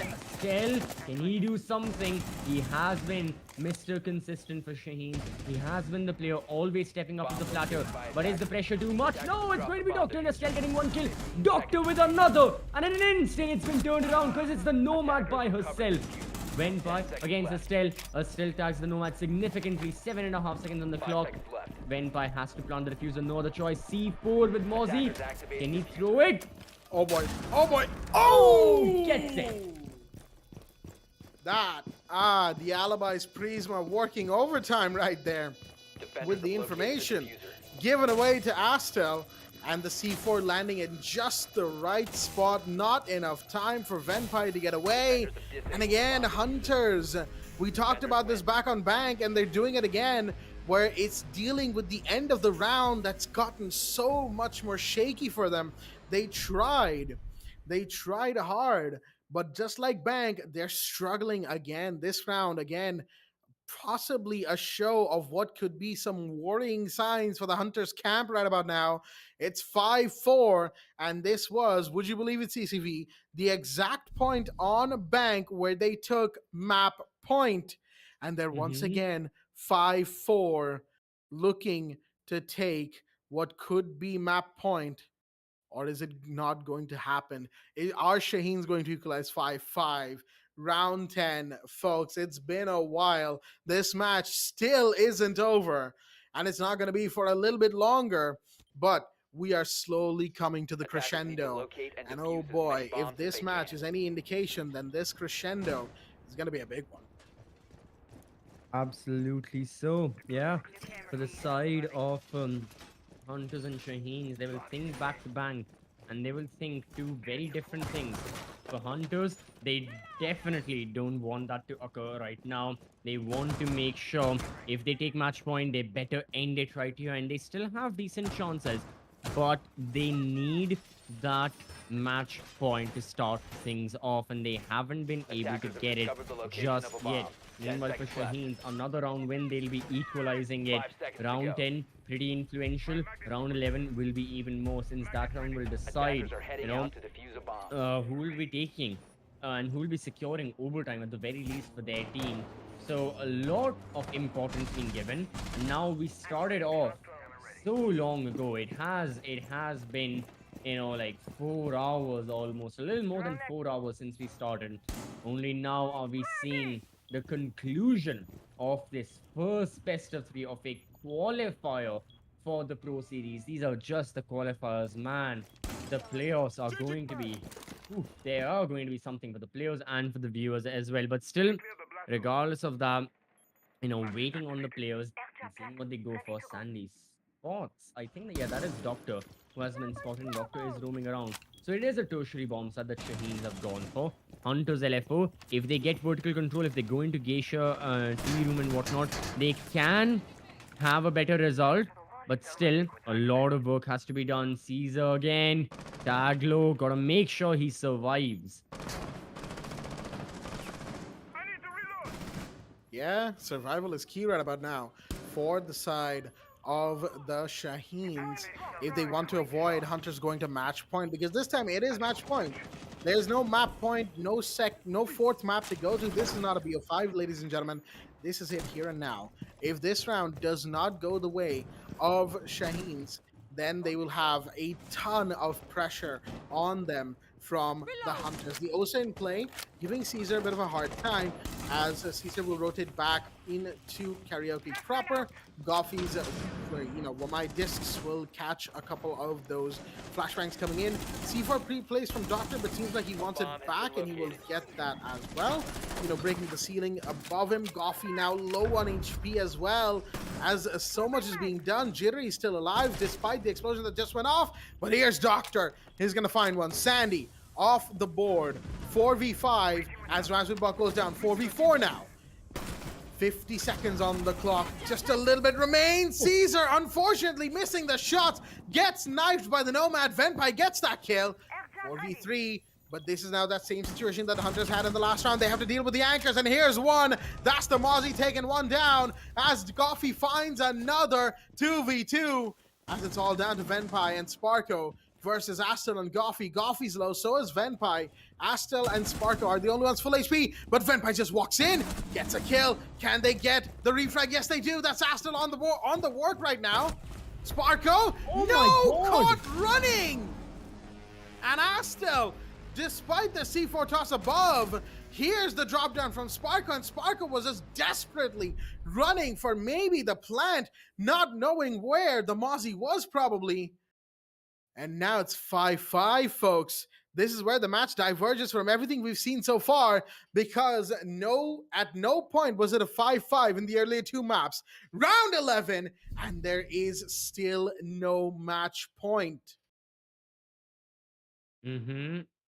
Now, exactly, what I mentioned previously as well, round 11. Now, this is going to be definitely one of the most influential rounds because this round decides which team will be securing overtime for their side. Shaheens finally have an opportunity to turn this around Attackers need and, to locate and close it defuse off bombs. as well, or at least push it into overtime where they have defeated Hunters LFO before. They may as well do it again. So, Hunters are ready for it. They know, yeah, like you said, Jack, the anchors are such a major headache for Hunters to deal with. They've had so many problems dealing with them for such a long time, and they're just trying, but every single time it hasn't Bluetooth been camera going online. their way. So, Shaheens, I guess keep repeating what you are. And Hunters 10 seconds LFO, to it's going to be insertion. similar results because it's just these 1 and 2 kills that are not going the 5 way of the seconds attackers remaining. that determine the entire result. Like in the previous round as well, Sparko being caught off guard. Attackers' objective is to He locate was a caught bomb and running, defuse it. and yeah, gone. Still 1 versus 2, and every single time has been similar instances. But yeah, kudos to Estelle, man. 13 kills, Doctor with 11. Standout performance. If Shaheens take the win, A bomb has been they both of located. them, yeah, they have really been putting in the workload mainly. As for the side of Hunters LFO, you still have Jitri, 10 kills, Sparko with 9, and everyone has consistent performances. But oh no, no, no! Seems like the biggest killer is not someone from Hunters LFO. It seems like it's Power Electricity since Astel, the star performer for Shaheens, is gone in this round. Oh, this is going to be costly. And since he has unfortunately disconnected in the action phase, unfortunately, no rehost can be called right now. So Hunters LFO, they have a golden opportunity to win Attackers this have round. located a bomb. That they do. Round 11, and Hunters will need to take this as soon as possible. Beat is looking for where that electro clock could be, but the Twitch drone is shut down. They haven't been able to get this breach once in the office area. It simply has not worked. And once again, they find themselves in the position where they might not be able to get the breach as well. Rhymes with Buck on the first floor, denying the Twitch drone. Beautifully done right there. But it seems like the A summer breaches are in fact going off on the one wall facing the entry. C4! And Doctor's gonna equalize it. That's Jittery gone. Big drop right there for the attackers. They could not have afforded to lose at a player like that. But there goes Caesar in the meanwhile. The Malusi is down 2-11 to Caesar. Quiet map for them. But there's still more to be played here. Doctor is still alive. Goffy and Rhymes with Buck are still alive. So a lot is still at stake. Rhymes with Buck playing for the C4 from down below. Just waiting, hanging in the wings. As the side defense is left up to Doctor and Goffy. They're going to try and get this done as well as they possibly can. But here's the thing, are they going to be able to? There goes one, there goes two, side defense is now vulnerable. C4 finds one, but it's not the diffuser drop. Buck has to get in here, and he has to do it now. Finds one, but can't get the kill. And Hunters will still go to match point, folks. They are now 1 round away from finishing this match in its entirety. From 0-1 to 2-1, Hunters can make this sweep happen. However, a pause has been called by the Shaheens, and we are going to have to wait just a little bit before we resume with round 12. Yep. Oh boy. Well, right now, it is, yeah, the pause has been called, and for the side of Shaheen's, desperate times call for desperate measures. So they're just waiting on a still star performer to return again because his presence is definitely needed by the members on the side of Shaheen's right now. They need him to be there. Karaoke and Tea Room is going to be the bomb site. And we have seen a lot of ups and downs on this bomb site. And then in the second half, this bomb site has been chosen 3 times. And it's been Shaheen's winning there, it's been Hunters winning there, it's been a lot of back and forth and back and forth. So they've got to make sure at this time for Shaheen's when it's needed the most they strike and they get the job done. Otherwise, Hunters LFO, they will be rejoicing with themselves with how the performance will be. And the fact they'll be, thanking everyone and thanking God probably that they'll be in into the playoffs. Yeah, no, Hunters definitely want to finish this off here. And now, while we still wait for Shaheens to get their final player back, Astel is the one who's disconnected. So it probably is going to be a couple of minutes here, folks. Don't worry, we will get them back. I mean, they'll get Astel back as soon as possible, and we will continue with the match in and of itself. Because we know that, pausing here is probably one of the worst things to happen overall for fans in the chat, because it's like the excitement was running sky high, and then to have this minute suddenly where it's all paused, right? It all comes crashing down, and for it all to just be frozen as if someone has stopped time itself. But that's all we can really say about the matter, right? Me and CCV, we're Hmm. only the messengers here, Yep. and we're spectating the same screen, mostly speaking, that y'all are, and we can see that Astel is not quite back yet. We'll we'll let you know when he's back, and we'll let you know when we can go back to the match as well. Because for the time being, the best we can do is wait, watch, and hope for a quick reconnection right here from that fifth. Shaheens will need their fifth back for this final round. They simply cannot afford to play a Yeah. 4v5, not when Hunters are in full swing like this. Yeah, absolutely. From the side of Shaheens, they definitely need their fifth man. They need that presence from Astel, and they need everyone to deliver when it is needed the most from their side. So that's the Hunters LFO in the meanwhile. That's it. Just one more round over. It's almost about to be 5 hours. We are about to cross like the 5 hour mark, and this is a best of three. So it's a long day at the office for everyone here. But Yep. yeah, for Hunters LFO, they can put an end to this. Just one more round. But at the maximum, only four more rounds. As we know, those 4 rounds, they can take 4 hours as well with how these teams in other rate which the problems take place and they solve and whatnot. But definitely, I started this match off thinking that okay, after it gets over, maybe I'll have like a quick evening snack. And now that evening snack has just become, it's time for dinner. It's Maybe basically, yeah. it becomes a late night snack as well by the time this game Yeah. gets over. You never know.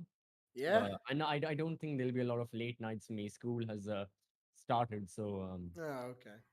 Yeah. Yeah, it is what it is.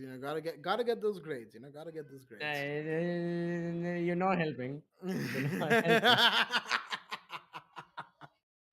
Hey, I mean, I've been through all of this. Okay, Mhm. if I get the opportunity to crack a couple jokes about it, you best believe I'm gonna take it. But True, true. anyhow, regardless of all that, yeah, I mean, we still have that other match, Oh to go yes, after this one. Yeah, yeah, I think it's me and Baba Gusta for that one. So yeah. yeah, I'm probably gonna just go straight to sleep after everything's said and done. Like dinner, don't even know. Just straight on the bed, hit the hay. I'll wake up tomorrow and eat. I don't care. But I mean, I'm excited for the second match. Don't get me wrong. I'm definitely interested in seeing, Won't Stop Peaking. We saw them in the Community Cup, but the teams have changed, like you said, significantly. So I'm interested to see what they are bringing to the table now and their opponents as well, whose names I don't think I quite caught. Give me just a sec It's while I a look. it's a tricky It's name. It's Airavath, Airavath. right? Airavath? Yeah. Airavath? Hmm. Yeah. Airavath Esports. So I'm interested to see what Airavath has. I'm interested to see what Won't Stop Peaking has in store for us.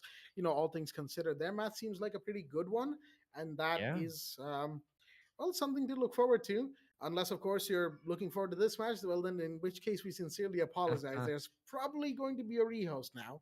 We're still paused, but there's probably going to be a rehost very soon. So, yeah, it is what it is. Like CCB said, it's kind of comes with the region. Long rehosts in general.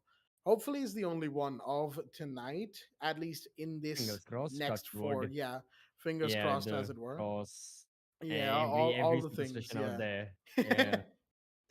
I'm pretty Yeah. sure, usually like casters, they have like many casters, not me, but like I've seen like all of them have like physical notebooks that they have notes Oh in yeah. during games and all that. I think whenever from this point forward, whenever I'm going to be casting, well, that's still digital, right? I I meant mean, like yeah, but still. yeah, semi-digital, whatever. I meant like physical notebooks and all. I used to do that. But still, Hmm. many a times that used to happen. I think I'd be the first caster ever, starting casting like the pro series once the main event happens. I'll have like the Bible with me just so these rehearsals don't happen, or any other like uh, sacred book out there. Anyone that prevents rehearsals from taking place. I think I'll be the uh, first caster. oh But boy. still, joke aside, Mhm. these players, they better pray to any of the gods they believe in order to go into the overtime for the side of Shaheens and for Hunters LFO to secure it. Still 6-5 it is. And like you said, Jack, I have to just, resonate your words with at such a crucial point, unfortunate disconnection happens and it's costing these players the time, the momentum and whatnot, and it's costing everyone as well. So dealing with that is going to be a big factor. But yeah, after this, we may only have a single round. So as players on Hunters, as players on Shaheens, how do you prepare yourself for such for such a hectic round that is Oh going to be? boy. Yeah. Yeah, no, this round 12, whenever we come back for it, is going to be chaotic. It's going to be hectic. It's going to be all over the place. That is for sure. And if we go to overtime, well, all holds, all stops are off. But you know what else is off? Well, unfortunately, we're going to have to go into a little bit of a break. Again, we apologize sincerely for this rehost, as it were. Not really our Yeah. fault to begin with, but hey, it is what it is. Comes with the region. We'll be right back once we get all the players in and we can resume the match. Until then, stay tuned.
Alrighty then, ladies and gentlemen, welcome back once again to the Hunters LFO versus Shaheen's game, a best of three, first match of the qualifiers. I feel like we've said that a million times today, but Yeah. it is probably going to be for one of the final times as 65 Hunters LFO are on match point. It is 1-1. Map number 3, Skyscraper, is in play, and the Shaheens are one round away from either winning it or losing out entirely here and now. This is all or nothing, the round that decides who goes ahead in qualifier 1. Is it going to be Hunters LFO to qualify for the playoffs, or is it going to be Shaheens? Let's find out as we now, in just a short while, will load into round number 12. All right. Everything is now set up. Thankfully, Estelle is back. And hopefully, we have no more disconnections for the players, for everyone's sake as well. Major hassle, but it is what it is. So, very soon, we'll be starting off. Exhibition Room Office is the site that has been chosen by Shaheens. Hunters LFO, they're ready. Jittery is back on the IQ. Twitch is there. Venpa and the Lion, they may change to a Nomad very soon, given how given the operators Venpa has been playing. But on the side of the defense, yeah, it's the same. Cade Caesar is still there with those electro claws that have been troubling the likes of Hunters so many of those times. Attackers need to Trying to get locate rid and of defuse that bombs. electro claw has been a big problem for them, and a major headache for them to deal with. That hopefully they may have found a fix to it. Who knows? Right now, though, for the side of Shaheen's, just the preparation phase, and yeah, now is where you want to see what these teams have changed, because this was another longer rehost, pretty long as well. I did not calculate it, but we are nearing like 5 hours now in the broadcast. Definitely, we have neared it. So these players, yeah, they will be tired for sure, but they have to persevere 10 through seconds this remaining. final round, or perhaps we may see max to max 4 rounds 5 seconds for this to best of insertion. 3. But that's it. For the side of Hunters LFO, they are looking to put an end to it. Attackers' Jittery on the objective is to locate a bomb and fuse. defuse it. Beat has got the Zofia, Sparko on the Thermite. So double hard breach is back up and running. Fuse also has the breaching rounds. So still, Hunters LFO, they are going in on the hard breaching capabilities. As for Shaheens, they are ready with their defense. For the time being, they seem to be, as we have Exhibition and Office as the site of choice. Aston, meanwhile, just running behind the bar. I think they're just setting something up off the game, maybe tapped out for whatever reason. You know, it happens sometimes. You might want to set your sensitivity, or you might want to change some buttons. You know, your button configuration happens to the best of us. Doctor on the first floor on the prowl for the roam. Sees the broken open door here, but the C4 from Seas is going to find one. Oh, that's a big start. That is Sparko. The hard breach gone. The thermite, that is, off the board. That C4 usually doesn't catch anyone, but because of the way that this match has been so far, I'm not surprised that Hunters had a slip-up like that. Shots fired again, but Beat will find Caesar in the meanwhile. That's a big one, as well as the Kaid on the other side has definitely been a big thorn in their sides. Astel barely gets away from all the shots being fired his way. Still alive in that bar area of just outside of the office. As more drones are coming in, more intel's being gathered and denied at the same time. The fuse cluster charge was used up. Very interesting pick right there. The fuse. Oh, beautiful pre-fire right there from Doctor. Finds a kill. Sandy off the board. 4v3 right about now. Shaheen's with the man count advantage. They do have the man advantage, and right now, the side of Hunters LFO, this is it. They've got to strike. They need a kill. They need an avenue. Venpai still has the Lion, and this EE1D scans are present, so they can, stop and hold the defenders. But the thing is, the defenders are nowhere to be seen. Shaheens are all huddled up into the bomb site. Jittery, pushing in forward. Shaheens are not giving anything, but oh, he tags still down to like bare bones, almost no HP whatsoever, but coffee strikes back. That's an excellent C4, and this pretty much secures the likelihood of Shaheen pushing it into overtime. Jittery gets one. We've seen a failed clutch from his side before. He could not get the previous 1 versus 4. This time, He gets 1 kill. That's another for Jittery. 20 seconds on the Attackers have clock. located a bomb. Pushes in. Ooh. Can he find another defender? He is 15 waiting. seconds left. He's biding by his time, but time is of the essence. Has to swing to the 10 right. seconds He left. has to check the corner. He's got to do it. 8 seconds. He checks the stairs. There's someone behind him. Shots fired, and yes, Doctor gets the kill. That pushes us into overtime. Ladies and gentlemen, are you ready to rumble? Overtime is in play. Hunters LFO couldn't secure it. They lost too many bodies too quickly right there. And SHAHEENs are now on overtime. We saw what happened the last time both of these teams came to overtime. It was on bank from what was a 5-2 to a 6-6 and then an 8-6. SHAHEENs won it as well back there. And if we go back all the way to round 12, excuse me, it was actually SHAHEENs, who won round 12 as well. So all things considered, a very, very good minute right here for the SHAHEENs. They actually are looking to close it off just in a very similar way to how they did for Bank. They will be able to go to office again. This site has been exceptionally good for them, and it's understandable that overtime, which unlocks all of the sites for a second time, it will allow them to go back here, and they will take that chance with a heartbeat. But here's the thing, SHAHEENs, Hunters will be even more aggressive. They'll be even more in their faces this time around because Hunters will be desperate for the win. Having come this far, having beaten them so comprehensively on Villa, to come to Skyscraper, to go to 5-3, and then to lose it all is not something that the Hunters would like. Definitely, Hunters have given it their all. So for their side, gotta win. But then again, SHAHEEN as well taking the win on the map of Bank, then losing out on Villa 3-7. Everything leads to the next couple of rounds. In this round means the team winning, they will have overtime match point. A lot of importance will be given to that, keeping in mind, the consequences of the following rounds. And still Hunters on attack. It's going to be exhibition of this once more. They have been struggling with this bomb side, and who knows, the struggle may continue again. Gotta be careful. Jittery lobs a flashbang, trying to, get rid of any, projectile captures, any Jaeger ADSs, Vamai magnets, whatnot. Sandy, frag grenade, Vamai magnet captures it. Electroclaw still stands, and the Electroclaw is still... Oh no, it has been destroyed from one of the walls. The breach can happen. They finally took it out. Yeah, they finally did. Good news to the side of Hunters LFO. The breach is done, and SHAHEEN, one of their members also falls. That's Doctor gone. Oh, the team in blue looking in control. Oh, that's big. That's big. Doctor gone.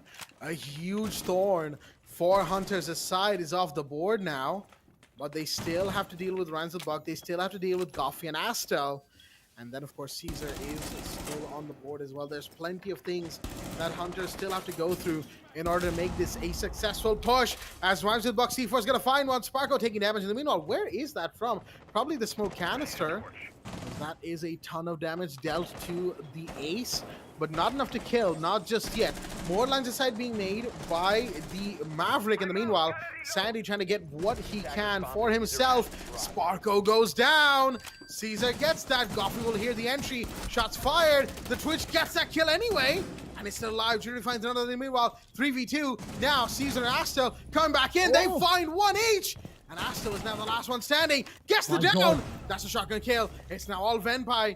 The last one standing knows full well that that's a shotgun hold, but where's the diffuser? It is probably right with Astel. No, it's actually with Venpai. Gonna be able to go for a bait. There goes the smoke, but no, it's not even close to where the Twitch is, so it doesn't matter. Astel pushing in closer and closer by the second. Each little bit of time wasted here because of the smoke being alive is huge. There goes another canister. Venpai walks away with it just about, but Astel's got to be careful. Still loses the gunfight. The swing from the Twitch around the door. will win them the round nonetheless. Hunters stay alive. Not only that, they stay in the lead. 7-6. It is round 14, folks.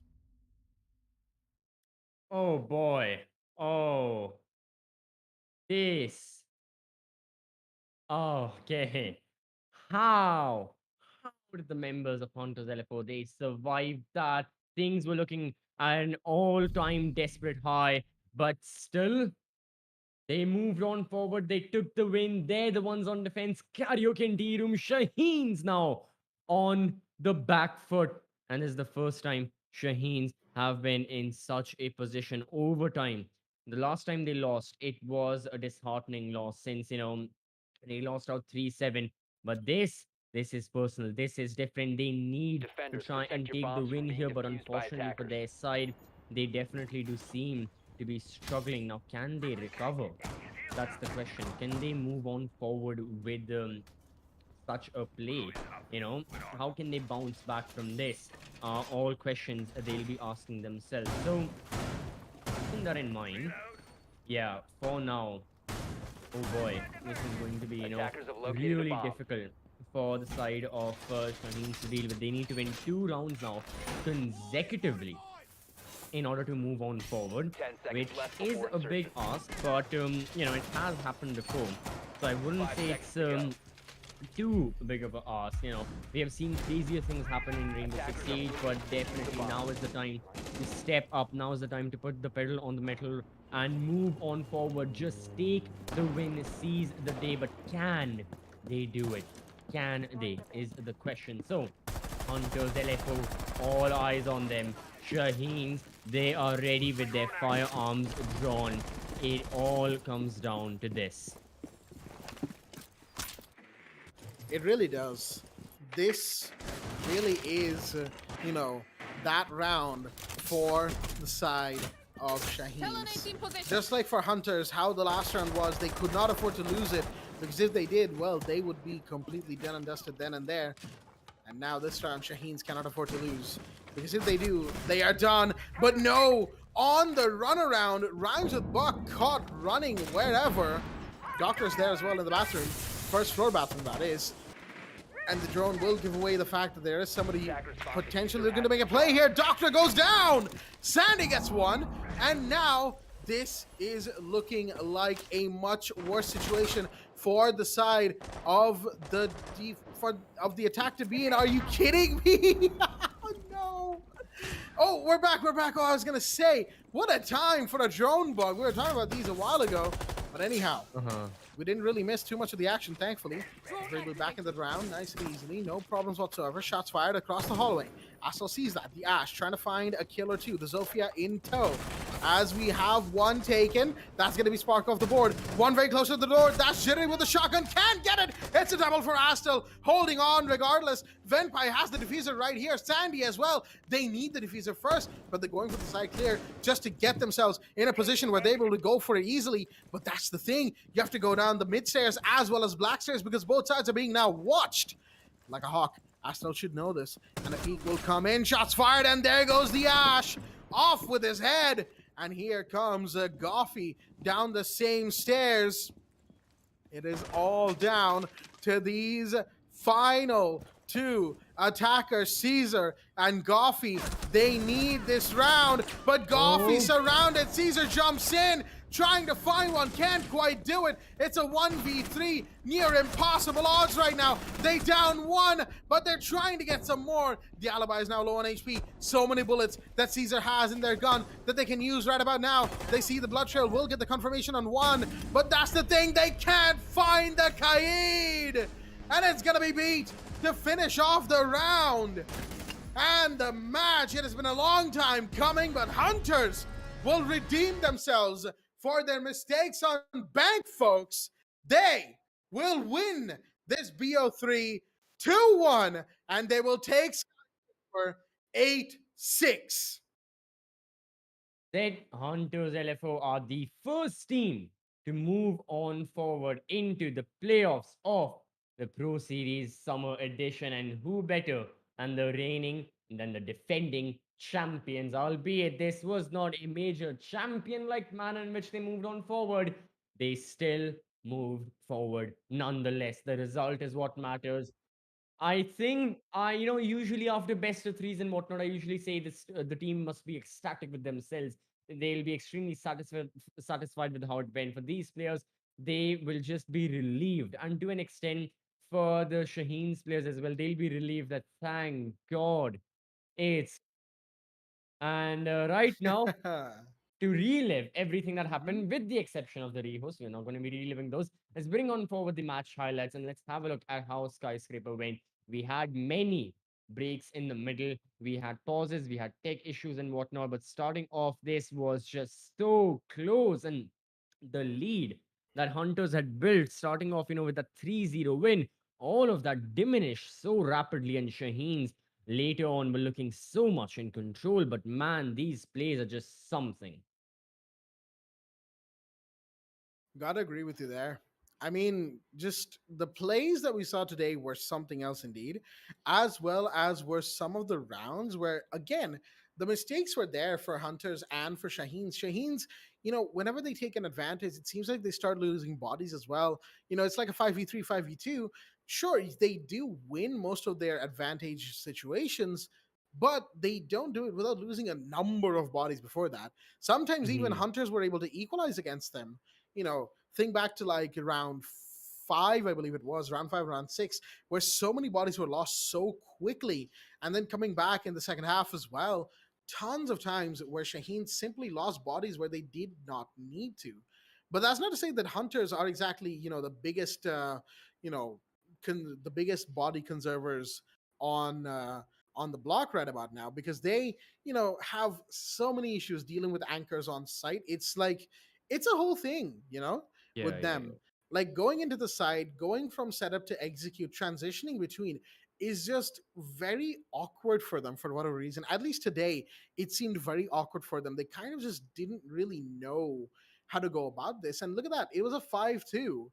And it's really here that they started to lose rounds. They couldn't get this breach done for the life of them. That Electroclaw, that one Electroclaw evaded them for what, 3 straight rounds until they yes. finally got it in overtime. What a time to be able to take care of defender utility, am I right? But all things considered, no, Shaheen's definitely played very well to mount the comeback that they did. Much deserved for them to be able to have brought it this far. Maybe even, as it were, maybe even the win might have been deserved. But Hunters, of course, they also played so well. They also deserved a win of their own. So, folks, with that being said, let's have a look at the match summary, the scorecard right about now. And interestingly enough, Astel is actually MVP for the Shaheens right there. 1910 with a 92% KOST ratio. Huge stuff right there from this new addition to the Shaheens team. Oh, absolutely. Yeah. Still, making waves right now. And he definitely can be one of the players to like really be one of those breakout stars as well, just like we have seen so many other players pop off, even from the side of MRCZ, Ions there. Sandy used to be one of them now. Sandy's definitely been a mainstay in the region for such a long time. I don't really consider him a breakout star, just like a star now. But yeah, still can definitely take up on those places as well. But absolutely so. Excellent performances from all 10 of these players. They played 5 hours and they've gotten through with it. Three extremely long and extremely difficult maps. You can have a look. We started, how long was it? Like It's 23 years uh, ago, we started with the map of Bank. 8-6. uh, Shaheens ended up taking the win. And we had Villa Hunters finally replied back with a 7-3 win of theirs, quite decisive nonetheless. And finally, 8-6 was the score on Skyscraper. I mean that 7-3 on Villa feels like it was just a speck, like a few seconds compared to the rest of this match. It has been Yep. long. But folks, would you believe it? We're not done just yet. There is a second BO3, and we'll get back to you with that one in just a short while. The winners of this first one, Hunters LFO, they are the first to qualify for the top 8 with the 2-1 victory over the Shaheen. Shaheen's unfortunate, but they will have to try again in the second qualifiers. And after the break, we will be back with Airavath Esports versus WontStopPeeking. So we hope you're excited for that one, folks. We'll be right back after this break. Stay tuned.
All right, ladies and gentlemen, welcome back to the Esports Club Presents Pro Series Summer Edition for Rainbow-Six-Siege, supported by Ubisoft, powered by Zotac Gaming, and our broadcast partner Loco. Here with me, as myself, Baba Gusta, with my co-caster Blackjack, as we are here for the second matchup to determine who will be qualified for this series. Will it be Team Airavath Esports or will it be Team WontStopPeeking? We're about to find that out as we talk about the recap itself, Jack.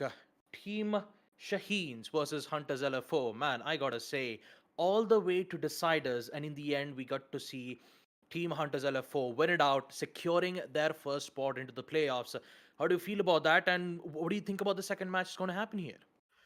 Honestly, it's going to be hard to top that Hunter Shaheen's game. I'll be 100% real with you. Mm-hmm. 5 hours me and CCV spent on that one with so many breaks and reels in between.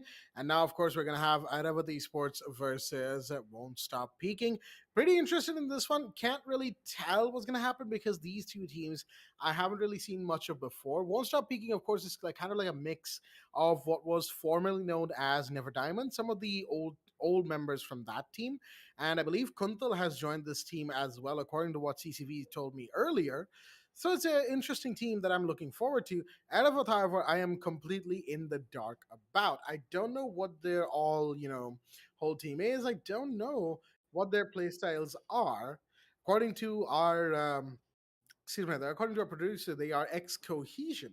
So this should be an interesting one indeed, as we have X Cohesion going up against a bit of a mix between Never Diamonds and, well, Kuntal from Shift W, which is also a whole spiral of this team and that team. You know how it is. Roster changes happen all the time. As right now, Pro Series, this second match of the first qualifiers, it is going to be an interesting one nonetheless, because the maps that we have on board are very, very interesting. Before we'll get to the maps in just a minute, as overall, I would say these maps that have been picked, Baba, you can see them right now: Mm-hmm. Clubhouse, Chalet, and our decider map, Bank, that we just saw not too long ago. Chalet is our first map, by the way, just letting all of our viewers know. Airavath Esports, they are going to be going to Chalet. Clubhouse from Won't Stop Peaking, standard stuff right there. Bank as our decider. Baba, what do you have to say about this map selection? Man, I gotta say, for Team Won't Stop Peaking, when I saw them in the Community Cup series, man, the performance, the coordination, it was working out so well in their favor. And now seeing them almost getting qualified for the Pro Series, especially the summer edition, will be an interesting one to look at. Not quite sure what Airavath has in stores, and at this point, I do have to agree with you, Jack. I also have no idea. So expect a decider map number three where either one of these teams will bank a spot in towards the qualifiers. Yeah, no, I gotta agree with you there. One of these two teams is definitely going ahead into the playoffs tonight. Depends on which team wins, which team loses, as we have the map order right here as well. Chalet to start us off. An interesting map that sometimes, some people tell me it's attacker sided, some people tell me it's defender sided. I can never quite decide which sided it is. All I know is that it is sided towards who wins. So depending on who wins, we'll define Chalet the next time we come back here based on that, folks. Jokes aside, Clubhouse, the ye old favorite of this region. We've been here countless times before, and we know the deal about Clubhouse in and out at this point. Bank. Second time in potential play today. The first time, of course, thanks to Hunters LFO bringing it around earlier, what feels like an eternity ago, in their first map in the BO3 against Shaheens. This time we'll see it be decider map between these two teams. In front of us, Airavath and Airavath and Won't Stop Peaking. And depending on how the first two maps go, we might go to it, we might not. We will have to see. Yeah, I mean, I have to say, Jack, I still can't get it off of my head about that 1v2 clutch from Rhymes with Buck. The Montaigne in bank. How did he pull it off? He almost pulled out the best heist of all time, forcing Shaheens to be in an overtime match. But and guess what? They won map number one. Easier said than done. But what's past is fast, folks. Let's not dwindle about it. So let's focus on the second matchup to see who will be qualified on the first qualifiers for the playoff series. Will it be Team Won't Stop Peaking or will it be Team Airavath Esports? Let's find out with the first map coming in. Chalet Won't Stop Peaking on attack, Airavath on defense. And without having any further delays, folks, let us proceed with the operator ban phase. Bans are up between Airavath and WontStopPeeking. Airavath with the first ban of the night. Well, first ban of this map and this match of the night is going to be an attacker, and they're taking their time with this decision, all things considered. They want to be sure, absolutely sure, of who they're banning before they really go into it, and it's a Nomad. Okay. Interesting ban, all things considered. When it comes to Chalet, Nomad is played, I'll give you that, but never to the point where you would see a Nomad ban per se. However, there is that possibility of the fact that maybe they're doing it because they want to be a little bit free on the roam, on the jump out, on the flanks, all the usual stuff. Not just the usual stuff, all the jumpy stuff, as it were, for South Asia. As in the meanwhile, Thatcher will be banned by WontStopPeeking. Man, Thatcher got to play for one map and everyone's already tired of him. He's already banned again, and Kaid will be banned as the defender pick from WontStopPeeking. Well, we all have our reasons as to why Thatcher gets banned most of the time. It mainly has to be, especially from his EMP. Talking about the second defender bans, it will be the Valkyrie nonetheless. No amount of information is too extreme for the defenders to know half the battlefield, especially when you have a lot of hidden cams at your disposal. But for now, round number 1 is a go. And with all 3 maps opened up, let's see whether if WontStopPeeking ends it off on a 2v2-0 or will it go in the deciders. As we take a look at the players on the side of Team WontStopPeeking, we have Mojo, Kuntal, Cobra, Desmond, and Buckinator. And on the side of Team Airavath Esports, Virtual, Asteroid, Roximo Killer, Rox, and Kester. Starting off with the first site, it will be on second floor master bedroom / office nonetheless. The standard site to start us off on second floor, master bedroom and office. When it comes to, of course, Chalet, we come to this site every single time we start off, unless a team wants to be, extra spicy, change things up, and go to the bottom floor instead. That is not the case today, as WontStopPeeking will take us, as Airavath Esports will take us straight to the top floor. Interesting, overall picks I'm seeing with the castle. So a long setup towards the library, upper library or second floor library, excuse me. And the hallway is definitely going to be in play, along with a couple of important lines of sight and windows being closed off.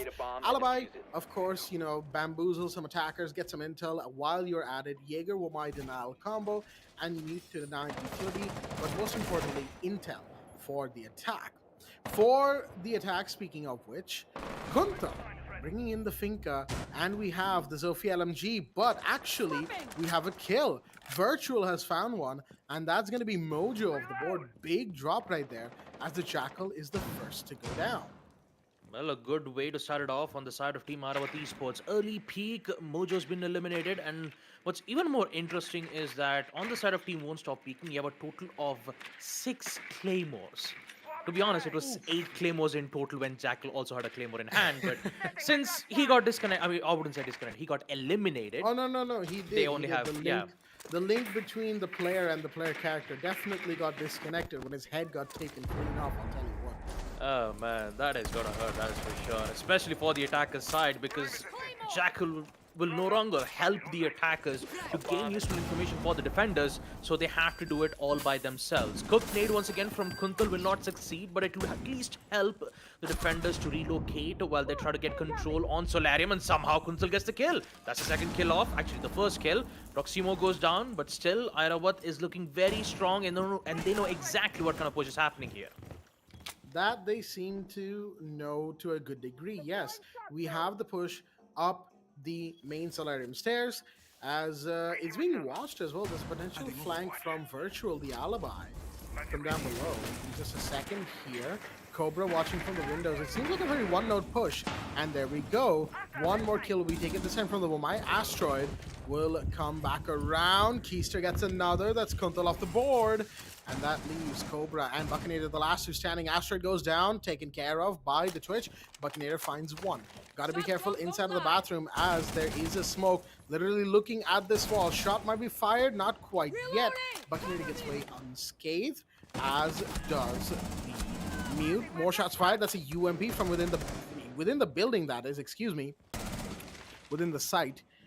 And more marks going off towards the defender position, trying to find where they could be. 2v3, mind you, and they've only got 32 seconds on the clock. They've got to get in there. It is now or never. One's in piano, two of them will be inside the site, or two in piano, one inside the site, sees the mute, too busy with the drone, finishes him off.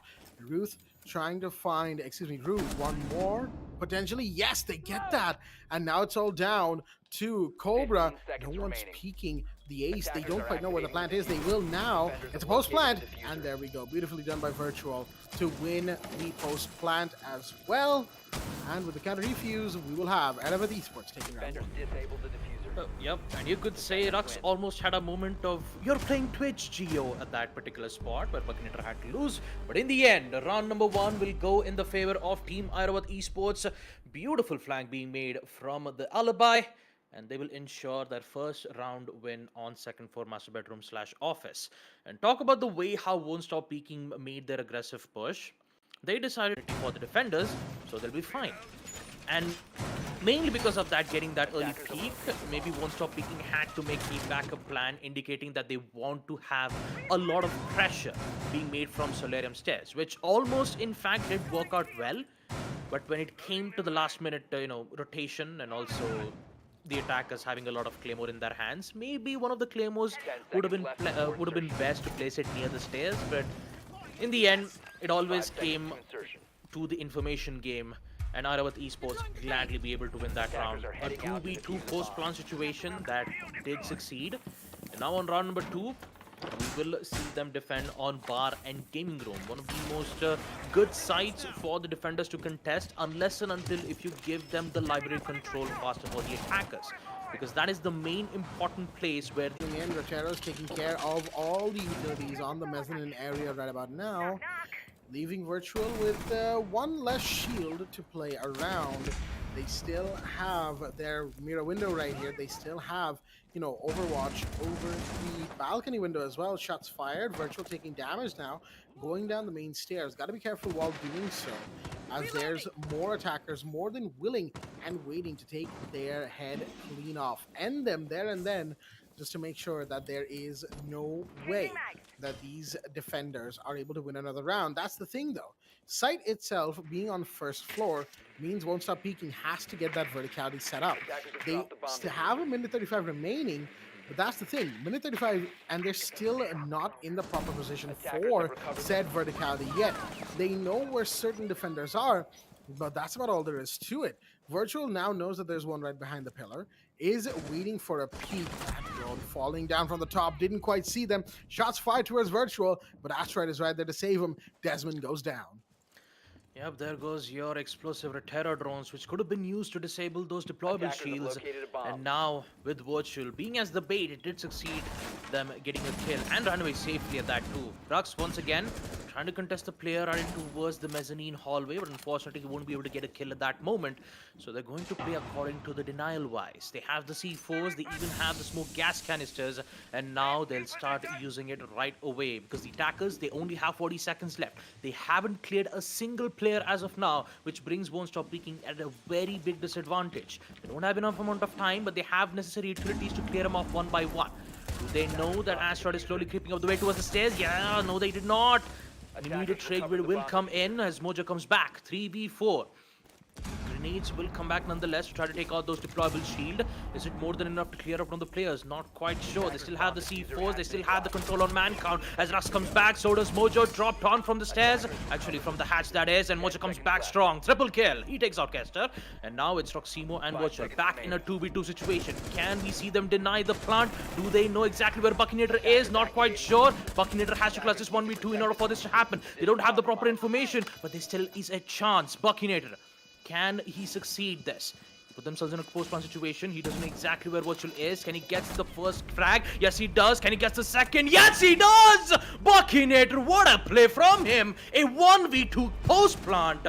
And this time, we won't be able to see Airavath defend on post-plant either. What a play, what a clutch being made from Buckinator, as we will see an equalizer being made in round number 3. Oh man, that was a clutch and a half from Buckinator right there. Well played by the Twitch to give the team another bit of breathing room. They needed that. They absolutely did. Losing the first round was one thing, but losing another round would have been pretty bad for them, for their chances in Attackers need this to match locate in and defuse total. as many So bombs they as they will can. now need to bring things around. Won't Stop Peeking with a round of their own, 1-1 on the scoreboard, taking that little bit of chalet into their corner, as it were. Out of the many rounds that will be played between both of these teams, so far I'm liking what I'm seeing here. It's a lot of, frag heavy plays. Utility wise, they're doing what needs to be done. Sure, they're doing what they can to get themselves in position. But when it comes to the scrambles, there's a lot of gunfights that are like 10 almost seconds left before singular. insertion. There's a bit of 1v1-ish nature to their fights overall. And I might 5 be reading seconds too to much go. into it, or I might not be getting it right. I mean, it's only 2 rounds, right? And as far as Airavath Attackers are goes, moving I out to like the way locate a they're bomb playing. and defuse I it. like the use of the Frost and the Alibi. And they seem like they know what they're doing, which is always a good thing. Even if you're going up against a team you haven't played before, or players who might not have played before in a team, you're still, the fact that they're going at it with an air of confidence and honest attempt is what matters here and now. As Won't Stop Peeking, on the other hand, we've seen these players before, we've seen these names before, and we've seen them do some very, very great things. We're willing to repeat that as we now go into round 3. Yep, round number 3 for the side of these two teams. Let's not forget, only one will proceed into the playoffs. And of course, the competition will be tough for both of them, because that spot into the playoff will be huge if they want to rack up their SA National Qualifier points. That will be a huge task for them. But talking about this round as of now, the attackers, especially Kuntal, not wasting any time at all as he gains control on Piano. The main problem would be the blue stairs. That's exactly where the Frost, and I believe Asteroid, with the deployable shield being placed from that particular place. Now, Desmond is here with the explosive Reteros.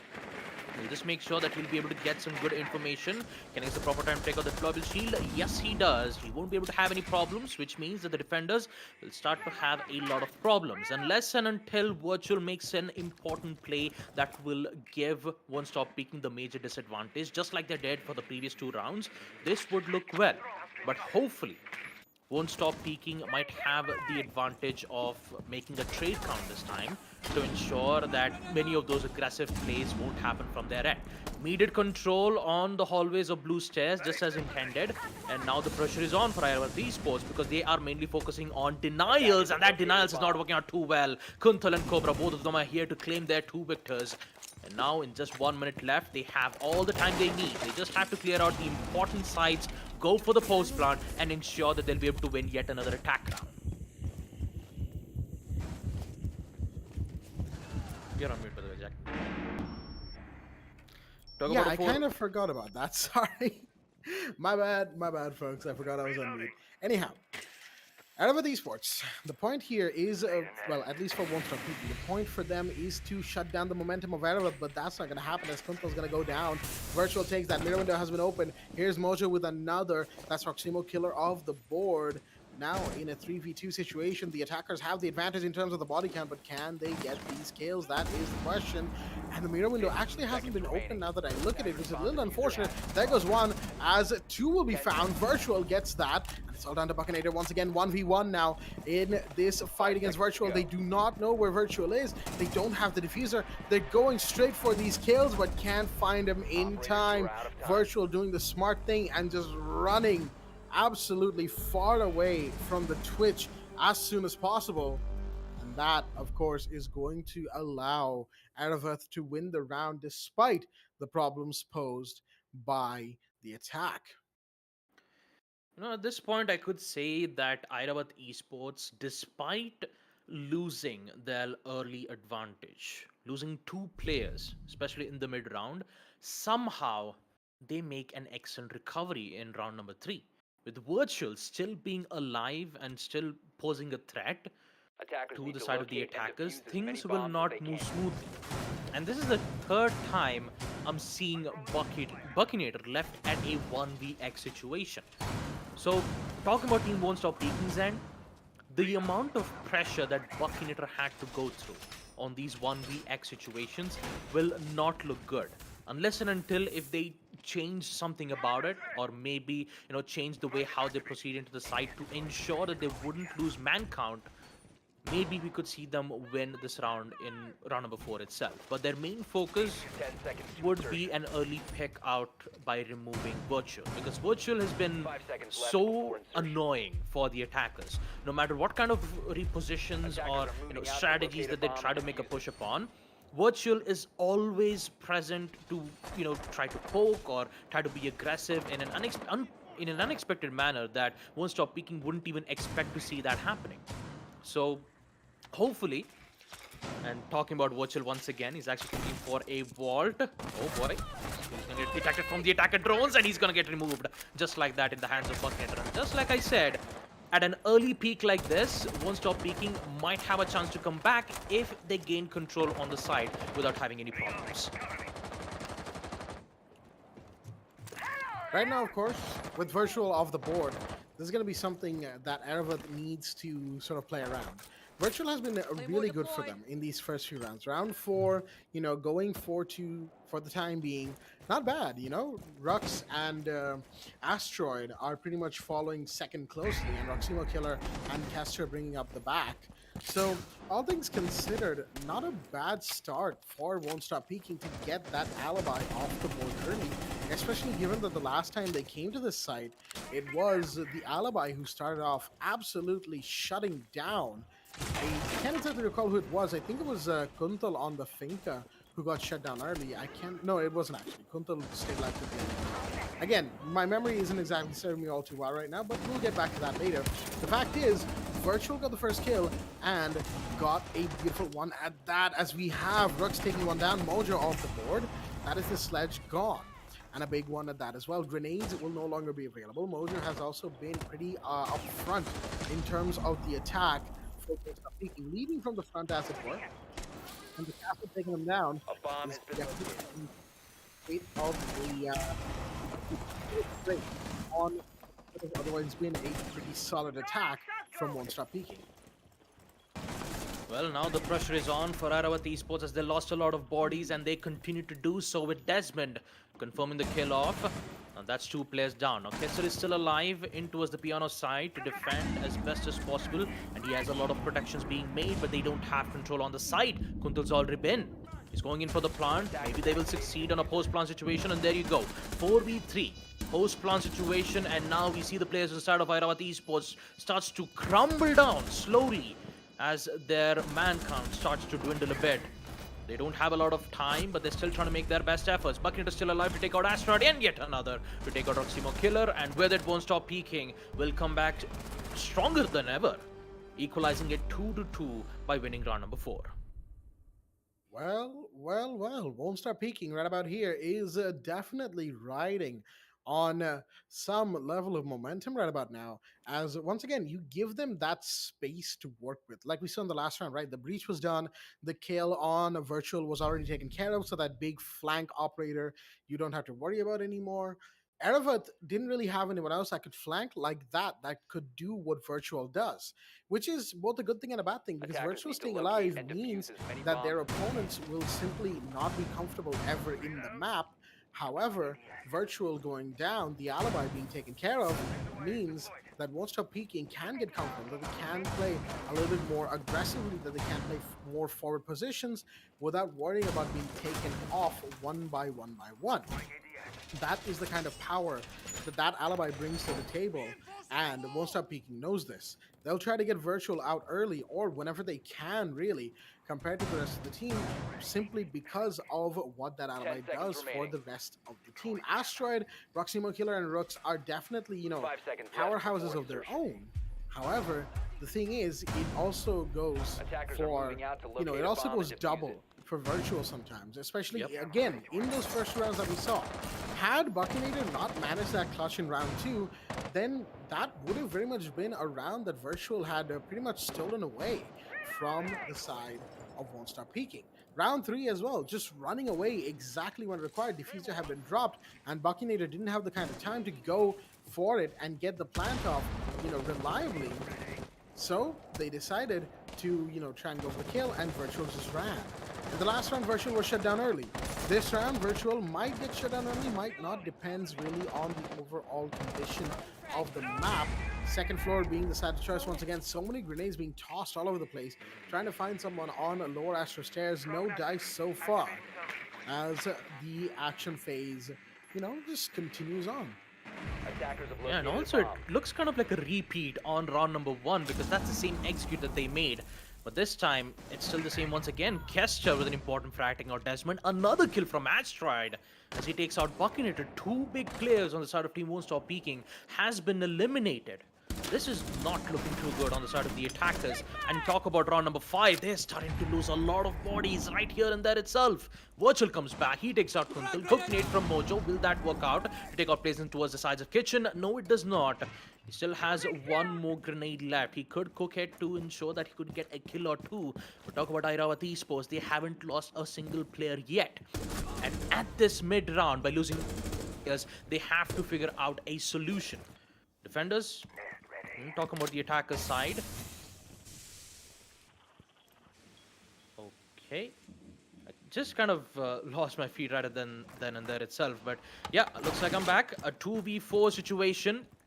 And this time, with Mojo succeeding in taking out Asteroid, he still needs to find 4 more players. And in a minute left, WontStopPeeking needs to find a miracle to work with because it's not a good idea, or should I say, not in a good spot for the attackers to be in a situation like this. Dronauts will give them some certain information, but with Virtual still being alive and still on the loose, who knows what kind of chaos might happen from their end. 40 seconds left.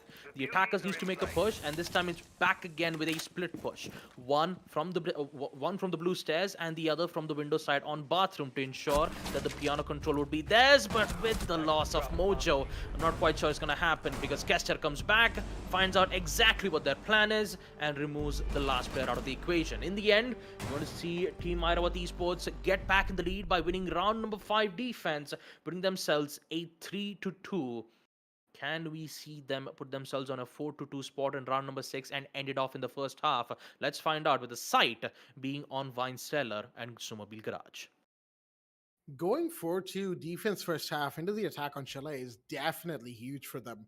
And that is exactly what they'll be aiming for. You were right there, Baba. However, WontStopPeeking on the other hand, ideally they want to make it a 3-3 and try to, Attackers need to locate reset and the defuse clock bombs. going in to round number 7.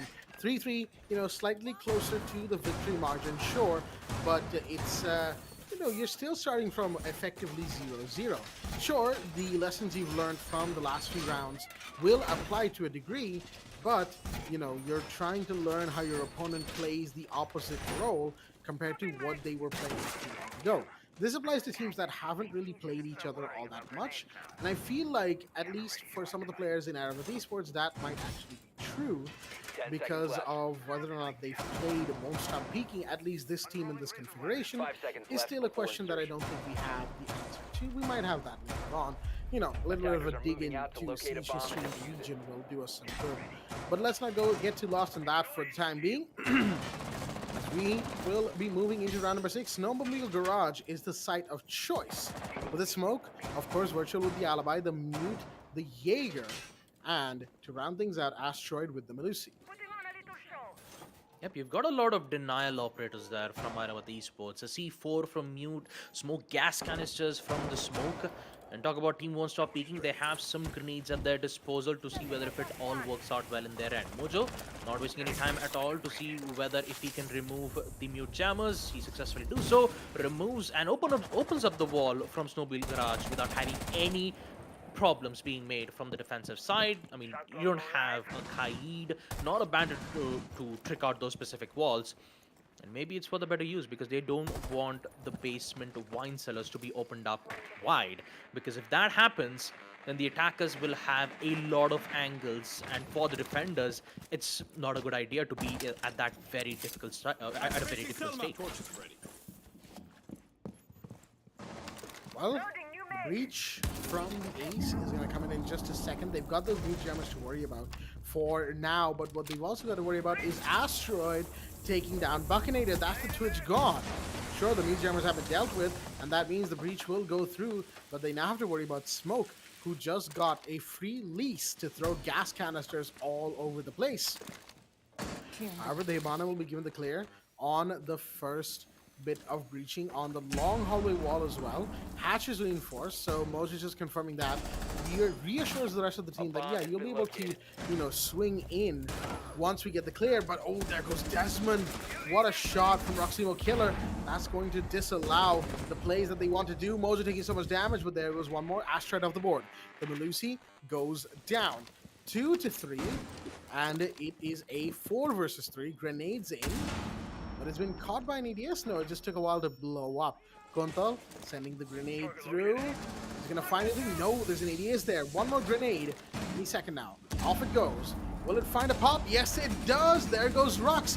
And that's a big one as well. That is your smoke off the board. The canisters have been used, mind you, but still, it is a big kill when you know that that smoke is always dangerous. Shotgun at close range is always dangerous for any attacking team to deal with. Plants going off? No. Cobra trying to bait with that plant. Does get potentially one. Can't quite secure the kill. There we go. Cobra does it. And that's Kester off the board. Here comes the Jaeger. Roximo finds one. Goes down on the floor almost immediately. And there's Virtual coming in, but Kuntal finds two. Had the drop on one beforehand. And then saw actually the alibi on the West Main stairs, finished them off, and that means WontStopPeeking will equalize, going 3-3, going into round 7. Yep, 3-3. Man, what a beautiful stuff coming in from the Finker's side. Kuntal, who immediately realized that there is always that one player from Team Airavath Esports that would always call for that flank. And he eliminated it at the right moment. Not only just that, he even removed the players out from the blue stairs hallway. That's exactly where Jaeger was. And with it, they were just free to plant. Defenders, Simple as protect that. your bombs from being But defused by attackers. talking about the second half, round number 7, WontStopPeeking will be on defense, which means that Airavath Esports will be on attack. So let's see how well will they coordinate on the attack side itself. And hopefully, talk about WontStopPeeking's end, a lot of pressure had been laid around on the side of Buckinator because he would always be at a 1vx situation, especially in the first half, or he would get picked out at the early rounds. So most of the time, it was either Cobra or Kuntal who's been doing all the heavy works, and they've been doing a lot of good jobs since then. But not a lot of shows have been, arrived from Desmond's end, and I can understand that because he's a support. He's just trying to give a lot of information for the team as best as possible. But and with the certain amount of utilities that he had, but bringing in the Flores, the explosive drone to take out those deployable shields, without him, the 3-round wins on attack wouldn't have been possible without it. But for now, in the second half, talk about Team WontStopPeeking. Pretty much guaranteed that they're not going to search for an early pick here because they're just playing it safe. They're not going for runouts or either spawn peaks. But Desmond is going in a very different spot here. Maybe he is in towards library. He hears one of the gunshots being laid around from the window side. But the only thing he can do is just lay some distractions or waste a lot of time thinking that the defenders will be in towards the library side. But other than that, not a lot. WontStopPeeking will just patiently wait for the attackers to make their strategic push so that they will answer it back with a counter push. Whether or not that counter push actually works out is, of course, a matter of time. As we have Asteroid pushing in very aggressively on towards Mezzanine, and now towards what could be the door of sight. Rux is very close to the balcony door. Do they know that there's an ally right there? Shots are about to be fired, and there we go. Kuntal beautifully peeking out, gets that. That is Rux off the board. The Zofia gone. One of those big LMGs off the board. Big one indeed. The Alibi getting that early kill. Well, early is a matter of perspective. But given that the push is just about to go down, as in the breach has just happened at a minute 23, well, it is quite early indeed. Kester now trying to watch the balcony door. Just shooting through it, making sure nobody's peeking, pre-firing away. Isn't going to find one, that is, but Roximo Killer goes down. That's Cobra with another. That is huge. Again, the Iana of the board. There's still a mute jammer. I believe that's stopping the second Selma from going off. And that means the breach isn't entirely done just yet. Cass is going to come and try and help locate that thing. Asteroid will get the call as shots fired, knowing full well that there's going to be someone behind. Finds him. That's Buckinator down as we have the grenades coming in. Will it find anyone? No, well, my magnets all over the place. as Mojo finds one more virtual off the board. It is now a 2v4, excuse me, right there. Kester wants to go in. As on the piano side, we have Asteroid just holding on the door, trying to give any cover that they can. The adrenal surge comes in. Push is in. Kester going straight into side, goes down, and it's now all Asteroid to find one, maybe, as they are just going left and right, but can't do much about this. Desmond running out, I believe. Yep, there we go. Running out onto balcony. Will get that kill. That is going to be WontStopPeeking, taking another round, going into the lead. Yep, that was rough coming in from Airavath Esports' end. By the time they opened up the breach on second floor office, they realized that there was only one player left. And man, how time flies by. And talk about round number 8. I think we might have to go in for a pause time because Desmond has unfortunately got disconnected and reconnected back. We'll be able to get his operator right then and there itself. But I gotta say, in the first half, we saw Team Airavath Esports bring in the meta. They used it. They used it efficiently, ever so, and it was working out very well for Airavath Attackers need to Esports. But locate and defuse as many talk about bombs one as they stop can. peakings then. In the second half, round number 7, we have neither seen a meta being played around, nor we've seen the defenders go very aggressive, like a spawn peak or a run out. At this point, it's just the usual wait for the attackers to open up a wall, and then we can respond back. And that's exactly what Buckinator did. When he heard Attackers have one of discovered the those Ace location of a Selma bomb. breach charges being opened up, he quickly arrived from the basement snowmobile garage stairs to ensure that he would get a kill or two. But unfortunately, they already had the information from the attacker drones, seconds to go. leading them getting a kill. And unfortunately, for the 5 side of seconds to Airavath insertion. Esports, that was the only kill that they've got in the entirety of the round. In round number 7, the only kill that Airavath Esports got was a single kill. And that is really not good. That is definitely not looking too good on the attacker's end. Granted, they open up the wall as best as possible. They try to ensure a lot of aggressive plays. Even they made an attempt of using grenades to take out that mute jammer, but unfortunately gets caught up from those Gomai magnet nades. Everything was set in motion. And now they need to figure out a way to get back at it. And maybe with the plays that Virtual and Rux are making right now, actually not just only 2 players, all 3 of them are in basement wine cellars. They're thinking of making an unprecedented push. I'm not quite sure it will work out though. But Rux will be the one doing initiative. All he needs to do is just get the first frag and let Asteroid use the adrenal surge so that he can stay alive for much longer. They are so close on first for Bar's side, and the engagement needs to happen nonetheless. Banshee return. That will immediately give away his positionings, but Kuntal and Cobra is here to come back. 2 players gone just like that. And can we see another one? No. Roximo Killer comes back. He takes out Mojo. He's still at the blue stairs contesting, which means that Kester needs to get a frag or 2 if he needs the confirmation on the site. And at that point, that push that Airavath Esports made, was it necessary? Because you already lost 2 of your important players. Ash is down. Even the Jackal has been down, which could have helped them a lot to succeed in these gunfights. But at this point, they are stuck. They don't know what to do next because the one strategy that they were trying to attempt ended up being a failure. No, Roximo Killer, the nade didn't just throw it out at the right time. Oh man, he's gonna blow himself off, leading on a 2v4. My goodness. Not a good way that Airavath Esports are gonna go out at a situation like that. Yet another grenade being thrown around. Oh boy. Not going to work out well in their end, but he will get the kill nonetheless though from Asteroid. 3v2. Is there a chance for Airavath Esports to come back? Not really quite sure if that's gonna happen though. Cooked nade from Asteroid, thinking that there is a player right from mezzanine stairs, but unfortunately there isn't. And now Asteroid, man, what are you gonna do in 40 seconds? That is the question, isn't it? Asteroid and Kester, 40 seconds remain.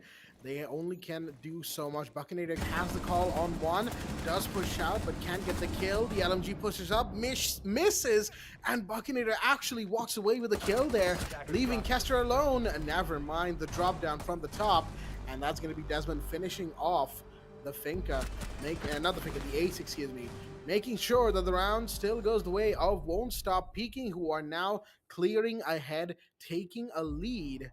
And it is 5-3 in their favor. Yep, 5-3 in Airavath Esports' map pick Chalet. This shows that won't stop peaking despite their mistakes being made at the first half. Turns out Airavath Esports making that decision to go aggro on first floor bar was not a good idea. Maybe if there was one more player holding out from blue stairs, holding that crossfire angle would have at least helped them get a kill or two. But but it was barricaded, right, Jack? I mean, one of the doors on basement snowmobile garage was barricaded, and even if they do make a huge noise, for especially with that Gon 6 being used, it will immediately give away their positionings, indicating that there is one player playing on the basement side. Now, I do have to give credit to Airavath Esports. They had a good idea. They had all three players on basement wine cellars. They had an idea, and that idea just backfired immediately when the Melusi's Banshee deterrent gave away the information on where Rux was. And since there was two players holding out on the side, with both Cobra and Mojo, both of them being in the side, they ensured that none of those rush will happen. And I gotta say, from the side of Won't Stop Peeking's end, holding out an aggressive and an unexpected play like that is a difficult thing to do. It's always a rare instances to see that the defenders can hold out with the unpredictable plays that Airavath Esports has just did. Attackers need to And locate now, and defuse as with many them bombs as losing they an can. important round like this, Won't Stop Peeking has won 2 defensive rounds back to back.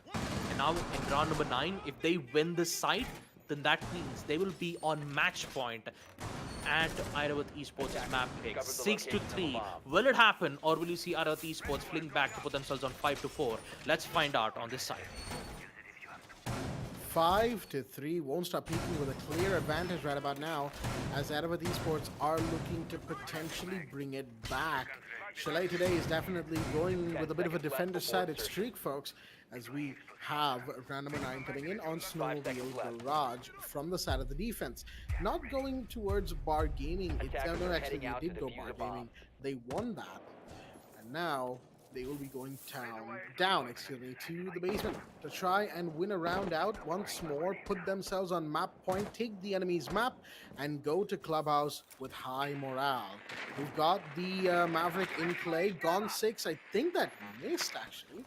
Who's ever Gone 6 that was, which means they'll have to employ the Maverick to get rid of the Jammer. Should be simple enough. Unless, wait, that didn't get shot out, right? Yeah, it's still there. Yeah, Yeah, there we go. Yeah, took a second. Castro's gonna be able to get the thermite breach down, exothermic on the wall, and that is the Snowmobile Garage opened up. Nice time on that. 2 minutes and 15 seconds on the clock to do everything else. They can still go for some trench plays if they want to. It seems like they are going to be repositioning for that exactly. Trench and big garage hallway are now going to be under contention, and Won't Stop Peeking. The onus will be on them to defend the site despite all of these breaches coming in from Airavath. Here comes the push once again from Virtual. He did succeed in opening up the walls on basement snowmobile garage. Now their second main focus is to open up yet another wall, which is in towards basement wine cellar. They're a bit much more afraid, knowing that there might be some defenders holding out towards trophy, and that's why you get to see that, line of sight being made vertically, and the attackers are very much more afraid about it. Not a single player has been eliminated here, which means that Asteroid needs to ensure that Ruximo Killer won't be eliminated out from that angle. But instead, he'll just focus on the side. Grenades being thrown around, catches out from the Vomice Magnet nades, and a dump of utilities being thrown around. Asteroid knows that there's one of the players, Buckner, has been playing very close. He's thinking of dropping down in towards the trophy side, but Kester, oh no, Kester, this is not good. The smoke gas canisters will definitely take out Kester's life. This is not good. And that with the diffuser being dropped around. They had an idea, and that idea backfired immediately because S-Man comes back. He strengthens Won't Stop Peeking's man-count advantage here, 5-3. And Buckinator, guess what? He's still alive. He's still causing a lot of dangers and problems that the attackers don't have any idea to deal with. Proximo Killer has been tagged out a lot of damage, but not for long. Cobra's dead. And with so, Asteroid needs to be careful even more because he has activated his Adrenal Surge, and Kuntal comes back with the SMG-11. Peeking back to get one more kill and another from the SMG-11. Kuntal to take out the final player off. Virtual will be eliminated, which means that we will see team won't stop peaking on match point, ladies and gentlemen, 6 to 4.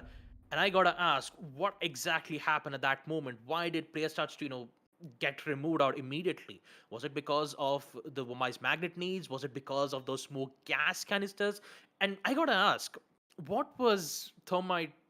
I don't know. I mean, I seriously don't know. Thermite, he didn't even engaged in the gunfight. He was I just feel like the inhaling the smoke gas idea, canisters. no, no, Yeah, that's the thing. I feel like the idea was to get in yeah. and, just shut down the Defenders, defense from the protect your inside bombs out, from right? being defused But the by thing attackers. is, despite getting in, the thermite was just never in a position to make a play like that. Smoke was still alive. You had someone in blue. You had someone in connector watching. You have someone about to rotate. And the thing about the way Airavath played that round, the big mistake they made was no one came from anywhere else. Everyone went trench. There were three players in trench, right? One went down. The thermite tried to go and went down. Then another one repositioned to trench, went down. Another one repositioned to trench, and no one tried anything else. No one tried green stairs, no one tried blue stairs, nothing. It was a very single-minded push 5 seconds from to Earavath insertion. Esports that was punished very well overall by WontStopPeeking. Attackers are And moving a out to flawless locate a round bomb just and simply defuse it. because of that fact. You have to be committed to making a two-sided push. A chalet is simply not going to let you get away with a one-sided, one-track push. That's just simply not how this map works at a competitive level. And unfortunately, it seems like that was the case here. Desmond jump out is gonna find Virtual. It looks like the Zofia will be gone, but more than that, Virtual has had a very quiet second half so far. And on map point, Won't Stop Peeking has just taken a big kill. Oh man, the hunter gets hunted. And apparently for Virtual, especially on the attack side, he is not going to be happy, especially on a match point situation like this. Desmond somehow gets away with the frag, and now he's safely playing on the Blue Stairs hallway. Holding out library, he knows exactly what he's doing, and he knows what kind of attack coordination that Airavath Esports are doing at the moment. Proximo Killer using the drone to give some vital information, and I believe he'll be able to find one. Yellow pings will come in indicating where Desmond location is. Now, will he challenge the angle or will he fall back? He still has support from Kuntal, which means that he will challenge. Nope. Challenge denied. He'll fall back and make his final hold on the site itself. Now, all 5 players except Buckinator is in the site. Buckinator is playing from below to ensure that none of those rappel from second floor master bedroom would be theirs. And that's the reason why they have a counter spot being placed from that exact particular location. But talk about the attacker side, they aren't repelling, which means that they are focusing on opening up the wall. Now, Buckinator needs to be careful once again because there are players watching in from the basement snowmobile garage stairs, so he needs to find a different route. But which will it be? Attackers have taken their sweet time because they haven't removed a single slit of reinforcement wall, in which they're going to do it right now thanks to the cooked nade. But Desmond comes back once again. Asteroid gets eliminated. It's a 5v3, and in 50 seconds, something has to happen. Well, it's still 5v2 as Mocho gets to take out Rux once again. In just 44 seconds, we start to see players on the side of Airavath Esports slowly removing out of the equation once again. Triple kill from the T5 SMG. Desmond looking so strong, and another to close it off by taking out Kester. Won't stop peeking. Round number 10 will be there, so we all know what this means, folks. Map number 1, Chalet, will be at the hands of Team Won't Stop Peeking. A good half, 7-3. But let's see how well can they defend on their own map pick, Clubhouse, which will be on map number 2. Beautifully played by Won't Stop Peeking. They did absolutely fantastic work for map number 1. Kuntal leading the charge, 7 kills, I believe that was. Well played, all things considered. And unfortunate right there for Airavath Esports, but unfortunately, they didn't quite seem to be all there in the first map. Kind of, some communication issues, giving away too many 1v1s in weird situations that you really shouldn't. Even though their attack looked pretty solid, if I say so myself, when their defense looked pretty solid, if I do say so myself.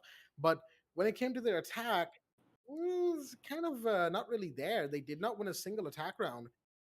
Straight rounds on the attack for the side of Won't Stop Peaking. We'll look at that as we go into the highlights for this map folks. And yeah, I gotta say, overall, good performance from WontStopPeeking. An attempt was made by Airavath. The first half was pretty good, but unfortunately, they were not able to carry that momentum forward into the second half. Yep, One Stop Peaking had a bit of a problem on the first half attack where they were always left in either a 1v situation. Buckinator was always the only one left on attack. But this clutch, though, on round number 2 was so influential. It was very critical for One Stop Peaking to get back in the game by at least equalizing it to a 3-3 situation. And I gotta say, Buckinator got so lucky at that moment because both of the defenders were focusing on one player, which led Buccaneer to fall back at the right time and get to clutch a 1v2 important situation. But afterwards, we still get, I mean, we did get to see Kuntal make his fair share of plays. They realized that there's always one player that would, always go for a flank, and that would be none other than Virtual. So keeping Virtual in check, Won't Stop Peaking decides to, ensure that most of the flank plays will be denied by either making an early peak or just focusing on the site, reminding themselves that there is a flanker being watched. But other than that, when you get to talk about the second half, Airavath Esports' is present on attack was nowhere to be found. There wasn't a single, a, a single victory, just like Jack said, in the second half. Not a single attack round wins were the hands of Airavath Esports, and there was an attempt for an unpredicted rush on through towards the basement snowmobile garage, hoping that they would find a kill or two. Where all three players were heading towards the stairs. You even saw Rux with the Ash, the R4C in hand, but unfortunately couldn't get to salvage or eliminated players out to get control on the side itself. And you could say it is heavily fortified. So all in all, I gotta say, Airavath, they've made their fair share of best efforts to make as unpredicted as possible, but in the end, it became too predictable for Team Won't Stop Peaking to successfully win those rounds. As we take a look at the match summary here, Kuntal having the highest cost of 80%, and on the side of Team Airavath Esports, Asteroid, especially so, 7 to 10 from his end. And I gotta say, first map, even with Airavath's map pick being in play, map number 2 might be even much more tougher for them. Absolutely. Aravath going into map number 2, which is Clubhouse, the pick four, won't stop peaking.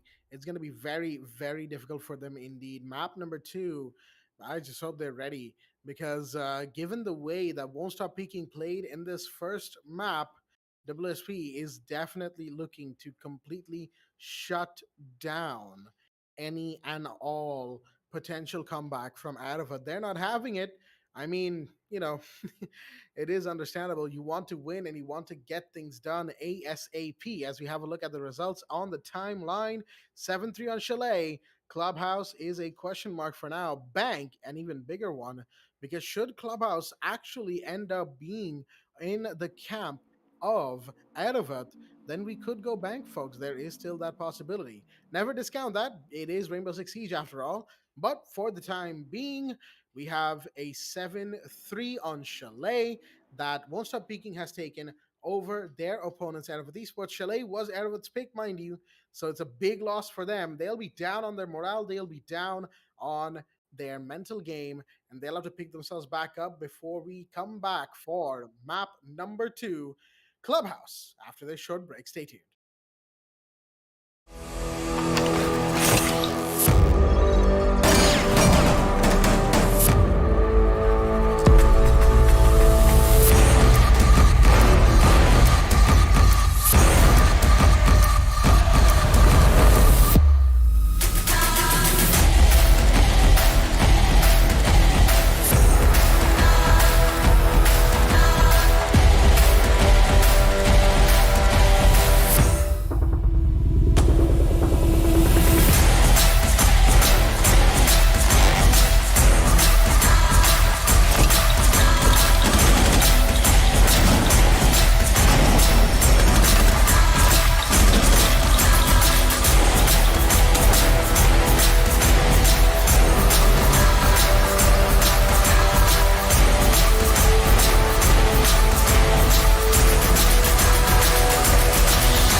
All right, folks, welcome back to the Esports Club Presents Pro Series Summer Edition for Rainbow-Six-Siege, supported by Ubisoft, powered by Zotac Gaming, and our broadcast partner Loco. Here with our second map of the second matchup between Airavath Esports versus Team WontStopPeeking. WontStopPeeking have succeeded on map Chalet, putting themselves 7-3, winning their first map. And they are here to win map number 2 to proceed into the next phase and get qualified for the playoffs. But will Airavath Esports defend successfully on map number 2 Clubhouse, which is picked by Team Won't Stop Peaking? So the pressure is high. Let's see whether if they can push themselves off, forcing us to get to see map bank to be the deciders. So it's a lot to take in for Airavath Esports, and if they have to get back, now would be the chance. Absolutely. Now, it is literally now or never for Airavath Esports. This map, Clubhouse, they will have to fight for their lives. If they're not able to win, well, then we will be finishing off nice and quickly with this second map and second match of the first day of Qualifier 1 of the Pro Series Summer Edition. It's been a long stream, shall we say, but Chalet went by pretty quickly, all things considered. So, I'm happy for that one. I'm also happy, that One Stop Peaking have shown us quite a good showing in this first match of theirs. And now they're going to be looking for another really good showing as we will be moving to Clubhouse in just a short second here, folks. Don't worry. All the players are in. They're ready. They're raring to go. So with that being said, let us go straight in to map number 2, Clubhouse, between Won't Stop Peaking and Airavath Esports. Yep, operator ban phase is a go on map number 2. Will it be the same bans that we saw on map number 1? Only time will tell, but started off, it will be Won't Stop Peaking on defense. So they have a chance to either ban a hard breacher or just usually go in with a Finka or a Thatcher ban, which is normal coming off these days. Maybe we could see a Nomad ban coming in from their end, but instead, no, it will be a standard ban nonetheless. Thatcher will be removed out. He will be in the ban phase as well. I mean, at this point, it's when you see a Thatcher on the ban phase, he is in the ban phase on every single match, and it's rare to see a match which doesn't have Thatcher being banned. And once we do get to see it, we all know that the attackers always have one step ahead on winning most of their important matchups. Second attack ban will be the Jackal nonetheless, which means Finka is still alive, Hibana is still alive too. Actually, available is what I'm trying to say. But if they ban out the Kaid, then that means that Hibana will be even much more stronger to open up those hatches, especially when you have 3 hatches like Kitchen, Bar, and Stock. These 3 important hatches for the defenders to defend Basement, Church, and Arsenal Room will be even much more difficult, so they need to rely on impact nades. So the last ban will be Mira nonetheless. Mira is a very strong defender. Especially you can anchor out second floor gym and bedroom just by placing one of the Mira windows, and it's a lot, or should I say difficult task for the attackers to push in. So with the Mira being gone and also with the Kaid not being in the map Clubhouse, we will see some other operators still being alive, which means that Valkyrie is still available for the defenders. So on round number 1, with the side being on CCTV and cash room, let's see how well Airavath Esports will be on attack, with Rux bringing in Fuse. Attackers need Yeah, to that locate fuse and is defuse definitely as many getting bombs six as picked they out. can. As soon as they know what side it is and what operators they're going up against. No way is somebody going to be bringing Fuse to second floor CCTV. Sure, Kaid is banned, but you can still get a mute, and that's exactly what Desmond has done. A mute is in play. They could have brought Bandit as well. So many considerations to have. So I don't really know what Rux would be thinking bringing in the Fuse, but hey, if he actually sticks to that pick, I will be very happy for it. Hey, Fuse main since day 0 over here, okay? I have always been a strong advocate that Fuse in the right situation for the right sites is definitely a force to be reckoned with, 5 seconds left. and that of course is going to be what we will end up seeing. Yep, Attackers looks are like moving Fuse out to will locate a bomb remain and in defuse play, it. LMG and everything. So let's go into the round, folks. I'm now excited to see what this Fuse has in store for us. Desmond will put down the meat jammer in the center of the wall, slightly off center actually. So the leftmost extreme corner of that wall is available for Rux to just cluster charge And even one making it through means that said cluster charge will do his job, and the meat jammer will be taken care of. Maverick can save his blowtorch for later, or he could go upside down. Really, either one works. There we go. And it's gonna burn through the reinforced wall in just a second, and it is through. Second one goes out as well. Utilities being taken care of left, right, and center. Inside the CCTV with a breach going through from Kester. That is a good bit of work done right there for the side of Airavath. A bomb Yep, has been located. CCTV's opened up and an opening pick from Rocks. He gets to take out Cobra, which means garage is entirely clear. Now they can head in towards the garage catwalk to gain control, but there will be some resistance being made from the defensive side. Impact nades being thrown around from Mojo to ensure that he'll be able to destroy at least a single slet of the Ace Summer Breach charges. But for now, the only thing that he can do is use those knives to put into work into play, and Buckinator won't be able to win that gunfight from Virtual. He'll succeed, he'll slowly make his way into his construction site. Meanwhile, Desmond and Kuntal are still alive, dealing a lot of damage. Desmond lose to Rux once again, and the Fuse is looking very powerful on the attack side. Still alive, he's dealing a lot of chaos. And Mojo has to be alive, not for long. Virtual gets to take out Mojo just like that, and it's Kuntal. Back again in a 1v3 situation. He has bulletproof cams, which means that they'll have instant info on CCTV if they are smoked or not. Okay, great shot. A headshot to take out Virtual, but they don't have enough time. And that time is going to give Rux the kill that he needs with the LMG. The confirmation has been down. Airavath Esports will secure their first round win on attack, winning second for CCTV without having any problems at all. And to continue the conversation that Jack said, I used to main Thatcher a lot on day 0, and yeah, look at him now. He's been banned every single map. I just, man, I don't even know Hey, what to say. I mean, look at it. No. Look at it from my perspective. At least your operator's existence gets acknowledged. Oh, That man. went dark. Here's the thing. Yeah, I mean, every Attackers single need time to when I locate see and Thatcher defuse being bombs. banned, I'm like, hey, I'm on camera. Hey. I no, like I don't get me wrong. I feel bad for Thatcher, but that's the thing. Oh, man. Thatcher is so powerful, right? In any given situation, so many gadgets on the defense are, electronically powered, or have basically some sort of mechanism that Thatcher can completely shut down, and that is exactly why Thatcher gets banned so often. Those EMPs have too much range; they cover too much area, especially with them going through walls, right? Yep. Fuse, on the other hand, is only seconds left recently before insertion. he's become more along the lines of what one would consider at least 5 somewhat seconds left viable. before insertion. In that, he got the buff where his cluster charges can now go through reinforced Attackers walls are and moving ceilings out to locate and a all bomb that and stuff, defuse it. which is good. Absolutely very good. That was a buff that Fuse needed for a long time. That and getting his 4th cluster charge made him a bit more viable for utility clear, not so much for killing potential, but hey, a cluster charge, the amount of area it covers is actually quite nice. And I've said it before, for maps and sites that are very heavy on verticality, with the soft floors and soft ceilings, Fuse is very good.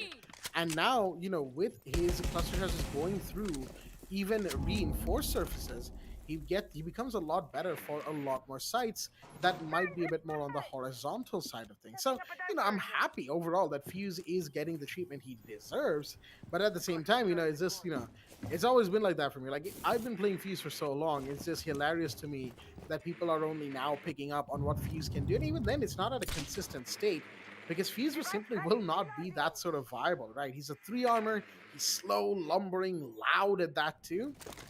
There's a bit too much for Fuse to do and deal with as an operator for him to be consistently picked. But, I'm happy with what treatment he gets for the time being. It's better than what he used to, that's for sure. As Rux is going to try and take care of the Valkyrie on top floor. There's 3 attackers trying to get him. As Roximo Killer will take a bit of damage from a Capcan Trap. Unfortunate right there. That's a prone peek. It's going to be seen. Headshot is not confirmed. Buckinator pushing out. Actually guessed that. Asteroid of the board. That's the Finka gone. Where was the horizontal push along with him? Nobody did. As Roximo Killer does find Desmond, there's the Zofia finding that refrag. Buckinator goes down. And now, now, Airavath has put themselves in the lead. Pre-play C4 from Mojo indicating that if there will be a single defender into the kitchen side, but unfortunately that cluster charge will just remove it out instantly. 1 minute left. Airavath Esports are looking very confident to gain control on the Arsenal room, and with those cluster charges you won't be able to deny it with the impact nades. Mojo being in a very difficult spot once again. Can he get a shot out? He does! Somehow! Amidst all of that chaos being dealt around, Virtual is still there from the main stairs. He'll be able to get out Mojo, which means that the entire side of Arsenal room is clear, but they don't have clearance in towards the tunnel side. And they only have 35 seconds to get clearance. It's now or never. Here comes Virtual once again. The LMG is very powerful at the hands of Virtual. 1v3. Kuntal is all by himself in towards the tunnel side. Needs to find 3 players. You could say that he could eliminate Roximo and Virtual, but can he get to eliminate Kesharov and succeed? He might be able to. That's a good headshot. He takes out Virtual. Can he get a second? Yes, he does. Beautiful shot from Kuntal once again. It's a 1v1. He can get there too. What just happened? 3 successful headshots from Kuntal. And just like that, folks, round number 2 will be at the hands of WontStopPeeking. And I want to make a line that is said from Thatcher itself.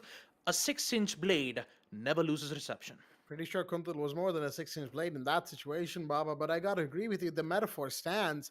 Beautifully done right there by the Malusi, just shutting down operators left and right in a 1v3, no less.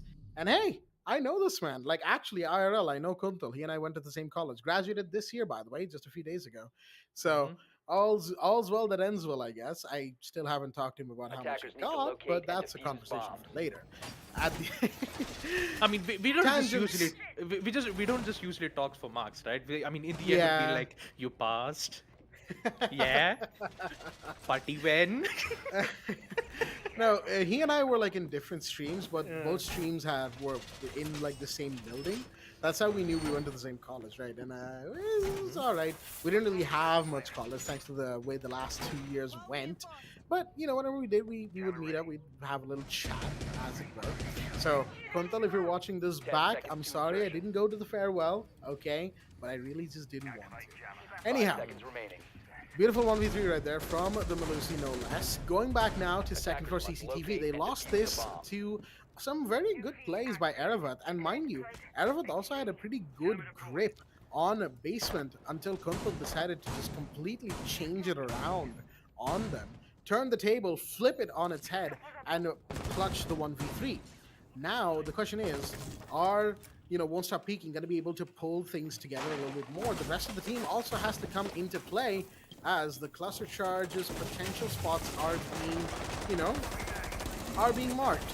Oh, okay, fearless. Yep, that's exactly how you want to play as a defender. Sometimes just be as fearless as possible, and that is exactly what Kuntal just did right there. One beautiful shot, and that is the Eon. I'm gone. Yeah, man. Kuntal is feeling it right now with those headshots, but Mojo needs to be careful though, right from the grass Bomb has catwalk, been located. because if he loses that sight, you're going to give the attackers the exact control that they need to succeed with the CCTV push. But also you need to ensure that you have stock control, and Buckinator, wait a minute. You're going aggressive from the CCTV breach. I'm not quite sure it would be a good idea. And Mojo also has the same idea. Watch your, my goodness, that pre-fire. Right in towards the cash room. Will claim one. Rux gets the other, but Buckinator comes back with the aggressive push. Taking out Rux. Desmond doesn't have much. Shotguns out. Can he get the shot? No, he does not. Virtual comes back. Double kill. Now it's a 2v3. Buckinator and Cobra, the only 2 players left who won't stop peeking to defend the site on CCTV. Buckinator goes aggressive. Not quite sure it was a good idea because there was one player holding out from CCTV window, and now it's Cobra left in a 1v3. Once again, won't stop peeking. This is the second time they're at a 1vx situation. Cobra misses the shot. He gives away his positioning, but he's still being ever so patient. He gets one. Now he needs to find 2 more players. Can he get a second? No, it does not. Virtual comes back with the LMG. A headshot as well. To succeed round number 3, CCTV will be theirs. And unfortunately, Airavath Esports, they have a 100% win rate on this side. Man, that Virtual is a menace with that Zofia, isn't he? Just Yeah. coming in, shutting down everyone left and right and left and right. It's like, you love to see an LMG, if you're playing one, that is, and you love to see it working. But with Virtual, it's like it's working overtime. Literally. Construction, 2 kills coming in, finds the Jaeger, denying Defenders, protect any your bombs potential from being clutch defused by from the attackers. player right there, and making sure that WontStopPeeking are not allowed to take lead. In fact, Airavath will continue to go into a 2-1, going into round 4. CCTV is clearly a side that they are very much ready for. And WontStopPeeking needs to change things up, so they are going to go towards Gym Bedroom instead. Understandable choice. Bar gaming isn't exactly, you know, excuse me. Bar gaming isn't exactly the best place, as it were, to defend unless you're really ready for it. You've got to be ready for a site like Bar Gaming. Otherwise, you simply will not be able to defend it properly. Other than that, you have this site, that is Gym Bedroom. That, of course, a common site, comparatively speaking, is going to be in play here. Now, Airavath, what is their response to the site change? I guess we'll have to just wait and find out. Yep. Talk about the change though from the operators. We see Buckinator bring in the Thorn, which means those traps will be even more deadlier if the attackers have no idea about it. But talk about Virtual, who is, just like Jack said, a menace to deal with on the side of the WontStopPeeking. They need to ensure that the menace has been contained, or else this will just keep continuing for WontStopPeeking to lose a lot of rounds and give Airavath Esports the first half advantage that they need. Now talking about the site though, second floor gym and bedroom being the site. Now we see some changes being made, especially Virtual, who is already in CCTV. Information has been given around, which means that the defenders exactly know where Virtual's location is.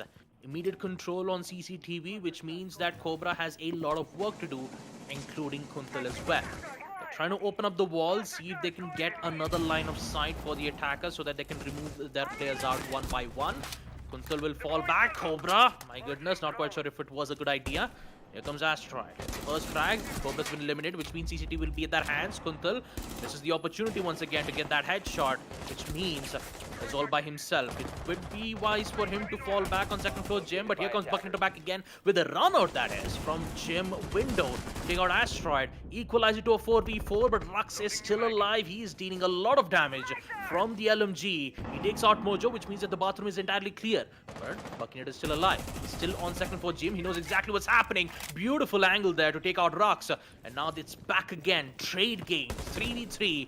And Roximo Killer needs to ensure that it does not happen. Virtual is still alive, which means that there is still a chance for Airavath Esports to clutch this situation.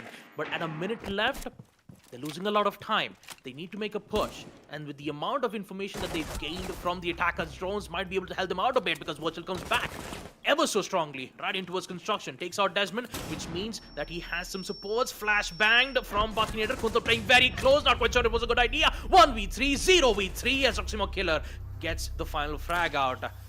Man, what a round, what a coordination, and also beautifully done with the air jabs, followed up with the flashbangs to blind Buckinator. He had no way to escape. There was no escape at all. And I gotta say, for Airavath Esports, this is a really good start in the first half, as they'll be able to succeed the attack rounds, put themselves on a 3-1 scoreline. You know what's interesting to me? Chalet is usually considered a pretty attacker-centered map. Not pretty attacker-centered, but kind of attacker-centered map. On the other hand, you have Clubhouse, what is considered a pretty defender-centered map, all things considered. Yeah, maybe not as much as Oregon or, say, Villa, but it's up there, right? The results so far. Chalet was won with a majority defense rounds being won. And now, excuse me rather, and now we have Airavath Esports on the attack, taking 3 rounds in the early first half of this match. We're round 5 now, and WontStopPeeking, the best thing they can do is make it 3-3 going into the half to try and win in some way, shape, or form. If they are not able to, then folks, this is going to be an absolutely bizarre turn of events for the day. But most importantly, it could also be map number 3. WontStopPeeking would like to stop them from going all the way to map 3, but they simply do not have an answer to the way that this team this team Airavath Esports has played. They know Clubhouse like the back of their hand, clearly. And the fact that they're comfortable enough to bring an operator like Fuse to the mix should say a lot about how this team plays and what they are looking to do with their executes. Yep, for the past 5 rounds, I believe WontStopPeeking expected to see a Finca being brought out, the same LMG, the grenades and whatnot. But turns out it's Fuse. Fuse has been working out for them for the past 4 rounds. And it is not looking too good on the defensive side because they need to figure out a way to eliminate this one major problem. Not only just that, they need to deal with Virtual as well. 10 kills from this man right here. 10 kills on attack. He's been doing a lot of work, especially on that execute on second floor gem. Now, all they need to do is to find a way to succeed on basement church because that's the only site that WontStopPeeking has won for the entirety of the first half. Not a lot of aggressive peaks, nor I could say that we will see a lot of spawn peaks or runouts being made. But for the side of WontStopPeeking, I believe they will not stay true to their name. Especially they will stop peeking. They'll just play passively as of now, see if they can find an opening or two. But it will be opening on the side of the attackers. Asteroid, Mojo goes down. Kapkan's EDD will still be alive, but his weapon and the secondary utility won't be. A second C4 will come back. He will succeed in taking out Rux. Now this is a good sign. Cluster charges won't be available, but the hatch has been opened. They could use the impact nades. Actually, they don't have any utility. They still have the C4s. Virtual has been down. He'll be revived nonetheless. And in just 1 minute left, Airavath Esports needs to figure out a way to succeed if they want to put themselves on a 4-1. Absolutely. Airavath losing the fuse and Virtual being low on HP is definitely going to pump the brakes for at least a little bit. Allow WontStopPeeking a little bit of room to breathe as they so desperately need that. Shots fired. Cobra knows that there's somebody on main stairs. Now that is the Zofia, mind you. That's Virtual. The Menace is on their feet again. As we have Buckinator in dirt, we have Blue being held, but no, Kuntal goes down because somebody's on blue stairs, and it's Virtual. Never mind, I thought Virtual was on main stairs. It's not. It's not the Zofia that's on main stairs, actually. Someone else entirely. As we have Virtual sending out the concussions, making sure that Cobra is very uncomfortable where he's sitting. And yeah. Coming down to Oil Pit, trying to find what could be another kill. Time is of the essence right about now. 10 seconds remain. The shots will be fired. And there's one beautiful kill. Asher finds another. Meanwhile, Kestra on the floor. That's diffuser dropped as well. Cobra finishes him off. And there's another Cobra just getting kill after kill after kill. Well done right there by the Thunderbird. 3 in quick succession. And that is going to allow WontStopPeeking to make it 2-3. 1 round away from equalizing. They could do this. But here's the thing. Where do they go? Because they've lost both Gym Bedroom and CCTV. But looks like they're going to be going towards Gym Bedroom to try and keep themselves afloat here. Although there is one site, first floor bar and stage, but I'm not quite sure that would be a good idea for the defenders to be in that particular spot. So they'll just head off with the site, second floor gym and bedroom this time. Hopefully see if they can salvage something out of it. Hopefully make sure that Airavath Esports wouldn't put themselves on a 4-2-2, because if that happens, then on second half, who knows, something bad might happen to them, because WontStopPeeking, they'll head off on attack, and if something or some coordination not working out too well on the side of team WontStopPeeking, then I could say that Airavath Esports could just easily get off by winning second half and put us to map deciders. And that decider map will be none other than Bank. So in order for WontStopPeeking to survive the second half, they need to ensure that they could at least equalize it 3-3 in round number 6, so that they can defend on second half. That will be exactly what they're trying to do. And that's exactly what they will try to aim. Once again, we will see Desmond bringing in the Valkyrie. I believe he's currently in towards top, hoping that he would find a killer 2 by going in for a run out. I don't think he'll be able to remove Virtual off, because Virtual has been dealing a lot of damage, including Roximo Killer with that final frag out. But in the end, I have to say, if WontStopPeeking gets the important frag out, hopefully if they remove Virtual or Rux out of the equation for the attack coordination, then maybe we could see WontStopPeeking survive at this endeavor. But at this point, only time will tell. Round number 6, the coordination push from the attackers, especially Virtual's end, will be on towards Garage Catwalk once again. CCTV push shouldn't be much of a problem because Virtual did succeeded nonetheless. They did removed every single player that he had to deal with on CCTV, on construction, even more so on second floor gym when Kuntal was playing very close. And Rux once again doing what he does best, the cluster charges to open it up, to ensure that none of those utilities will be in their hands, or should say even any particular defenders doing their work. But on round number 6, Located a bomb. slowly getting control on the important sites, but they don't have information on the... Oh my goodness! That was such a great C4 from Desmond. All he needed was an information from the Black Eyes cam, and they just did it evidently so beautifully done. There's 2 people eliminated in a single C4. That would Not be just huge 2 for people. WontStopPeeking. Not just 2 people. Virtual is down. Oh man. Oh, that's huge. That is immense for the side of WontStopPeeking right about now. Rux trying to get a breach done, but his cluster charge working against him right there. The little hole that the cluster charge made in the castle barricade allowed for Buckinator to peek out, try and shoot down the fuse a little bit. But no, the breach charge will go off the second time, but time is of the essence. Buckinator gets that, and they look so much more clean right about now. WontStopPeeking, they look so much better, more coordinated, cleaner, as it were. Mojo taking damage right now. Asteroid holding for a peek on CCTV window. And so the 2 defenders who decided to go there decide not to at the end of the day. Grenade going out. Desmond might want to do this. Sees the Iana, gets the kill. And it's all up to Caster. Never mind, Caster's on the floor. Kuntal gets that. And it's a flawless round for WontStopPeeking. Beautifully done to make it 3-3 going into the second half. Man, I fumbled my words back then when I saw that C4. The camera was just so good. It was hidden so well. And all they had to do was just get the information. They knew exactly how Team Airavath Esports would proceed with the execute, right? They know that there would be at least more than 2 or 3 attackers who are trying to get control on CCTV, and all they wanted was information. And that information gained from the cameras was so very crucial that Desmond, all he needed to do was just get the confirmation. 2 kills and an instant, we see the Zofia, aka Virtual, get eliminated.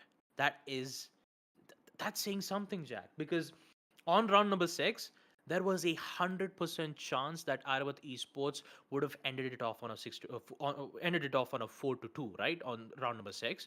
But with that important C4 and the information that Valkyrie had, he just nullified that. Attackers And need to because of that locate and one defuse single bombs. play that WontStopPeeking did, they ensured victory on a 3-3 equalizer on round number 6. And in round number 7, if that was a 4-2, and with Airavath Esports being the ones on defense, that would have been even much more crucial, because 4-2, say for an example, if they do win round number 7 and round number 8, that would be an immediate match point for Airavath Esports on defense. Because on Clubhouse, it is, you could say, heavily defender-sided, but since in a world of South 10 APAC, seconds left. even if we try to head on in on multiverse dimensional thingy, 5 you seconds could say remaining. that there is high likely a chance that the attackers can somehow salvage it off on the second half. Attackers are So moving out we'll to see what will locate a happen on bomb round in number the 7 with the side being on second floor CCTV. So without further ado, let the games begin. Let them begin indeed. Second half, 3-3. And this time, we might actually have a WontStopPeeking situation. In that, remember, in Chalet was also a 3-3 half. And WontStopPeeking ran away with the game in the second half. They might try to do that again. And look at that, Kuntal's actually brought the fuse out as well. Not an operator that Kuntal's known for, even with someone like him. But I think they saw exactly how very valuable the fuse is, given all the, you know, potential of the cluster charge. But look at this. You have denial from the side of the defense because they're constantly shooting out the cluster charge as soon as they hear it. But this time around, it's going to go off nice and quickly. And that means the breach is done at the 2-minute mark. Not too shabby. All the cluster charges used up on the CCTV wall. That's usually how, you know, fuses goes. You just gotta get rid of the batteries or, you know, the jammers, whatever have you. as we have the Womai's position given away right about now, and the calls going out that, hey, there's a Womai on a catwalk. If you guys can deal with him, that'd be great. But that's a position that no one on the breach can peek, actually. So it is very precarious right now what Desmond is doing, peeking away like this. Flashman will be caught by the Wire Magnet on the door. And now Roximo Killer has moved closer to the wall of the garage. Virtual's all the way down below, but Desmond actually finds one. Buckinator goes down in the meanwhile. Rux takes that kill. Yep, on a 4-4 situation still, I believe the garage control will be theirs, but at the cost of Buckinator being eliminated out in towards the stock side. And how will they proceed on CCTV push? You have a lot of C4s from the defensive side that can deny a default plant. Here comes the smokes from Thermite. All they have to do is block important line of sight, but yet there's another line of sight being made from the cash room. That's exactly where Asteroid is looking at. Cobra, oh man, he's not going to win that. No, he gets shot up by his own teammate. That is not good. Not good at all. Desmond, what have you done? That would have been it for the attackers to head in for the plant, but this time we will see Airavath Esports get the control back at their hands. Once again, they got Desmond. Rux is down, which means Mojo is the only left standing, but Virtual comes back. He takes out Mojo, and just like that, round number 7 will be at the hands of Airavath Esports. And I still need to clear my head and try to understand what exactly happened. For the past 7 rounds, I have neither seen a Finca being brought out, but instead we see a fuse from both the teams. Fuse from Kuntal and fuse from Rux. Although I can understand that in the first half, Airavath Esports' attempt of using cluster charge was very effective, and I'm quite surprised that they haven't thought of a way to bring in Bandit to, see if he could place the Bandit charges, but I can understand why they haven't opted out of bringing in Bandit, because he's very much more vulnerable from below stocks. Because a single cooked grenade is more than enough to remove Bandit out. Even more so, just bring in Zophia's concussive nades that can immediately disrupt his Bandit charge placement. So, is it a good idea to bring in Bandit? I could say no, it does not, because we haven't seen Bandit being brought out on any particular maps. He's rarely been brought out, but instead we see mute picks, the jammers, because apparently the jammers are way much more effective than the Bandit charges, and also it can block, or should I say disrupt, any gadgets, which even includes the attack drones at a certain range. So bringing mute is a huge boon for the defensive side. And this time we won't be able to see them bringing out that specific operator, but instead we'll see Asteroid bring in the Oryx, my favorite operator, yes indeed, because he'll be able to roam out as best as he can on second floor side, and also he can parkour his way in towards the hatch side, which means he doesn't require stage to head on towards the second floor now, does he? No, he does not. Astral will be putting that to use as we have the Hibana's Excalibur being put in place. Caster waiting to impact trick that exact potential breach. Astral all the way on the second floor already. Cluster charge goes out, and there we go. Impact goes out. That was 4 used up by the Hibana. I'm not exactly sure what the idea was from Desmond right there, because he can go down to 2, Excalibur pellets, but 4 were put down. And that means that we're going to have a little bit of a difficult time right here getting the hatch breached open. It's going to take a second as we have, once again, how many is that? That's 4 again! And Kester's going to deny it again. I understand, the idea behind using 4 every single time, but at the same time, you might want to be careful. This time, I believe 2 have been put down. Cluster charge going out as well to deny anyone getting a bright idea about impact tricking, but that needed to be done so much quicker, so much earlier in the round as well. Again, you're using Fuse, but you have to time it with the Heartbeat utility if you want him to work for your team. Player inside of dirt has been spotted. Buckinator giving away his position extra because of the shots fired. You have the Azami walls being put up as well. Look at that. Oh, dear me. A little bit of a misplacement. Oh, that Virtual had to make a break for it. Rux as well. So much damage done right there. But they have the Thunderbird. Doesn't matter. Virtual's on the floor. And that means the opening kill has been taken.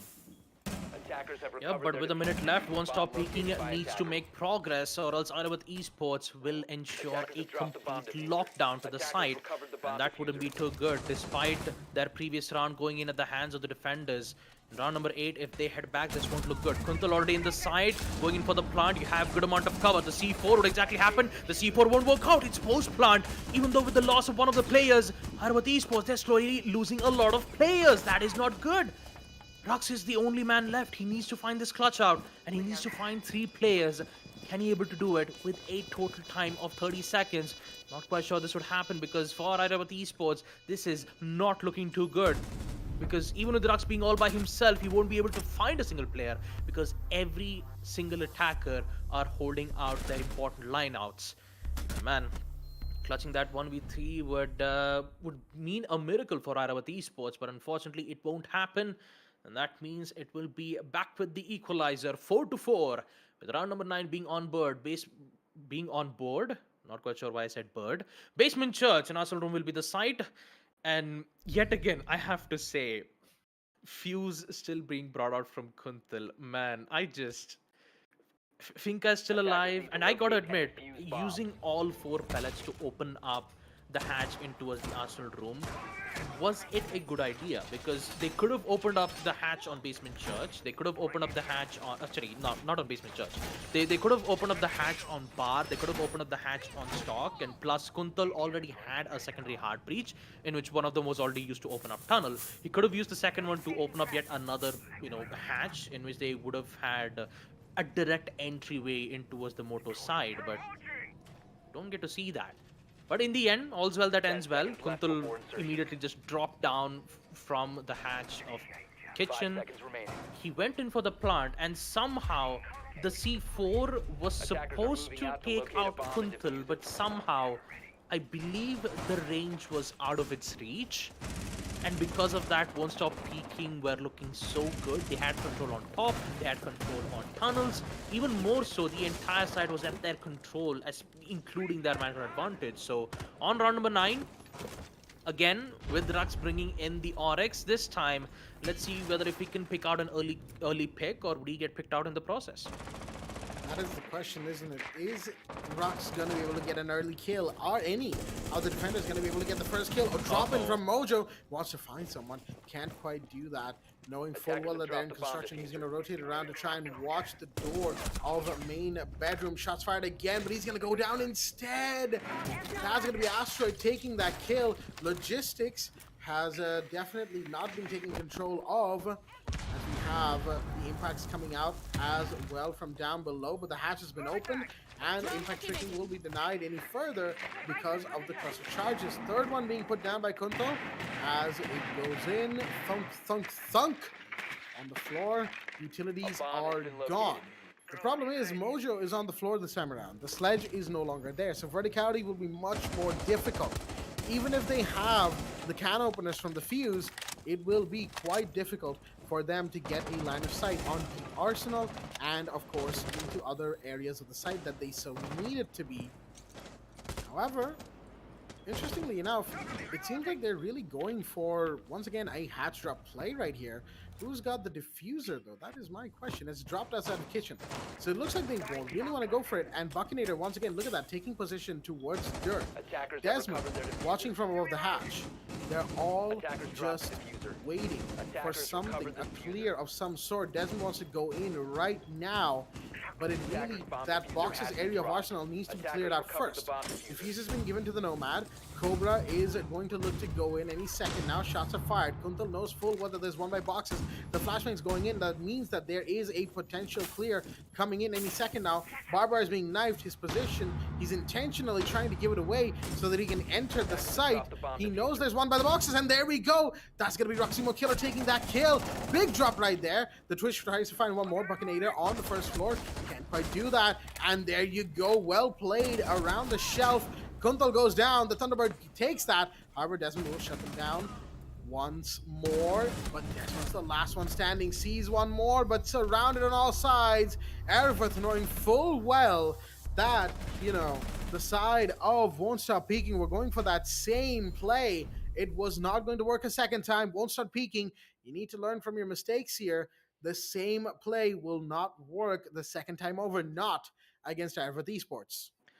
Absolutely, and because of that, Airavath Esports will be in the lead once again, 5-4. And I can finally understand why the attackers didn't make a decision to open up the blue hatch and also on first floor bar, mainly because of the Oryx. Because Oryx has been roaming around the entire second floor site, and because of that, the main reason Defenders, why they protect your didn't want bombs to from open being it out, defused by because attackers. once the defender realizes that the hatch has been opened, the Oryx can just play the first floor site accordingly. Say, for an example, if they're heading in for an execute in towards basement arsenal room, immediately Oryx can just either gain control on the hatch or he can just get down immediately to reposition quickly. So they wanted to ensure that the defenders wouldn't have a lot of chances of retreating, or should I say repositionings, and that's the reason why they mainly focused on opening up kitchen 10 seconds to and insertion. in towards tunnel. But the main thing is, 5 seconds since left before Mojo insertion. did not succeed in removing out Attacker's objective is to the locate a Oryx, bomb and defuse that it. one simple wall bang to the head was more than enough to remove Oryx out, which would have given the chances for WontStopPeeking to opening up rest of the other hatches. But because of that one roamer, WontStopPeeking had to limit their possibilities, and they decided to go in for the kitchen side push once again. But this time, though, early pick from Cobra, an immediate push from the Attackers Amaru's located Gara a hook will bomb. succeed to take out Rux. This is looking good. But he wants to continue the aggression once again. This early frag, though, removing Rux out might look good from the attacker's side, but you still need to realize that there is yet another roamer still being present, and that is Virtual. 12 kills from his hand. He could do a major serious damage if he takes care of the Amaru and rest of the crew on the side of Team WontStopPeeking, so they need to tread carefully, because if they don't, then all hell breaks loose when Airavath Esports hold their ground. Right now, we're going to have the cluster charges coming down, raining down on that main wall, along with the breach as well. It's all over the place for the side of the defense. Losing that first body, definitely very scary for them. Desmond getting the breach done on construction side to open up a new line of sight that the defenders now have to dance around. Well done. However, Mojo on the floor once again. You have the thermite gone. He's done his work, mind you. The breach is over, but he's still dead. Mojo has had a very quiet game, going 1-8 for the time being, and not exactly the best thing to be for your team right about now. Shots fired, Desmond taking a bit of damage. This is where WontStopPeeking has kind of fallen in terms of their overall playstyle. They've done good stuff, but they haven't quite been able to carry on that momentum for as long as they need to, and it's showing. Proximo Killer taking a ton of damage, but again, no kill confirmation. They need these kills. They need these bodies. If they're able to get them, then all the better for it. Flashbangs out. Could be one more coming through, but the door has to be washed. Kuntal taking damage right there as Asteroid peeks, gets the kill. That's Proximo Killer, excuse me, getting that kill. Asteroid now low on HP, but it doesn't matter. The side entry is still scuffed from the side of the attack. WontStopPeeking just unaware of what to do. You do the utility part of the round, but then on the actual execute to fumble the bag so heavily. My goodness, not good for them in the slightest. Completely unaware who is where and doing what. They get taken down left, right, and center. It's down to Buckinator, the last one standing. 10 seconds on the clock. How much can they really get done here? Not a whole lot, I'll tell you what. Hard right peak. They get one more. Oh my goodness. They get some more. Maybe, maybe not. Wamai's down, but no time to get the last one. Honestly, Buckinator could have probably gotten that one. I'll be honest with you. But time was not on their side, and thus the round will go to Airavath Esports, who are now on map point on their opponent's map pick. Yeah, we might go to the Deciders map after all, Jack. Bank might be the site unless and until WontStopPeeking denies this. And unfortunately, they have not been able to hold their ground for the past two rounds. Round number 9 and 10, Basement Arsenal Room and Church, they did the same execute once again on towards Kitchen. Didn't work out.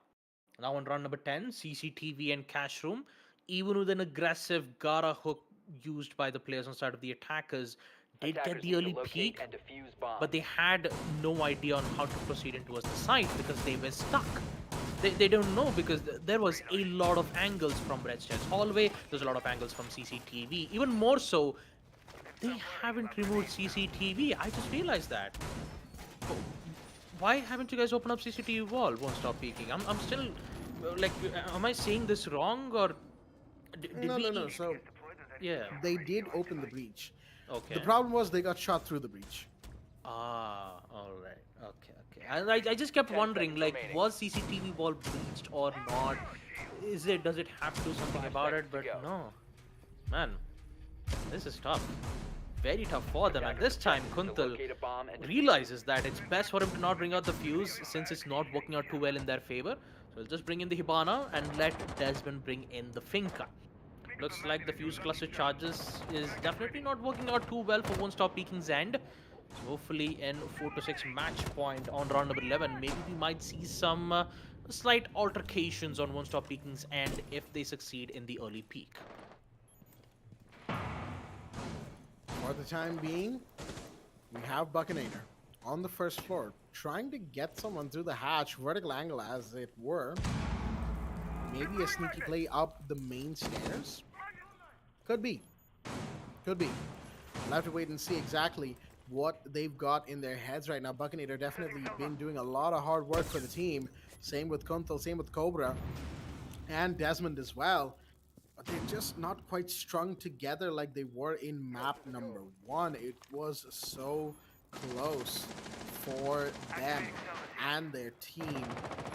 And yet, it just hasn't been the kind of round, the kind of map that they want it to be. It's very clear that Airavath is very aware of what's going on, and they're very like their situational awareness and overall playstyle has lent itself very well to Clubhouse.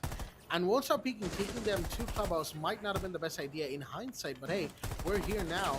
No point regretting these decisions, 15 minutes after making them. For the Attackers have time located a being, bomb. we have the breach on Jacuzzi taken care of. Minute 19 on the clock, and Mojo still trying to get a peek or two done. We have bathroom that, they want to open the bathroom wall, and some parts of it will be openable, but that's the thing, it's mute jammed. So you can't really get a whole lot done there. They can't get control on the hallway until and unless the CCTV side of this push manages to get themselves in order. But they're unable to do that. Grenade goes out. Desmond does find one. That's Proximo Killer off the board. Much needed right there for the attack, but that's very, very late comparatively speaking. Mojo's grenade does find one. Desmond goes down in the meanwhile. Shots fired. There goes Mojo. Asteroid with a beautiful angle, watching the breach like a hawk. And now it's a 3v3. Where does Cobra go from? This castle barricade still not open. Buckinator coming up the main stairs, now taken care of. And suddenly the situation once again looking so dire for Airavath. Where was the sledge to take care of the castle barricades? The grenade tosses or the uses of utility to try and deny all of those bits and bobs that were in there, the ADS and so on and so forth. And look at that, such a botched entry for them at the end of it all. The attack from the side of WontStopPeeking just completely, shooting itself in the foot 9 times out of, and it's going to be a 7-4 in the favor of Airavath Esports. Man, what a turnaround. And I have to say, the twist is getting even more twistier, especially for the side of Team Airavath Esports. Second map, 7-4. 7-3 was on map Chalet, being that it was Airavath Esports' map pick. And now on map number 2, the map being on Clubhouse, this used to be WontStopPeeking's map pick. Quite the opposite. I mean, is Sunday the opposite day, Jack? Because once we kept saying that Clubhouse used to be fairly fairly defender sided, turns out to be attacker sided. And once we thought map number 2, WontStopPeeking, had no problems, turns out they had a lot of problems. And I mean, if you want to take it further, Bank Hunters' pick right in the first match, it was won by SHAHEEN's, and then SHAHEEN's pick Villa was won by Hunters. What do you know? So anyway, let's go into the highlights. Talk a little bit more about map number 2 that we just saw. 7-4 to the side of Airavath. And overall, I'd say like it's just a really good performance from Airavath Esports. Yeah, absolutely. I mean, talk about Ira with Esports' pick, especially from Rux. Bring in the fuse really did shook a lot on the defensive side from WontStopPeeking. They brought in fuse for a total of 6 rounds, and they have done it excellently so for like 3 rounds in total. And then next thing you know, in the second half, Kuntal decides, you know what, let's play fire by fire. I'll also bring in fuse. I'll also do the same exact thing that you did. But here's the thing, if you be predictable on the second half and you're doing the same push that Team Airavath Esports were doing, obviously there is bound to be adaptations and predictions, right? Absolutely. I mean, Airavath Esports would just immediately realize what exactly was Top Picking was doing. And if I have to give an example, round number 8 and 9, they did the exact same thing, the exact same execute, first floor kitchen being the side. Yes, they did win at least one attack round, and the rest of it was just at the hands of Airavath Esports. And I gotta say, was it really necessary for Kuntal to bring in the fuse? They could have just brought in the Finca. They could have just used the important utilities to open up line of sight. Yes, I can guarantee that using cluster charges can at least help you to, open up kitchen hatch easier, but there's a lot of other ways. You could still bring in the sledges, hammer to make vertical lines of sight. Even more so, you could have saved a lot of Excaros pellets from the Hibana, where placing all 8 Excaros pellets is not a good idea. You could have just placed it in the middle of it to ensure that the impact nades wouldn't reach out from that. And they could have just done that, Why was it necessary for them to bring in fuse in the second half, knowing that it's not working well in their hands? It didn't work out on round number 7. They didn't work out on round number 9 and 10. And Kuntal decides that, you know what, I think fuse is not working out. I'll just head in and do my main thing, and that would be bringing in Hibana, where Desmond was the one bringing in the Finca. But while they tried to fix out their mistakes, it was already too late. Airavath was already on match point, and next thing you know, it's 7-4 already, with Airavath winning map number 2. As we take a look at the round scoreboards entirely, Team Virtual being on the top of leaderboards, and there you go, the results. First map, Chalet at the hands of Team WontStopPeeking, 7-4 on Clubhouse at the hands of Team Airavath, which means that we are going to the decider, folks, and it will be bank nonetheless. Well. 2 matches, both of them going all the way to the third map. We've had 2 OTs as well, and plenty of 30-minute long rehos, I'll tell you what. But, grievances aside, it's actually been a pretty fun day, and we'll be back with more of this Rainbow-Six-Siege fun and action on the other side of this short break with map number 3, Bank, between Airavath and WontStopPeeking. We hope you're ready. Until then, a short break. Stay tuned.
All right, ladies and gentlemen, welcome back to the Esports Club Presents Pro Series Summer Edition for Rainbow Six Siege, supported by Ubisoft, powered by Zotac Gaming, and our broadcast partner Loco. Here, once again, we're back at the deciders match of match number 2.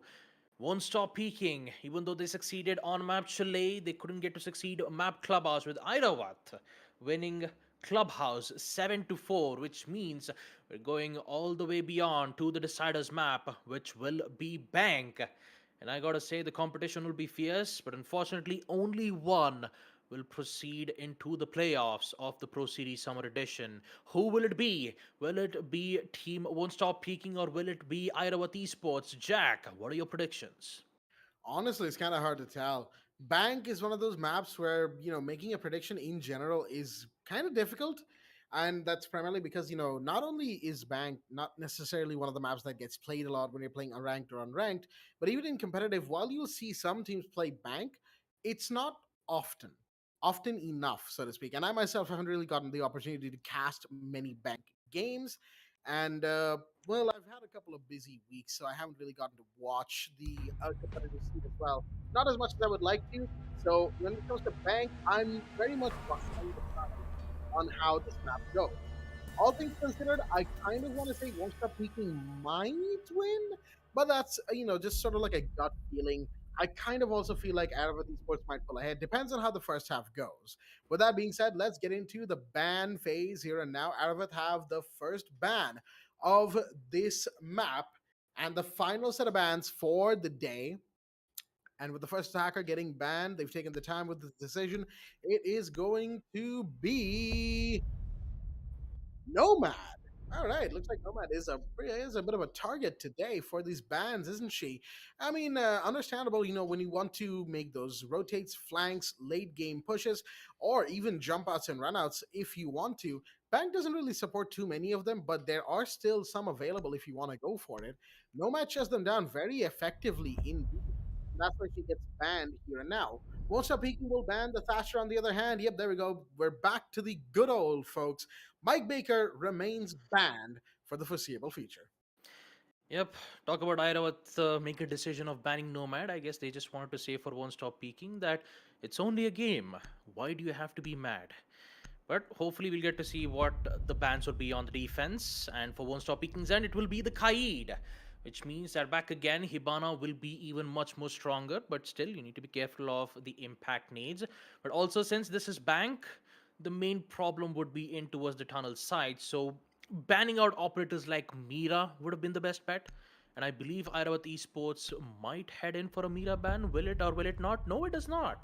Valkyrie will be banned instead, which means at the first half, Airavath Esports needs to get the better value.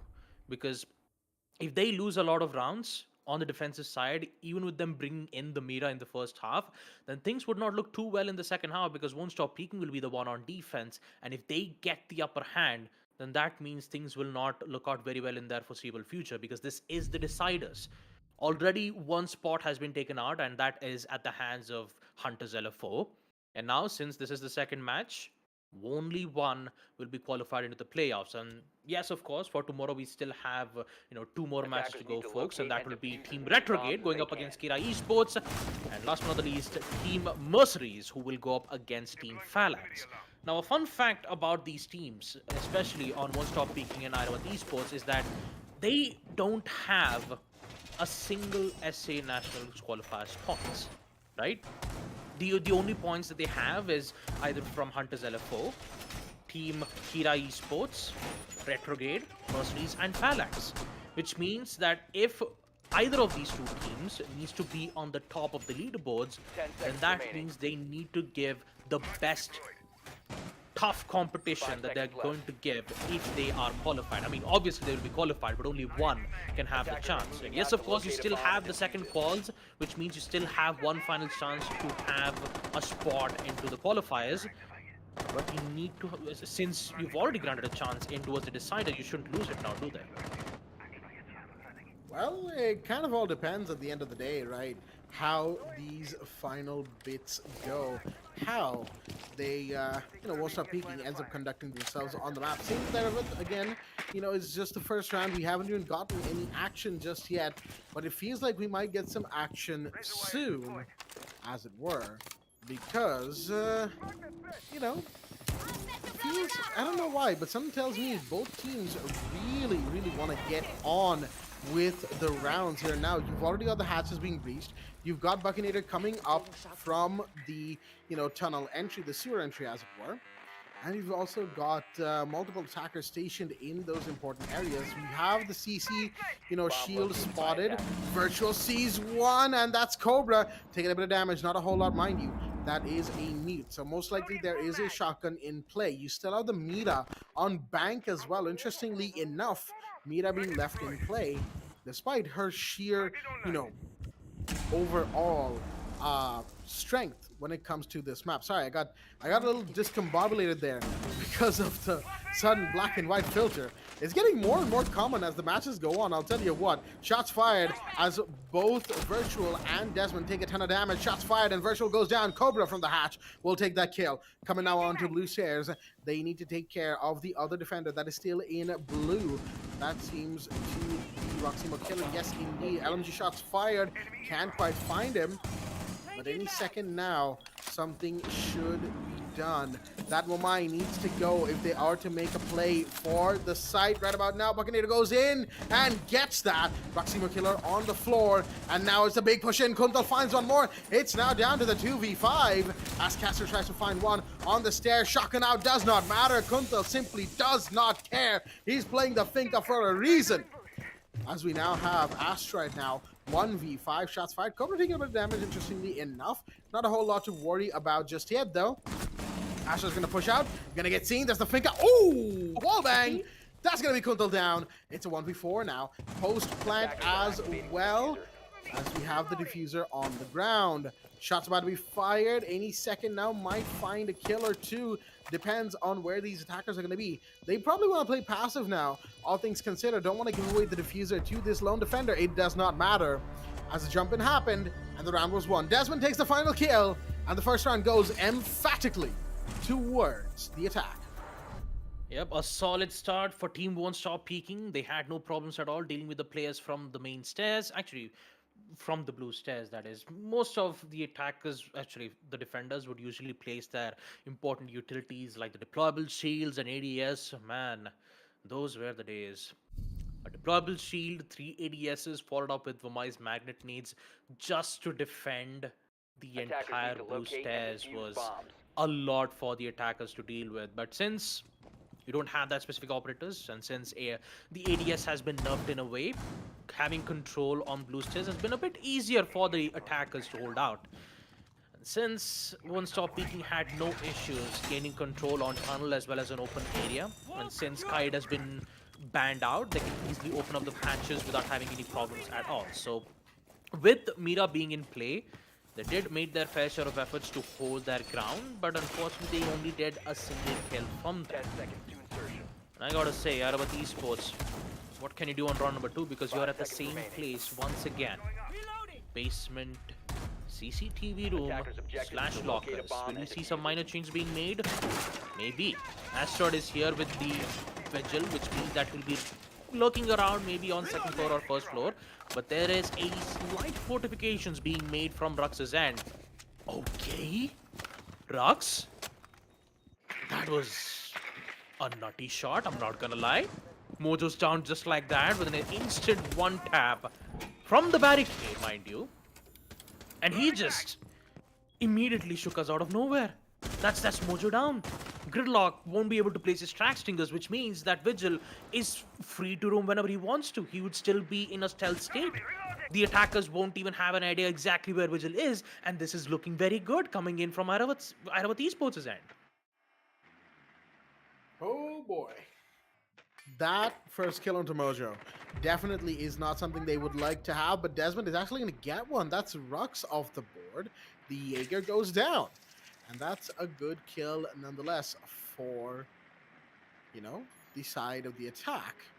Tizjan coming around the side of the building is going to just take care of what little bit of utility it can all the way down at the bottom. However, here's the thing. Blue Stairs has a shield. This time it's a full setup on blue with the shotgun smoke, ADSs, and a couple of magnets as well in relevant positions.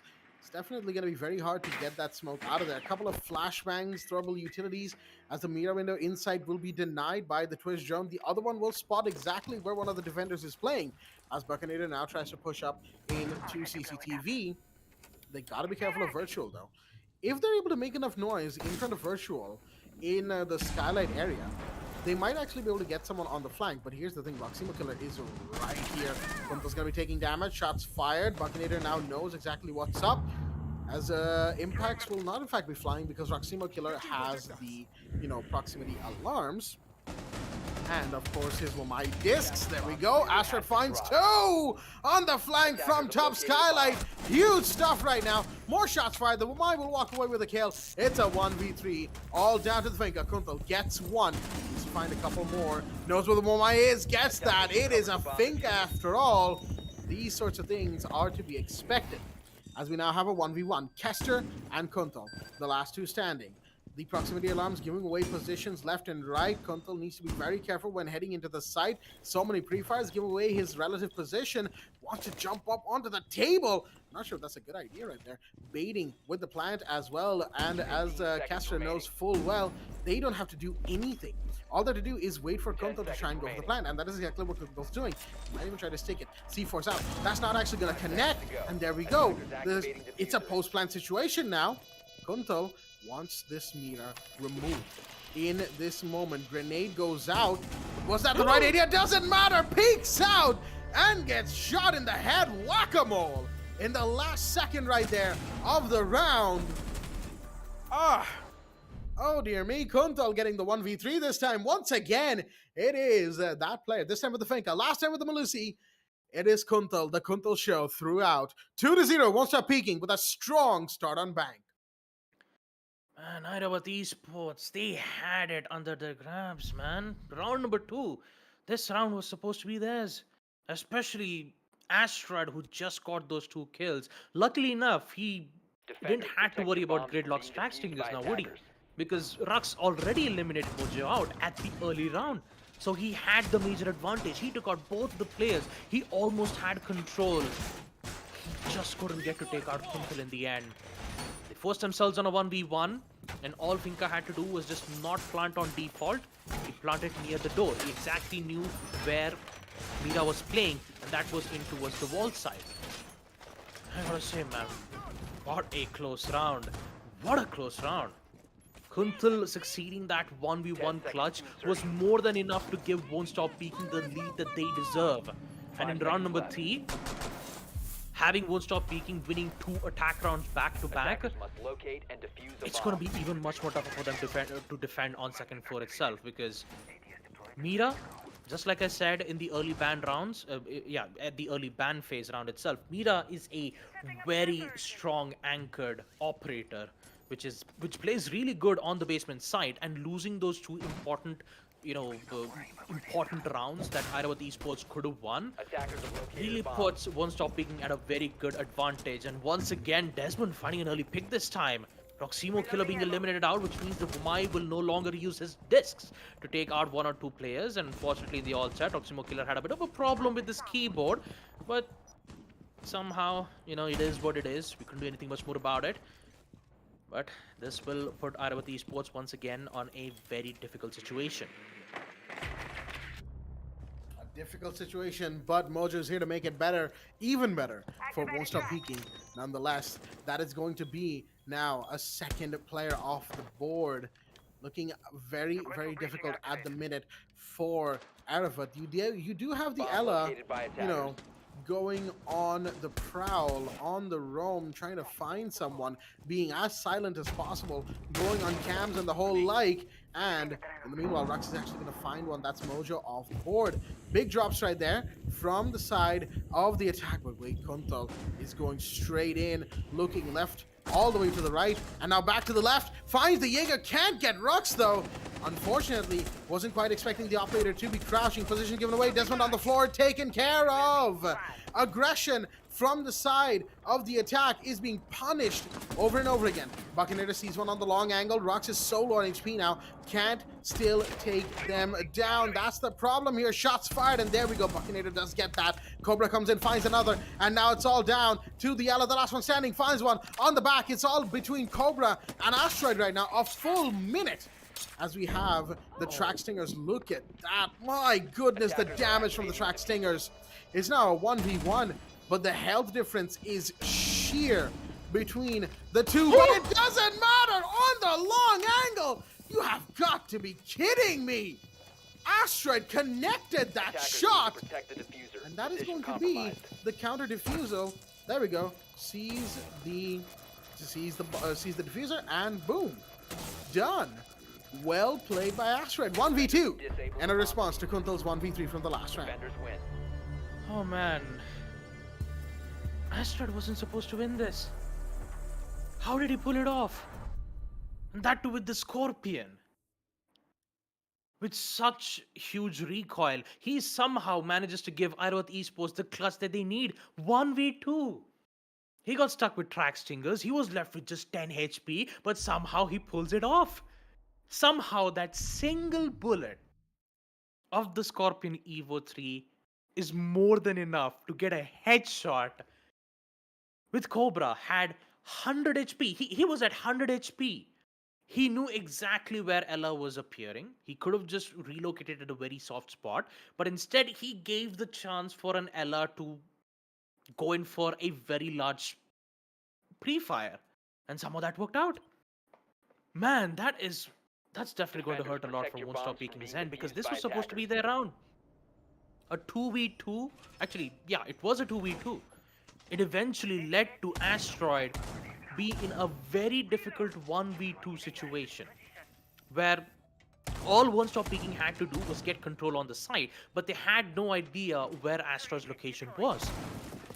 And I gotta say, man, Airavath Esports, phew. Didn't expect to see that coming though, that is for sure. But the main problem is, on round number 4, they're back again with the same site. Basement, CCTV room, and lockers. They're back in the same site where WontStopPeeking had won 2 times in a row. Will we get to see them make a comeback? Attackers must locate and Can defuse the happen. bomb. Kuntal did succeed a 1v1 situation, but it is a 1v1 after all. Airavath Esports did somehow manage to dwindle the attacker's push. But in round number 4, we won't be able to see Rux make an unexpected early peek, just like we did when he was holding out the open area window, so things will be a bit different now. And with Airavath Esports claiming their one defensive round, all they have to do is win round number 4. All they have to do is win basement CCTV room, and they can just equalize it once again. But they need to be careful. They need to tread lightly, because if WontStopPeeking finds a weak point, a turn, or should I say a loophole, then things might not go well in their favor if they're not being Attackers too have careful located about a it. bomb. Make my soul shredders. Well, we're gonna have to see how this round goes. Indeed, 2-1. Turned in mag. The first round that went to the way of Airavath Esports in the last round. They need a couple more like that. But here's the thing, Basement is going to be much more difficult once again if they let WontStopPeeking have their way, which they, would like to, but Airavath will want to say something about this. Hatches have been breached, second floor hold is there, Virtual is taking damage, but Desmond is the one to go down first. Go down and get the kill, onto Rux first. Shots fired, and that is the Aruni's position given away, which means the Aruni will have to fall back into the site. Unfortunate right there for Asteroid, but it is what it is. Roximo killer. Actually, wait a minute. The Aruni isn't all the way back in the site. They're actually in archives from what I can tell. Kuntal coming up close, wants to take the kill on the smoke. Shots fired, and the smoke is actually down, will be taken care of. There's another one, or was another one. Roximo killer, bottom of blue stairs, but decides not to contest that. On the other hand, the Aruni is just waiting on the wings to try and get someone still on the first floor, still on the roam. They haven't been killed just yet. They're still alive. But the entry into the site is about to happen, and if they are going to strike, it is now or never mind. Desmond's just going to come in and shut them down immediately. and get the renegade denied as the drop is about to happen. Said drop is being watched, mind you, on the red hallway. Another breach goes through. The plant might just come in any second now. All Desmond has to do is know that there's somebody else, but it doesn't matter. Buckinator comes in, gets that kill, and there goes the Mira as well. Desmond dropping finally, getting that operator. Excuse me, weird noise coming out of my mouth there, but well played. All I gotta say, well played. Good coordination, good communication. Overall, won't stop peaking, commanding the round, and Erevath just not there. Yep, there wasn't. I gotta say, for round number 3 and 4, maybe we could have seen something special being made from Airavath Esports' end, but unfortunately, it was shut down the immediate. Sorry, it got shut down immediately when Desmond arrived.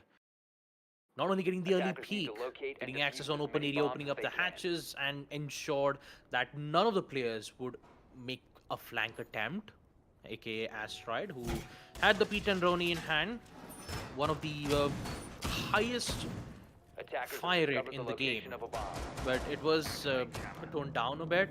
The magazine has been reduced too, so most of the time you would see an Aruni with the DMR more than the P10 Roni. So all in all, I gotta say, a flawless execute being made from the WontStopPeeking's end. Seconds left And before talk about the way how Airavath Esports have been dealing on a map like Bank. 5 seconds remaining. I'm pretty much sure that they are not going to head out on basement CCTV or room/rockers ever again. Because 3 attack rounds back to back is in the favor for Team WontStopPeeking. And only one site favored at the hands of Airavath Esports, and that was at second floor, CEO office and executive rooms. And since they cannot pick that site once again, and in round number 5, Bomb has been located. they have to wait one more round in order to go back to the same site once again. So their main focus is to ensure that the attackers would not open up a lot of lines of sight towards the second floor CEO office. But interestingly enough, there isn't any resistance being made from the defensive side. Of course, you have the pulses, cardiac sensors to give a lot of information, which means that they'll be even much more vulnerable if they head off for a C4 throw. But also, you have the IQ as well. She can immediately detect exactly where Pulse's location is and deny that information immediately. So, a lot of tensions are at the hands of Airavath Esports because they did came back on map number 2.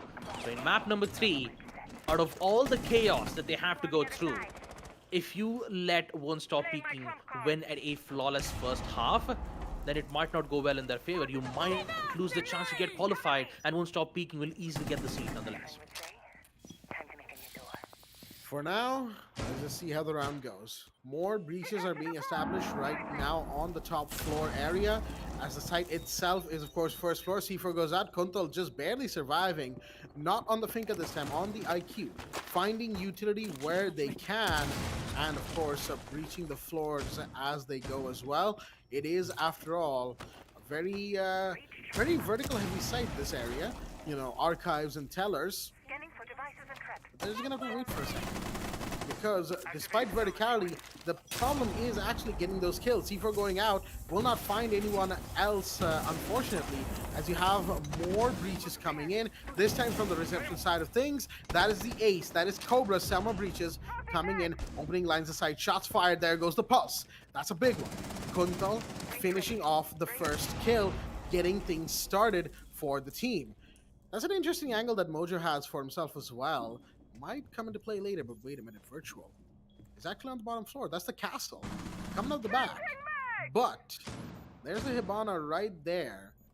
And Desmond might actually be the one to find this castle if Virtual isn't careful. But no, Desmond's actually going to move into the site.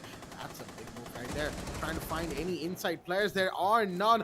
Rux is going to take a ton of damage. Asteroid comes straight in. Doesn't know about the Hibana from the back. Gets taken down. And now it's a sort of a side retake situation. Virtual needs to find the planter. Can't quite do so. The plant's going down. Virtual is on the floor. Buckinator gets another. It's a 1v5. Rux needs to find one. Does, but that's the only one they can find. Won't stop peeking. Win round 5. It's a 4-1 on the scoreboard, and the freight train that is Won't Stop Peeking continues to take rounds. Oh man, this is WontStopPeeking's first half, folks. 4 attack rounds back to back. And Airavath Esports, they have lost their grasp into the site itself. Man, I gotta say, the way how WontStopPeeking is executing as of now is just looking so powerful. The IQ to deny information from the pulse, the breach charges to ensure that they Attackers can need to have a locate lot and of lines of defuse as sight many into a bombs as they CEO, can. forcing the defenders out of open area. And once you had that perfect opportunity, not a single player was eliminated out. Granted, yes, at the end it was the Thunderbird who did get the first kill, but all in all, it was a flawless round. On round number 4, sorry, on round number 5, actually, yeah, I was actually right along. Round number 4 and 5, both of those rounds was an almost flawless round. Bombs located by attackers. So for Airavath Esports, they have got to bring it back because second for CEO might be the only go. side that they can win. But if that goes away, 5 seconds left.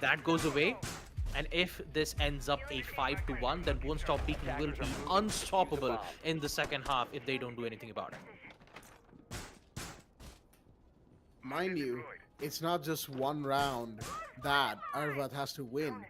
There's many rounds that they have to win, for the time being 3 just to equalize, and that is not considering the fact that WontStopPeeking has a very good chance of just outright taking things here and now to a 5-1 and then potentially to like a 6-3 or something. I don't really know, but Buccaneer is going to get 1 kill to start us off early. That's Oximo killer off the board. Thunderbird gone, and now noise needs to be made because the Amaru wants her entry. Cobra wants in to the site, but Desmond's down. Asteroid will take that kill, and a much needed one. The Zofia is off the board. Desmond has played very well in this match so far, but the fact that they're gone means that things will be made much more difficult. Looks like site entry will not be what Cobra goes for. It's going to be actually just all the way up to the roof and then back down through one of the normal entryways for a potentially standard push towards maybe the hallway. Stocks is going to be taking control of, all right, from the side of the attack. They're going in and taking what they need to, but they got to be careful of these open lines of sight. There we go, the shot fired, literally proving my point in that moment. As we have one in the janitor's closet, been seen, Kuntal knows where to go and what to watch out for. But he's also going to need support. And that support needs to come in any second now. Erevath will be waiting in the wings, watching for something. Oh, virtual, beautifully done right there. Proned, no less, on the janitor's closet, making sure full well that any attacker who crosses the, the crosshairs of that alibi pays the price for it. And look at that, the Thunderbirds in full effect as well. Asteroid finds one more, and Asteroid finds the last kill as well. Double kill to finish for the Wamai. Oh, excuse me right there. Just dropping down the mid skylight. Not exactly an orthodox move, but then again, it was a desperate moment, just temporarily. WontStopPeeking will still have the 4-2 lead, but they do lose round number 6, going into the 7th. Airavath, in the meanwhile, 2-4 down. They need many rounds to make up the difference. Yeah, patience is the virtue of success. And Airavath Esports will glad to get that win. Round number 6 will be theirs. Second for CEO office have succeeded and goes into the hands of Team Airavath Esports. But they have a lot of work that needs to be done in round number 7 because they're the ones on Attackers attack. need to locate and defuse And as many bombs as they talk can. about their previous history on map number 1 while they were playing on map Chalet. This was the same situation that they were... Actually, no, they weren't in the same situation. It's just that in the first half, it was a 3-3 equalizer where WontStopPeeking were in attack in the first half. But in the second half, when WontStopPeeking were on defense, they had 4 defensive back-to-back round wins. So if this is a cause of deja vu in the second half, maybe we could see WontStopPeeking succeed on the Deciders maps and, claim their victors on map number 3 Bank. But let's not tone down Airavath Esports a bit. I still believe in them. Of course, they made their fair share amount of mistakes. And talk about Virtual's performance, we haven't seen him make a lot of impactful frags for the past 6 rounds. The only frags that we saw Virtual get a peek was from the court side, exactly where Virtual got his 2 kills while he was playing as the alibi. That was the only 2 kills that he got in the first half. So if he makes a major impact on attack when he's playing as Zofia and ensures that Airavath Esports gets the necessary amount of wins on attack that they need in order to come back and survive the second half, then maybe we could see them come back. Once again, we see Rux bring in the fuse, the cluster charge, which was very much a pain in the back for Team WontStopPeeking because they had no idea on how to deal with, especially on map Clubhouse. And now they're doing it the same thing once again on map Bank.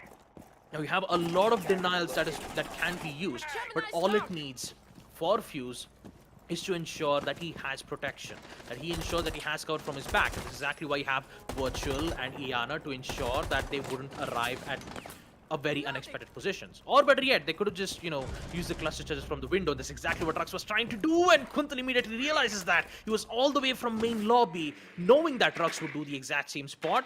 He goes all the way from the main stairs because let's face it, no one was in that particular spot in the first place for the attackers. They are mainly focusing on opening up the walls. So getting that early peek out, removing Rux, will cause a major blunder for Airavath Esports, and even more so, especially with Mojo's headshot with the EMP to take out Asteroids. Things will not look even much more better for the attackers side because they've lost two of the important players. Rux is gone, so does Asteroid. The Thinkers Adrenal Surge would have helped them gain much more control into the attacker side, but now both of them aren't available.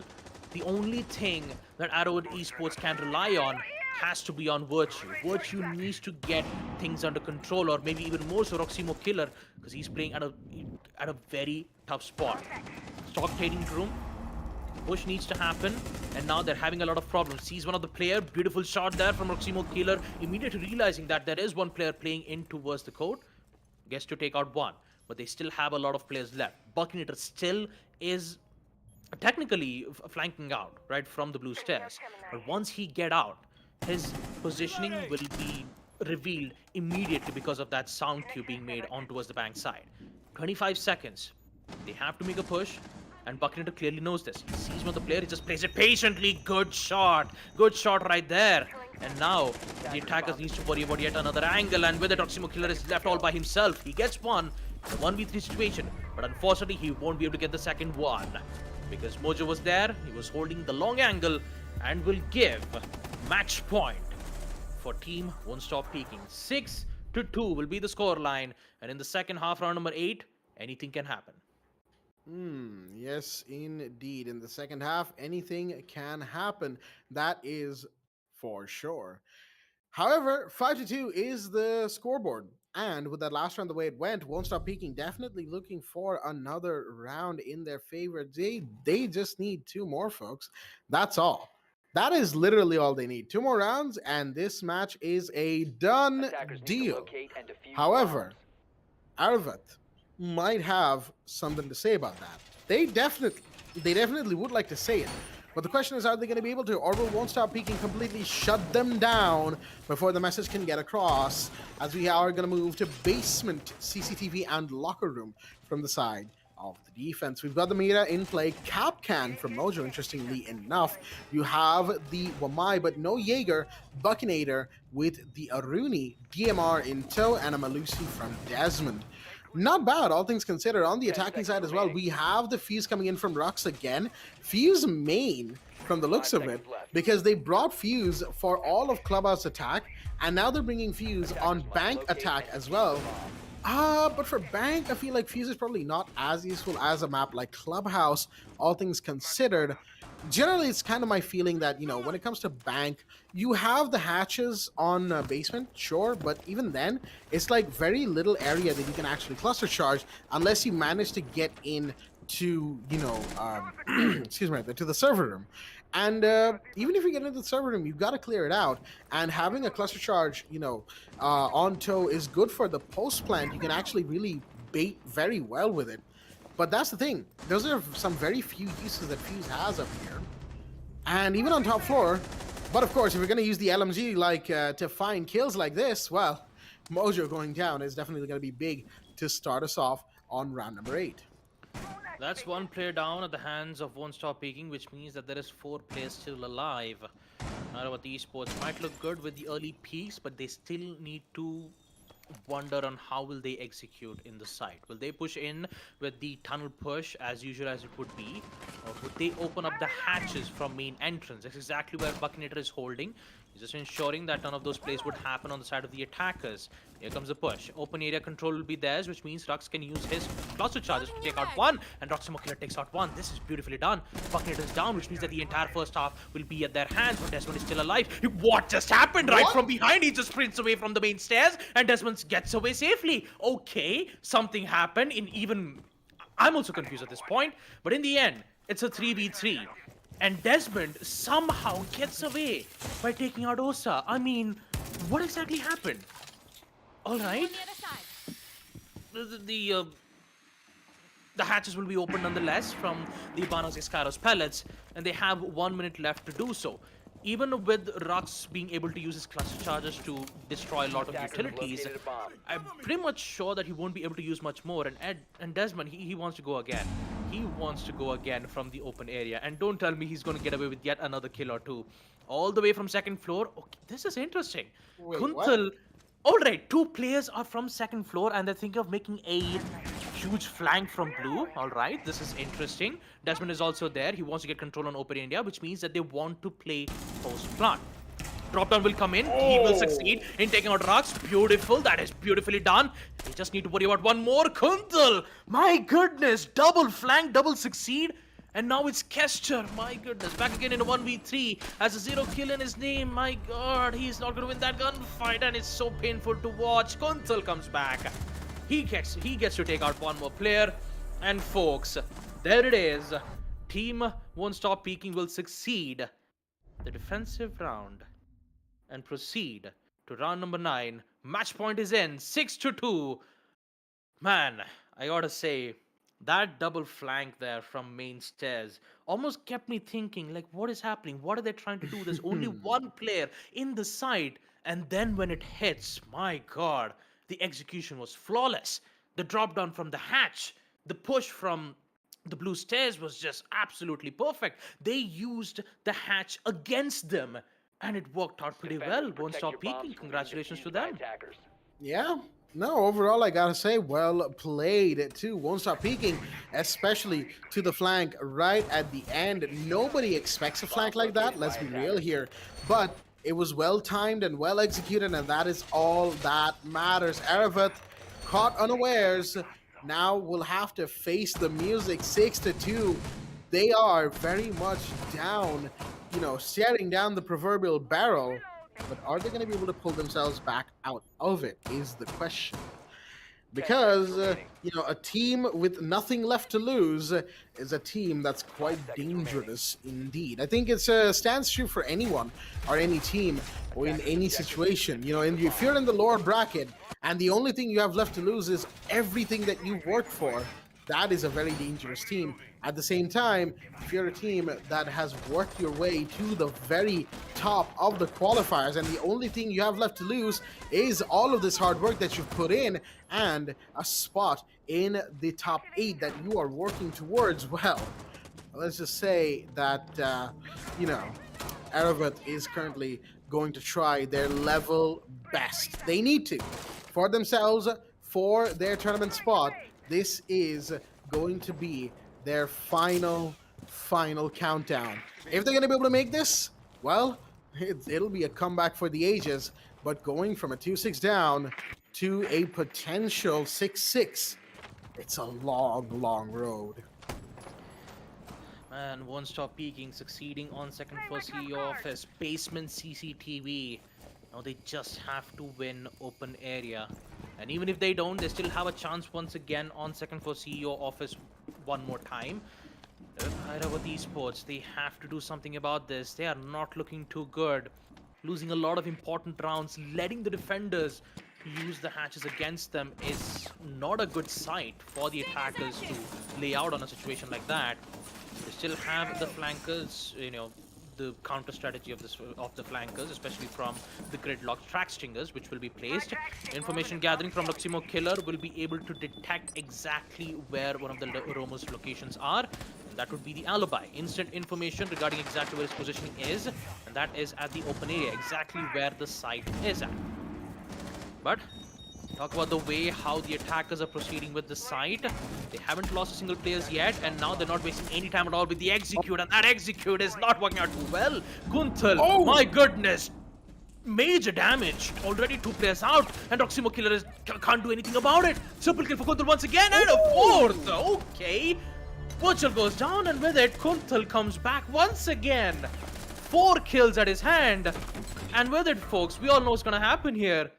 Team won't stop peaking, will never stop peaking, thanks to Kuntal, as they will get their spot into the qualifiers. Man, what a match, what a deciders. And I have to say, great attempts being made from Airavath Esports. Unfortunately, on map bank, they couldn't do anything much more about it. Yeah, they really could not. They tried their level best, but unfortunately, it is simply not to be for them here and now. And yeah, Earth, it's a bit of a shame that they are going to have to drop out here, but the matchup at the end of the day, as it turns out, wasn't quite the best for them when it came to the maps that they ended up going to. Bank and map number one, Chalet, were Won't Stop Peeking's domains. And even if Clubhouse did go their way, I feel like it was more down to the fact that they played a fuse and they played it very, very well that helped them win. Once you sort of realize that a fuse is in play and you start watching out for those cluster charges, it can be hard to really, you know, uh, pull the leg up on your enemies, right? And it is what it is. I mean, don't get me wrong. I appreciate the fuse play, Rux. You know, hats off for the attempted fuse plays on Bank and some good fuse plays on the Clubhouse map. But you know, sometimes at the end of the day, sometimes the meta wins out. You just can't really help it. With all that being said, folks, let's go into the highlights of the map to talk about exactly what we saw and what we overall commentated towards. Let's get a little perspective. They do say hindsight is 2020, but hey, the match is over, so it's not like we can exactly time travel back. This is the next best option y'all are getting. Yep. Although they've made their fair share of good efforts on the first qualifiers, I mean, they still have a chance on the second qualifiers, though. I'm talking about Airavath Esports. But talk about Won't Stop Peaking. Securing their spot on the qualifiers is a good time for them.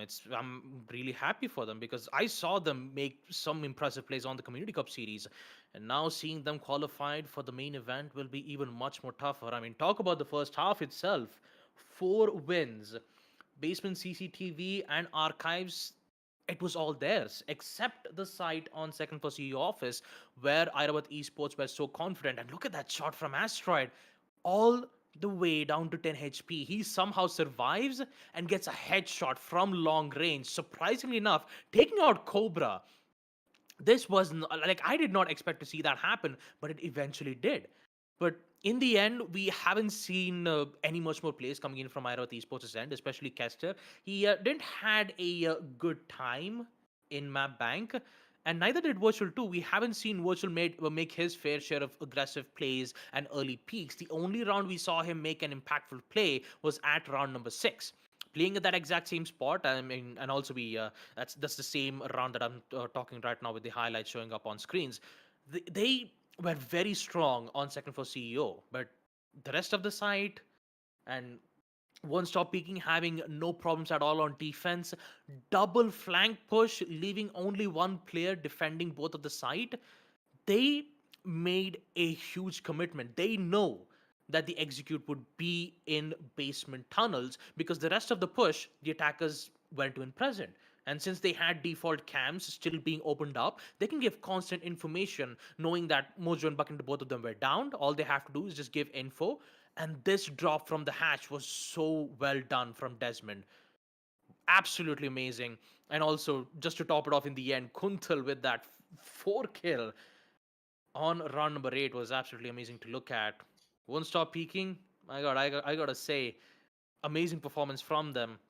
And also, I gotta say, this is a mixture of both Team Never Diamonds and also a team from Monka S. The reason I'm saying Monka S is because Buccaneer used to be in that Oh team. yeah. So, man, that is a very long time. All in all, taking a look at match summary, it will be 7-2. One Stop Peaking will proceed into the next phase and also have a spot into the playoffs.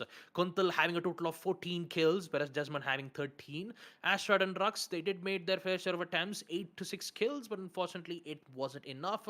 So they still have a chance on the second qualifiers, but the competition will be very tough. Well, then, it will be indeed in the top eight.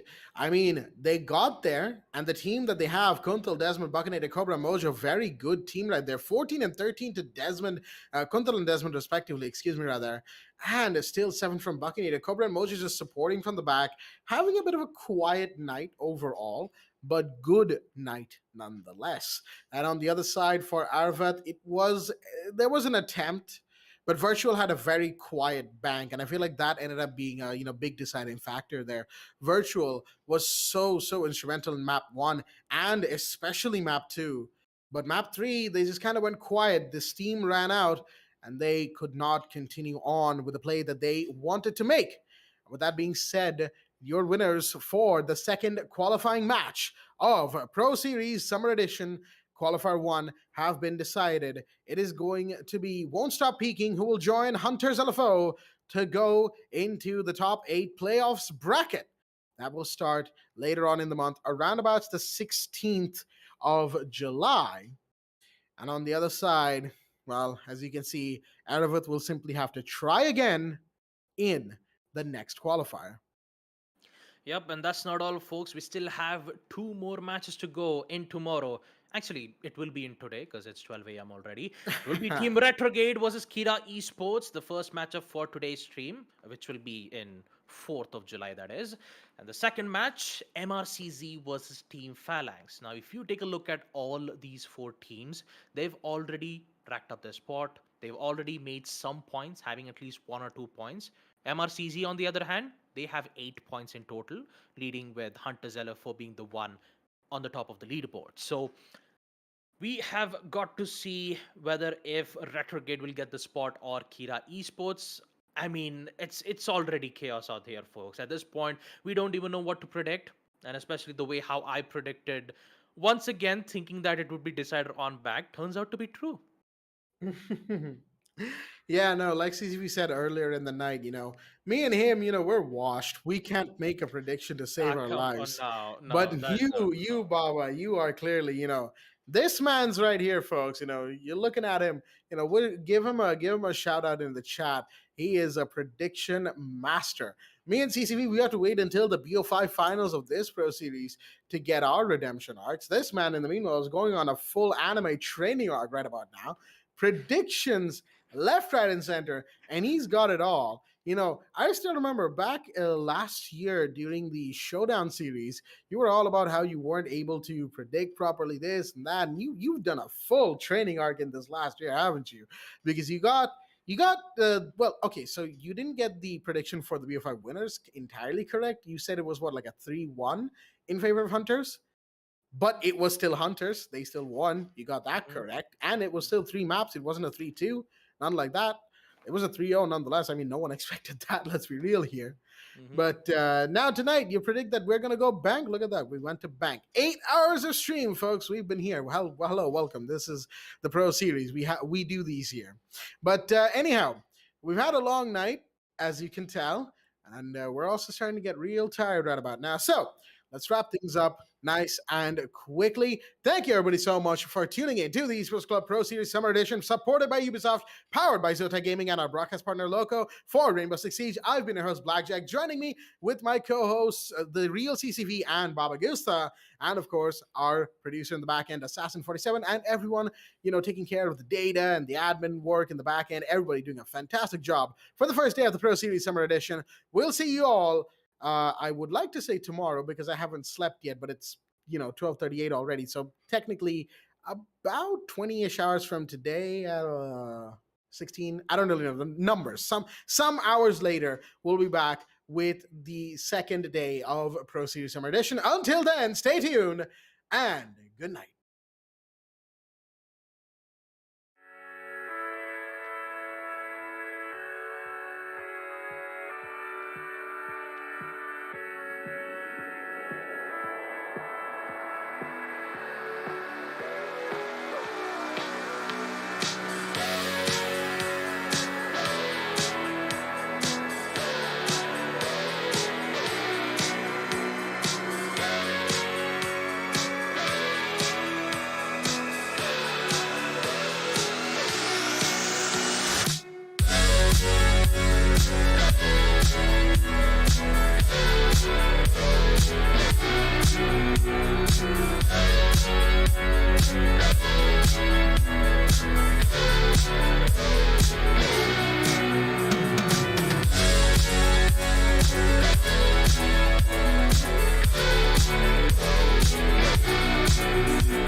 shade.